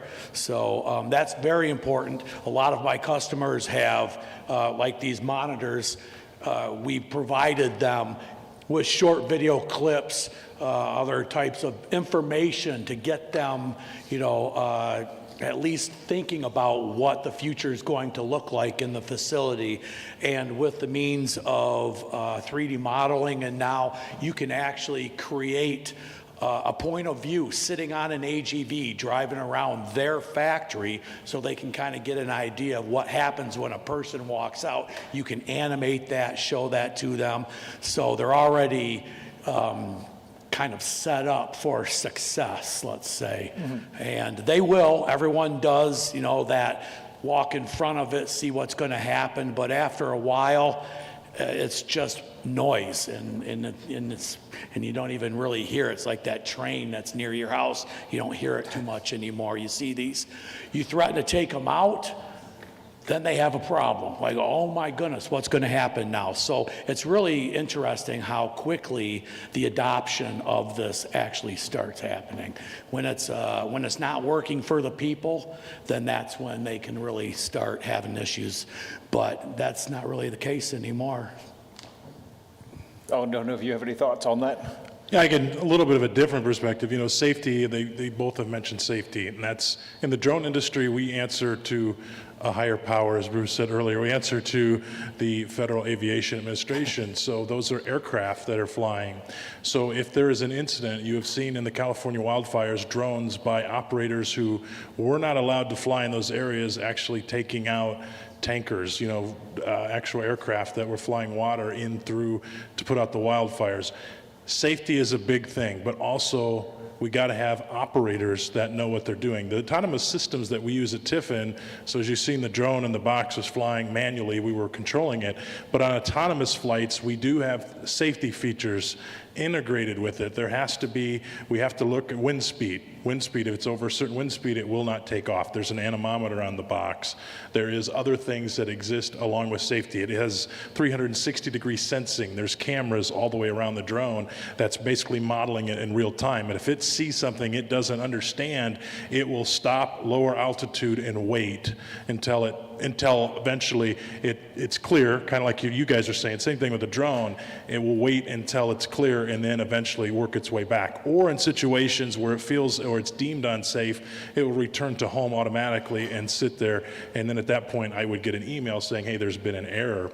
But I think we have to embrace the technology. I think as part of that, we have different technologies that continue to exist. I remember back when I was telling him, you know, when the internet was invented, everybody thought everybody was going to be out of a job. That is not true with these autonomous mobility vehicles and other things that we have. We have to get on board with it or you're going to get left behind, because that's the way we're moving. But at the same time, we still need people that are going to continue to program these devices. We still need people to manage these programs. There's still going to be people to service these vehicles, robots, autonomous machines. So in essence, it's creating more jobs in a different way. So I don't feel that it's eliminating jobs. I do think there's more opportunity for more things. I'll be the first to tell you, I'm a kind of an unorthodox dean in such a way of, I'm not the first person to tell you to go to college. I think there's a lot of skilled trades out there. And some of that in autonomous mobility and robotics, you don't need a 4-year degree. So I think it's something to keep that in mind. I think it's going to create jobs not only for the people that have 4-year degrees, but people that don't have 4-year degrees as well, because we do need that skilled and those trade labor people that exist out there. So I think that's one of those things that also has an opportunity for jobs and creation of jobs. So continuing on just human interaction with the technology, You guys have kind of touched on this already, but I'm curious, and I thought about it when we were watching the drone fly around. There would be a pop-up that would come up, manned aircraft or whatever that was in the area. The drone knows that and can detect that, but the piloted craft, how do they know? How do they know that, oh, hey, that's the Tiffin guy is flying the automated, or do they get some? Are there systems in place that let us as the human know what that technology is doing? And we can expand that out to what's going on at Whirlpool and David, what you're seeing on factory floors. So unfortunately, the manned aircraft pilot does not know unless they see it or hit it. And let's hope they don't hit it. We deal with, Tiffin Mercy has a helipad. Helicopters fly at a much lower altitude. Legally, drones are allowed to fly 400 feet. That's it. Our ceiling is 400 feet. We can't go above that. Manned aircraft, usually, unless they're on approach or they're taking off, stay above 400 feet. If you see a plane flying at 400 feet, it's a bad day for most people because it's too low. Something's wrong, unless they're taking off or landing. Now, helicopters in medical situations do have to fly under that position, but the pilot, it is on the pilot. They have to give way to manned aircraft, and it's your responsibility. That's why the rule states a visual line of sight you have to have unless you have a waiver. Now, there is some situations where we're working on studies, and I say we, but as the industry and the aviation industry in general, all aircraft should be broadcasting ADS-B, which is their position. You could look up Flight Radar 24 and look at those different positions of all the aircraft in the United States. Drones, they don't want to put into that system because it would overwhelm it. There is integration studies of how do we integrate drones, and drone dominance, if you will, was the word coming out of the federal government. How do we integrate that into airspace? Because Amazon deliveries, Walmart deliveries, Kroger deliveries are already happening, and they want that to continue to take place. There's Amazon vehicles, there's UPS vehicles they're testing to send out in a neighborhood. The van sits there, the drone launches from the van, it delivers houses, like 10 houses, comes back in the van and reloads. So it's a very interesting technology, an evolving technology. Unfortunately, I wish there was a better way. They're studying. I think we'll get there at some point. I think we'll have a way to integrate it with the management systems of ADS-B, maybe its own drone system, but we're not there yet. But it is ultimately on the responsibility of the pilot. You hold a pilot's license as Part 107. You are subject to that federal authority, the Federal Aviation Administration. So we've used Whirlpool, that is, have used drones actually within the facility. Now, there are some restrictions on that because of the people that are working and things like that. But what we've used it for are like inventory checking. So let's say we've got 5,000 bins of things and we're not sure that everything is accurate. We can actually do a drone flight, record all that, and then download it and actually do an inventory check on that. That's been very successful with that. Obviously, before kind of Google Earth, we would do it for our roofing, things like that, things on around the building, the landscaping and things like that we're able to check with that too. But I do have a question. Do they get hit by birds? Like geese, ducks, and things like that? Sorry, I just had to ask. Yes. Okay. The answer is yes, they do. Bruce and I have been downtown Sandusky and have scattered seagulls before. It depends on the type of drone. If it's a bigger drone, not the ones really that we have here today, it's going to do damage to the bird. I think they both lose. Because once it hits the prop's gonna spin out of control, and the bird's also gonna be cut severely because they're carbon fiber props and rotating at the RPMs that they rotate at. It's impressive. The bigger drones that we have and the other types of drones that we have, I think the birds would lose. We still would have damage, kind of like a manned aircraft, but it would still sustain flight. Some of the drones that we have, the bigger ones will land with 3 motors instead of all 4. So that's a safety feature built in. The bird eventually probably would be over with, depending on what type of bird it was, it's over for them. And the drone would come in and land and we'd have to repair. Hopefully, we don't have that issue. We've come close. I know we've come close, very close. Me and Bruce, and we've done some flights, but we've luckily not hit one yet. We don't want that. Usually the birds are afraid of it. They'll try to stay away from it because it makes that high-pitched sound. Hopefully they stay away, but I can't say that for all birds. I had to ask. It's okay. That's a good question. It's okay. Mark gets to lead the rest of the Q&A after that one. Yeah. So a lot of the presentations today focused on security as well, and I think in all three aspects. David, you talked a little bit about in your presentation that it's kind of internal, but let's go down the line, just talk about your biggest concerns when it comes to security for whether it's drones, whether it's factory floor devices, Internet of Things, what have you. Where do you see the biggest risks when it comes to security? So on the security side of it, again, you know, we're behind the corporate IT department. So it's going to fall into the corporate IT department's responsibility for any type of outside security. Our AGV systems are self-contained. They don't need the internet to run. In fact, we're really not to the point yet for cloud computing for our master controllers and that, because it's a real-time application and we need it running. With that being said, in a real-time application, you take it down, you take the plant down. So really, you know, it's not necessarily intrinsic to global security as it is to keeping your plant running and keeping your people paid and keeping your customers happy. So for us, we see it as more of a nuisance if something like that were to happen, but I've never experienced a cyber hit on any of my AGVs. So from what I know, that let's say the scanner actually would then, those are usually category 4, SIL 3, I believe, safety rated. So then it's going to go into a controller. Then that controller actually has its own safety procedures that it's running through, doing its own checks. So there's quite a bit of safety redundancy with that. So even if they hacked the drone or the AGV itself and said, hey, I'm just going to run it willy-nilly, the safety devices within themselves are protected within that because of that. Imagine a safety gate for a robot. Yeah, you can hack the robot, but ultimately the safeties are going to save you because those are hard contacts logically programmed in there. Drone industry follows similar practices. I got to be careful what I say here because this is the reason that they're trying to potentially get rid of foreign drones, is some of that cybersecurity aspect. And I agree with what Bruce had said earlier. You know, while I agree with American made, we can't afford it right now. Departments can't afford it. We can't compete. We're not competing. So if we can do the American-made things and compete, I'm all for it.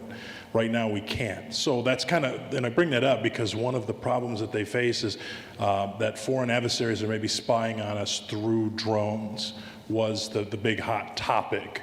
Unfortunately, the myth, in my opinion, is busted because anybody in this room can order a satellite photo of an area and have it back in an hour if you pay the right money. So I can have a satellite photo of your house in an hour. Anybody can do that.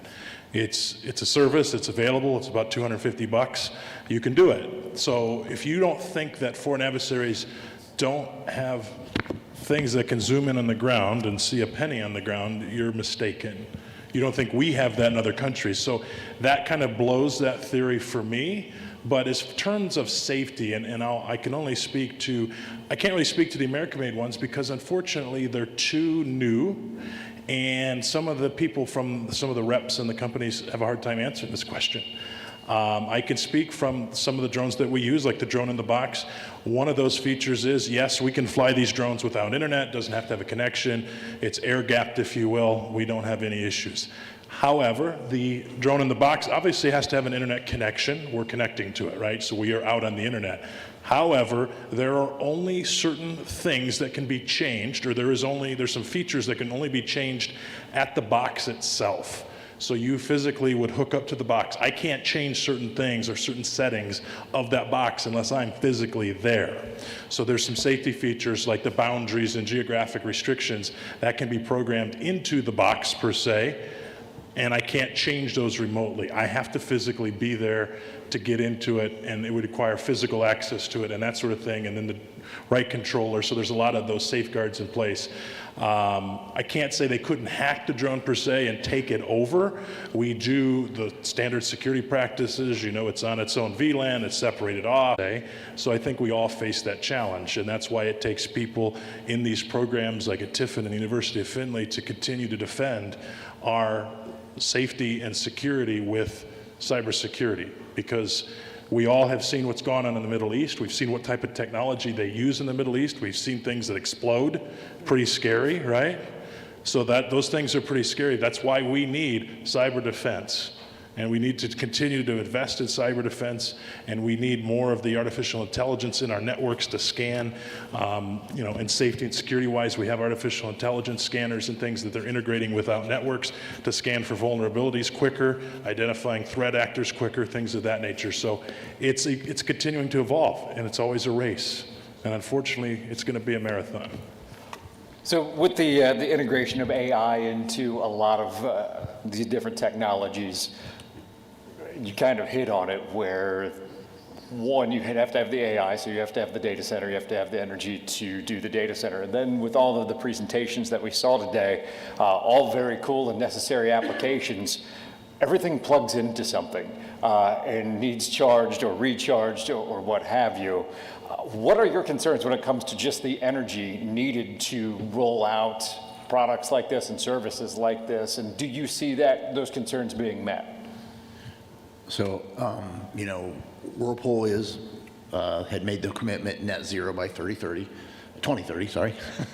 And, you know, we have the wind farm that's supplying that, and we do look at those alternative means of providing that extra power just because of the electrification of all these devices that we're trying to go through and reduce our greenhouse gas. That is an infrastructure problem throughout America. There's no doubt that for these companies to get to that net zero or that availability of power consumption is going to be it's going to be a long road just for those developments. Well, with automated guided vehicles, like forklifts, for instance, you know, you had the traditional forklifts with the gas or with you know, flooded batteries. Now we've got the lithium batteries available to us. But in the forklift day, they would run it down, or they'd run it till the end of the shift and then plug it in. And with automated guided vehicles, just like your Roombas, it's running and it will then park itself and charge itself, but it's not going to drain itself out. It will continue running, if we have it programmed that way anyway, in a delivery system to where we'll be doing the work, and when it drops down to a certain discharge level, then we'll not take any more work, go park for a few minutes, and then pick back up and let the controller know that we're available to receive more work. That affects your quantity of vehicles, because you actually have to take that into consideration then, so you may have to add an additional vehicle or so to your fleet. But what we've found and what our customers have found is that the energy consumption using an AGV, an automated guided vehicle, or an AMR is much less than your traditional forklifts, because we control the speed, we control, you know, everything about that AGV, when it gets deployed, how fast it's going to drive, its braking system and everything, which all play into the battery consumption. So we're actually able to be much more lean on the energy consumption using autonomous vehicles than we were back in the day. So Tesla versus your charger, right? Now you can take your gas guzzled charger and do burnouts and everything. You're going to consume a lot more energy with that. So if you kind of think of it in that type of way, it's definitely much more energy friendly and a much more green piece of equipment for the factories.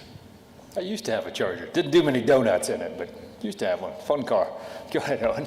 No, I was just going to say, the drone world, we're impacted the same way, but what drones have continued to do, we can do more with less. The batteries have technologically advanced leaps and bounds over the years. Bruce used to get, 5-10 minutes of flight time? Now we're up to 50 minutes of flight time with less battery. We're starting to see that. Look in your pocket. Your cell phones, batteries continue to get smaller and smaller and smaller. So we're doing more with less on drones, and I think that's going to continue. I think as the technology evolves, I think we have to look at power consumption as a whole in the United States. I think that's a big thing. We have a lot of data centers, right? Amazon, everybody loves Amazon from the other week, decided to take down the internet, if you will. I think we got to look at stuff like that. And you ask about the security stuff. I think Amazon, that's not the first time that's happened at that actual site. I think our reliance upon data centers and not having the data centers having redundancy for things that happened in that scenario is something that has to be looked at. Now, by no means running a data center or something like that is easy. It's very complicated, but I think we have to look at that, because what happens if a data center goes down, our classroom management, our LMS learning platform doesn't work. What do we do, right? So the same thing, I think that goes for anything, the reliance upon those data centers, and those consume a huge amount of electricity. I think there's a broader conversation that has to happen in the United States to find the fine-tuned balance. We have some in here that believe in global warming, some that don't. We have to come together as a group, and we have to find the balance of what works for everyone and what can we do to make sustainability better, right? We all want to make the environment better. I think everybody does, but there comes a point of some common sense, and we have to have a little bit of bringing all those people together that can actually work together, not the people that are going to just go at each other, right? I have a tendency that I may just want to take people out if I'm upset with them, right? Everybody has that anger sometimes, and we have to come level-headed to the conversation and bring something to the table that you compromise on both sides. I think that has to happen, power consumption as a whole in general. So we're going to leave a little time for Q&A from the audience. So my last question for you, pretty broad. We've seen a lot of very interesting, very cutting-edge things today. What excites you about the frontier of your industry and what maybe is coming next? What's exciting to me is I don't know what's coming next most generally, honestly, because, I look at drones. Think about drones. They're used in agriculture, they're used in policing, they're used in counting inventory, they're used in so many different varieties of things. And there's things that people are coming up with that I don't even understand, and I haven't even seen yet. I think it's very interesting to me. It's always that innovation of the unknown.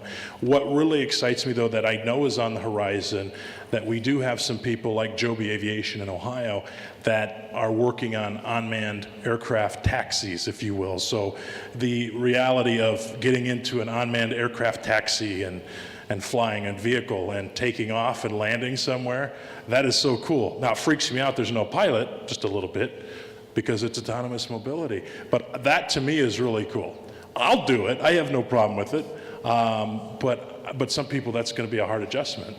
You don't have any control and you're in this thing that's flying through the air at 60 to 70 miles an hour, it's gonna freak you out. But I think it's exciting. I don't know, it's just the adventure side of me, but that's the most exciting thing I think in my side of the industry. So I'll be honest, I was a little hesitant at first with using some of the AI tools, Gemini or whatever, but then I started using them. And the intent of using them is giving me more free time to do other things. It works. It works really well. Now, I am going to reread a report that maybe I've gathered from 4 or 5 different sources I've inputted in there, but it's pretty impressive. I have to say that what used to take me 2 hours, maybe 10 minutes now. So, and that's what got me to flip and say, well, I have to get in front of this or I'm behind it. So that's when I started using it for that. But once again, I'm still putting my eye on it, reading it, validating what the information is that's coming out of there. So I'm kind of pumped about that, just that ability. Now I'm using it for deep learning or deep knowledge-based type of things, but just from a day-to-day type of use, I like it a lot. So on the artificial intelligence side of things for automated guided vehicles, personally, I think that what we're going to see is the ability for manufacturing facilities to flex in real time using not just your manual people telling them what to do this, do that, but instead have a system that takes that supervisory person out of making the decisions, and the system itself is flexing itself to make preemptive smart decisions so that the next time you're doing something you've learned from what you've done before, can quickly implement that. And then they had a Kalman filter way back in the end of, where, and that was really kind of our first entree into artificial intelligence.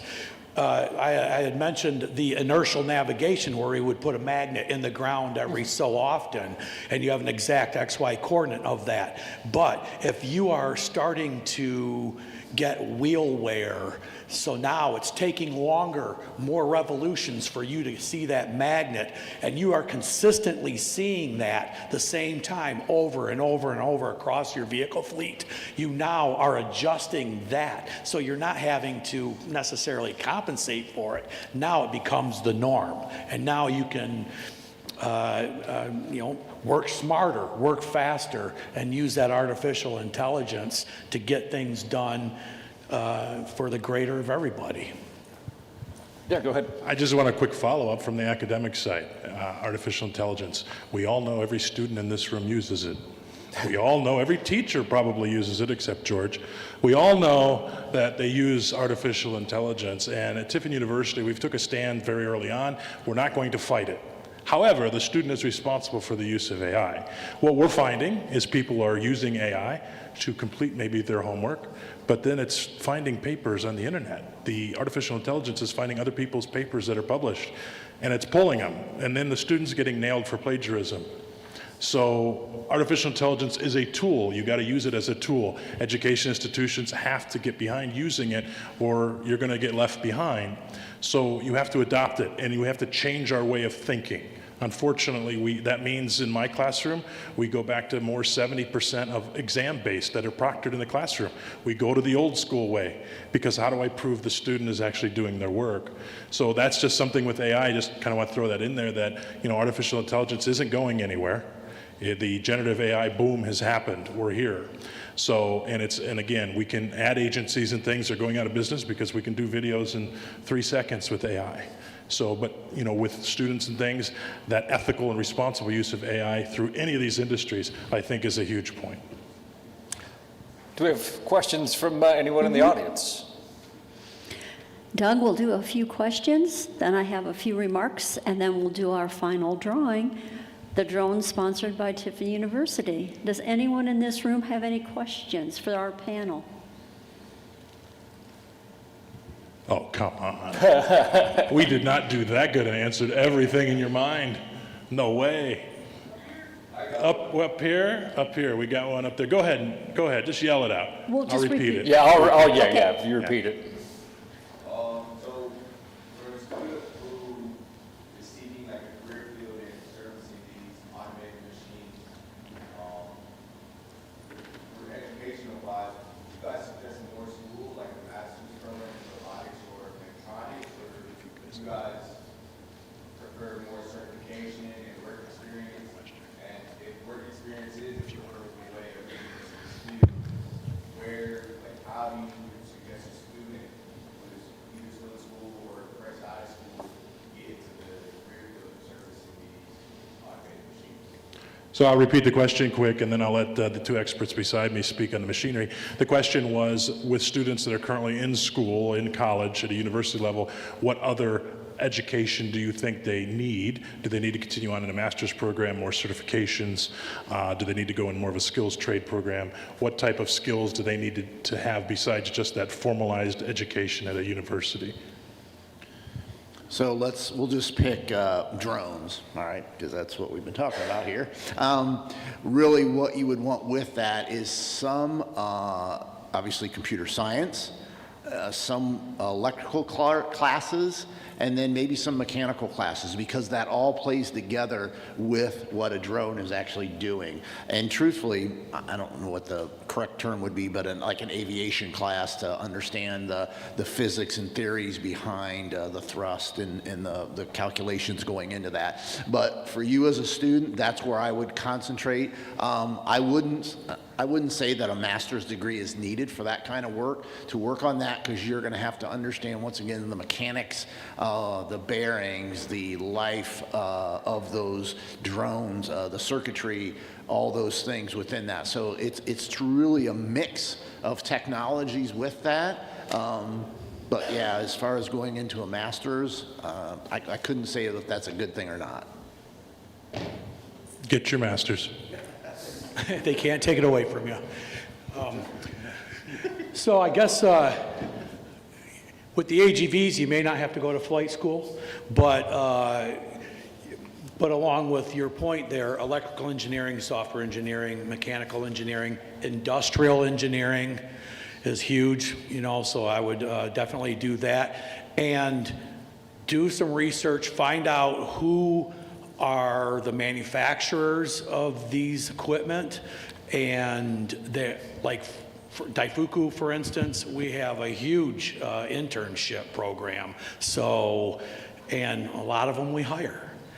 Master's degree, not necessarily. You got a passion for something, for instance, mechanics. We have our folks that are in our service department. They're not degreed, but they go out to site and they've got technical experience, mechanical experience and everything.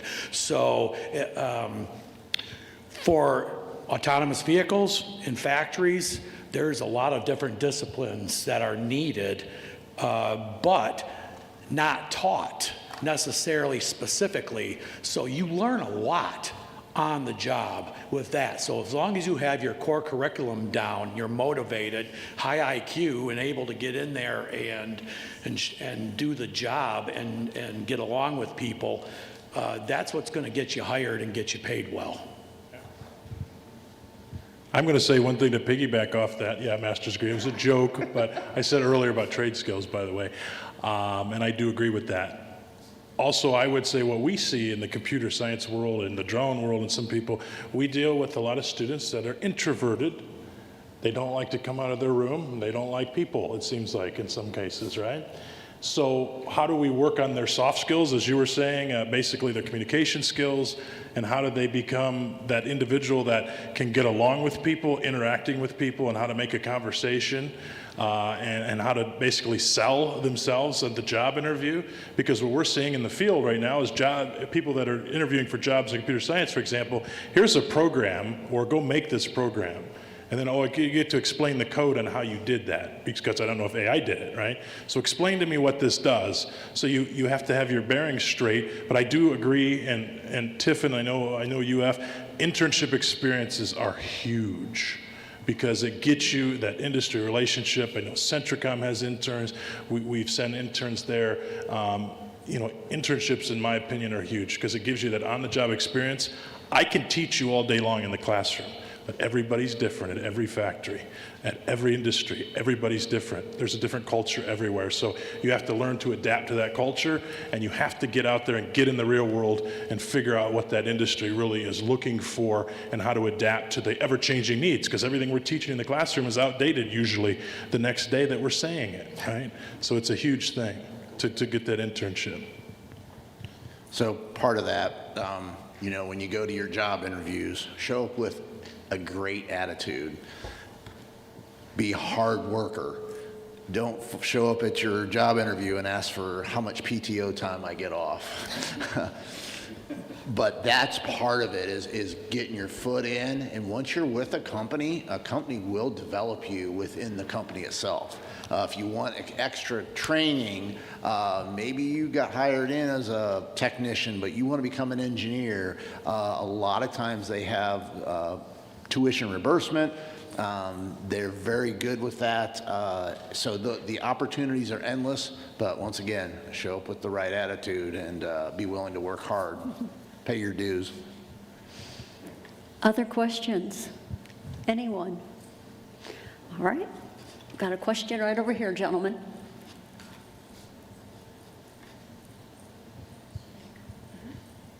Hello, I'm Vincent. I'm a graduate student. I study in applied security analytics.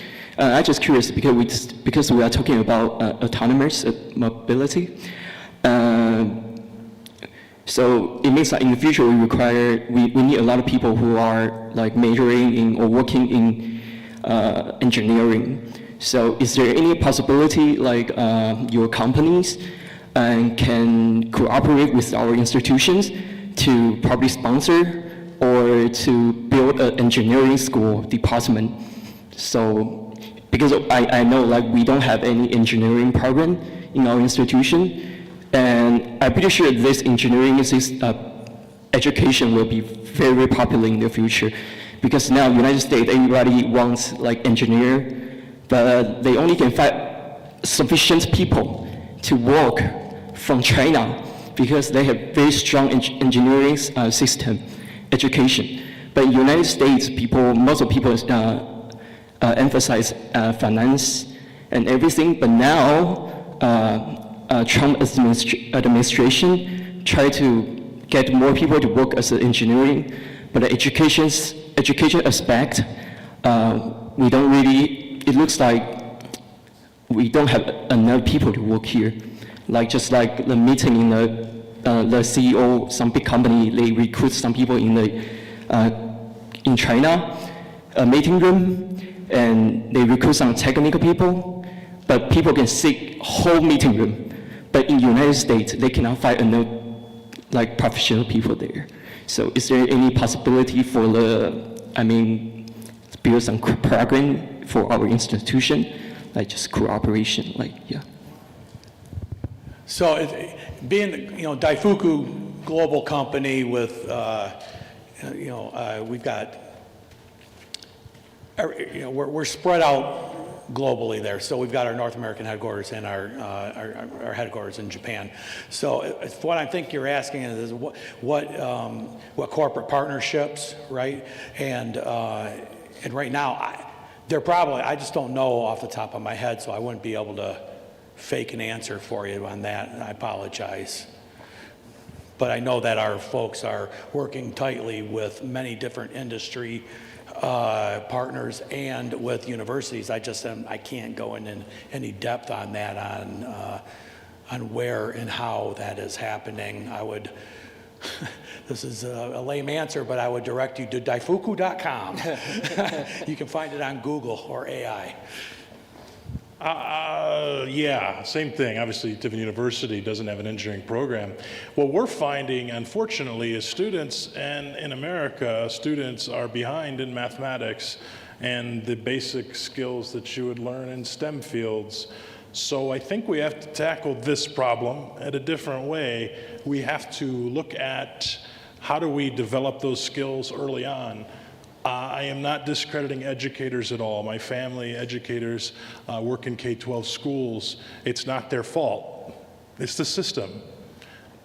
We have to figure that out. Right now, I'm troubled by sometimes, and I see this from students coming in from high school, they just get passed on in high school to the next level, the next level, the next level, and then they come to college and they're going, oh, you can't turn that assignment in late. I don't know my multiplication tables. I don't know 9 times 5. I don't know binary, which is ones and zeros.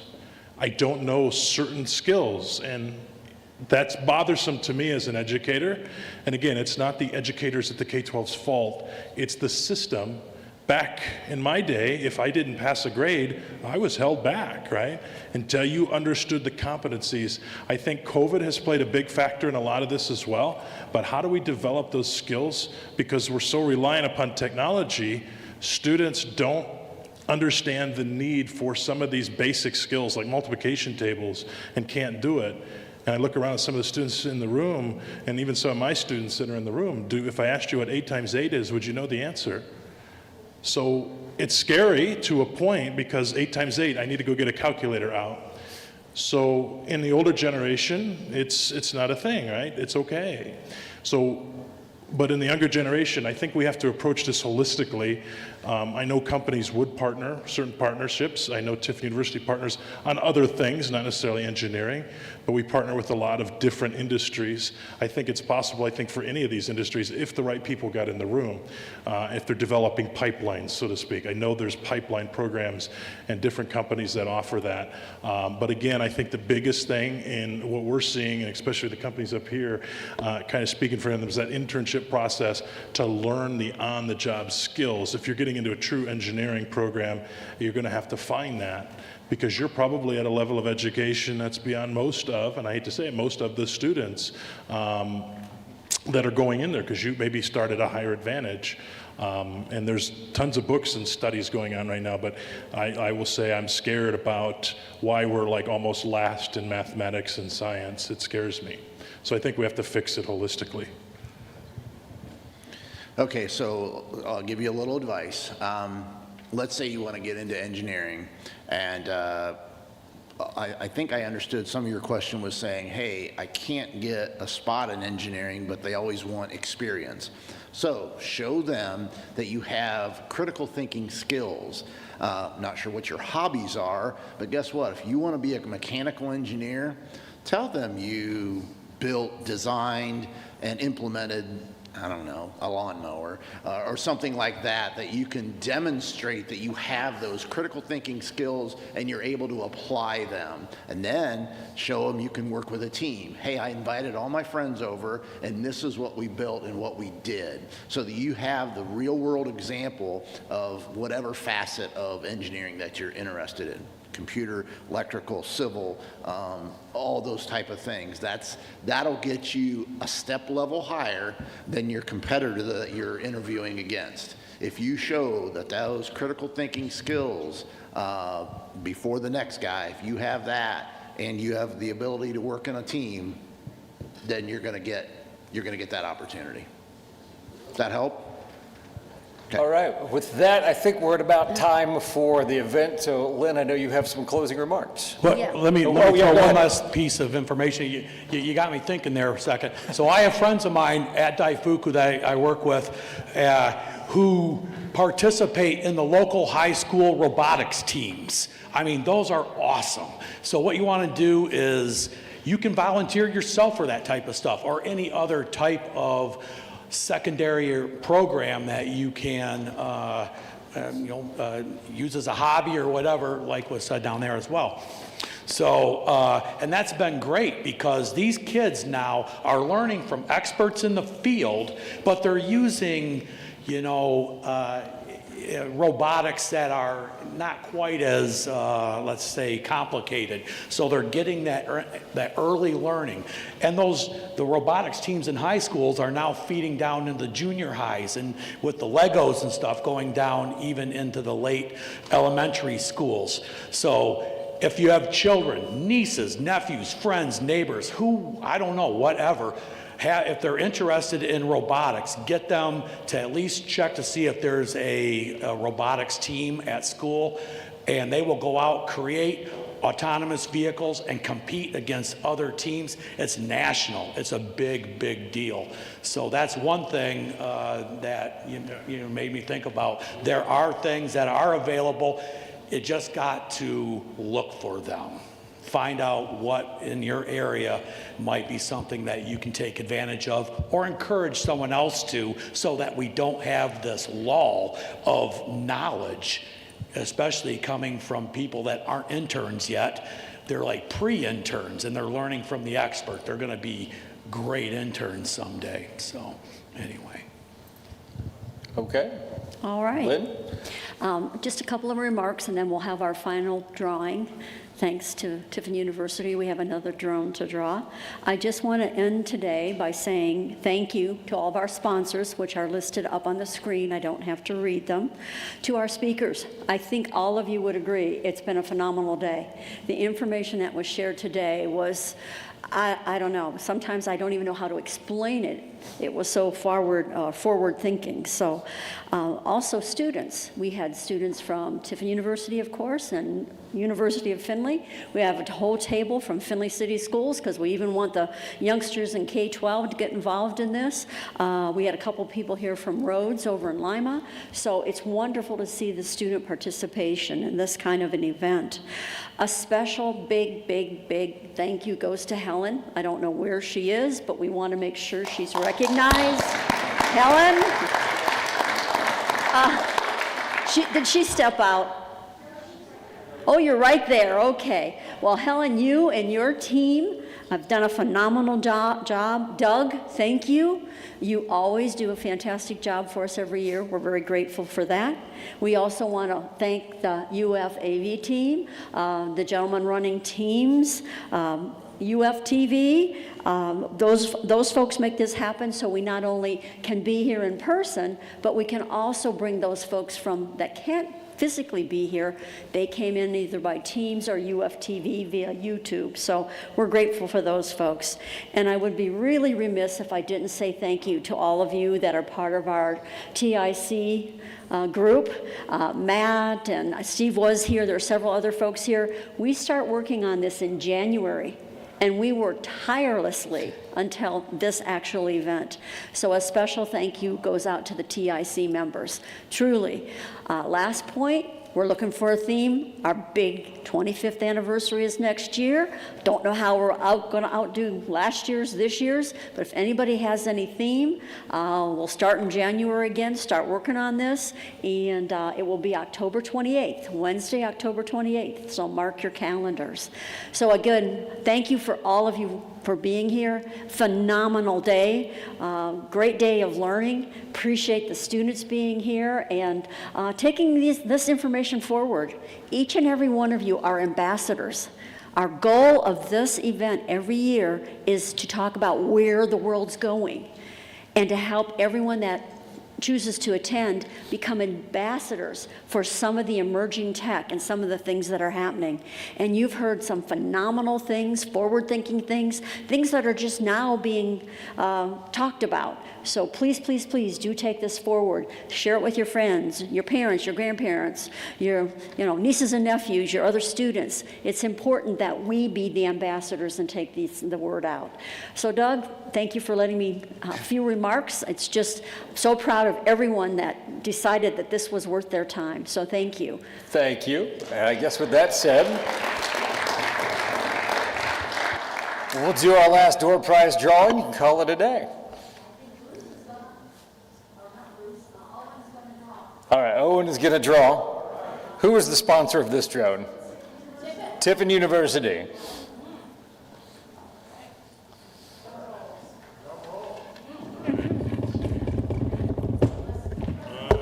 Yeah, let's see if you could. This is a Neo, so DJI Neo. It's a selfie drone, so it'll be fun. Kind of the ones you were seeing flying around today. Ticket number 578719. 578719. Do we hear bingo? 578719. Going once. Get a look at your ticket. 578719 twice. You're out of there. Next. All right. That's, yeah, here we go. Must be present to win. Let's see here. Next one is 578844. 578844. Oh, come on. 578844. Going once. Going twice. Next. We'll find one eventually. Well, it's probably me. No, I don't. All right. 578830. 578830. I feel like a bingo caller. Come on. It's okay. 578830. Okay. Once, twice. Okay, we'll get there. We'll get there. We'll get there. 578728. 578728. Oh. What am I up to? This is the fourth ticket. 578-728. I think we've got bingo. All right, we have Hey. a prize, all right. Congratulations. With that, thank you all for attending, and have a great rest of your afternoon. Bye, everyone. Be ambassadors. Spread the word.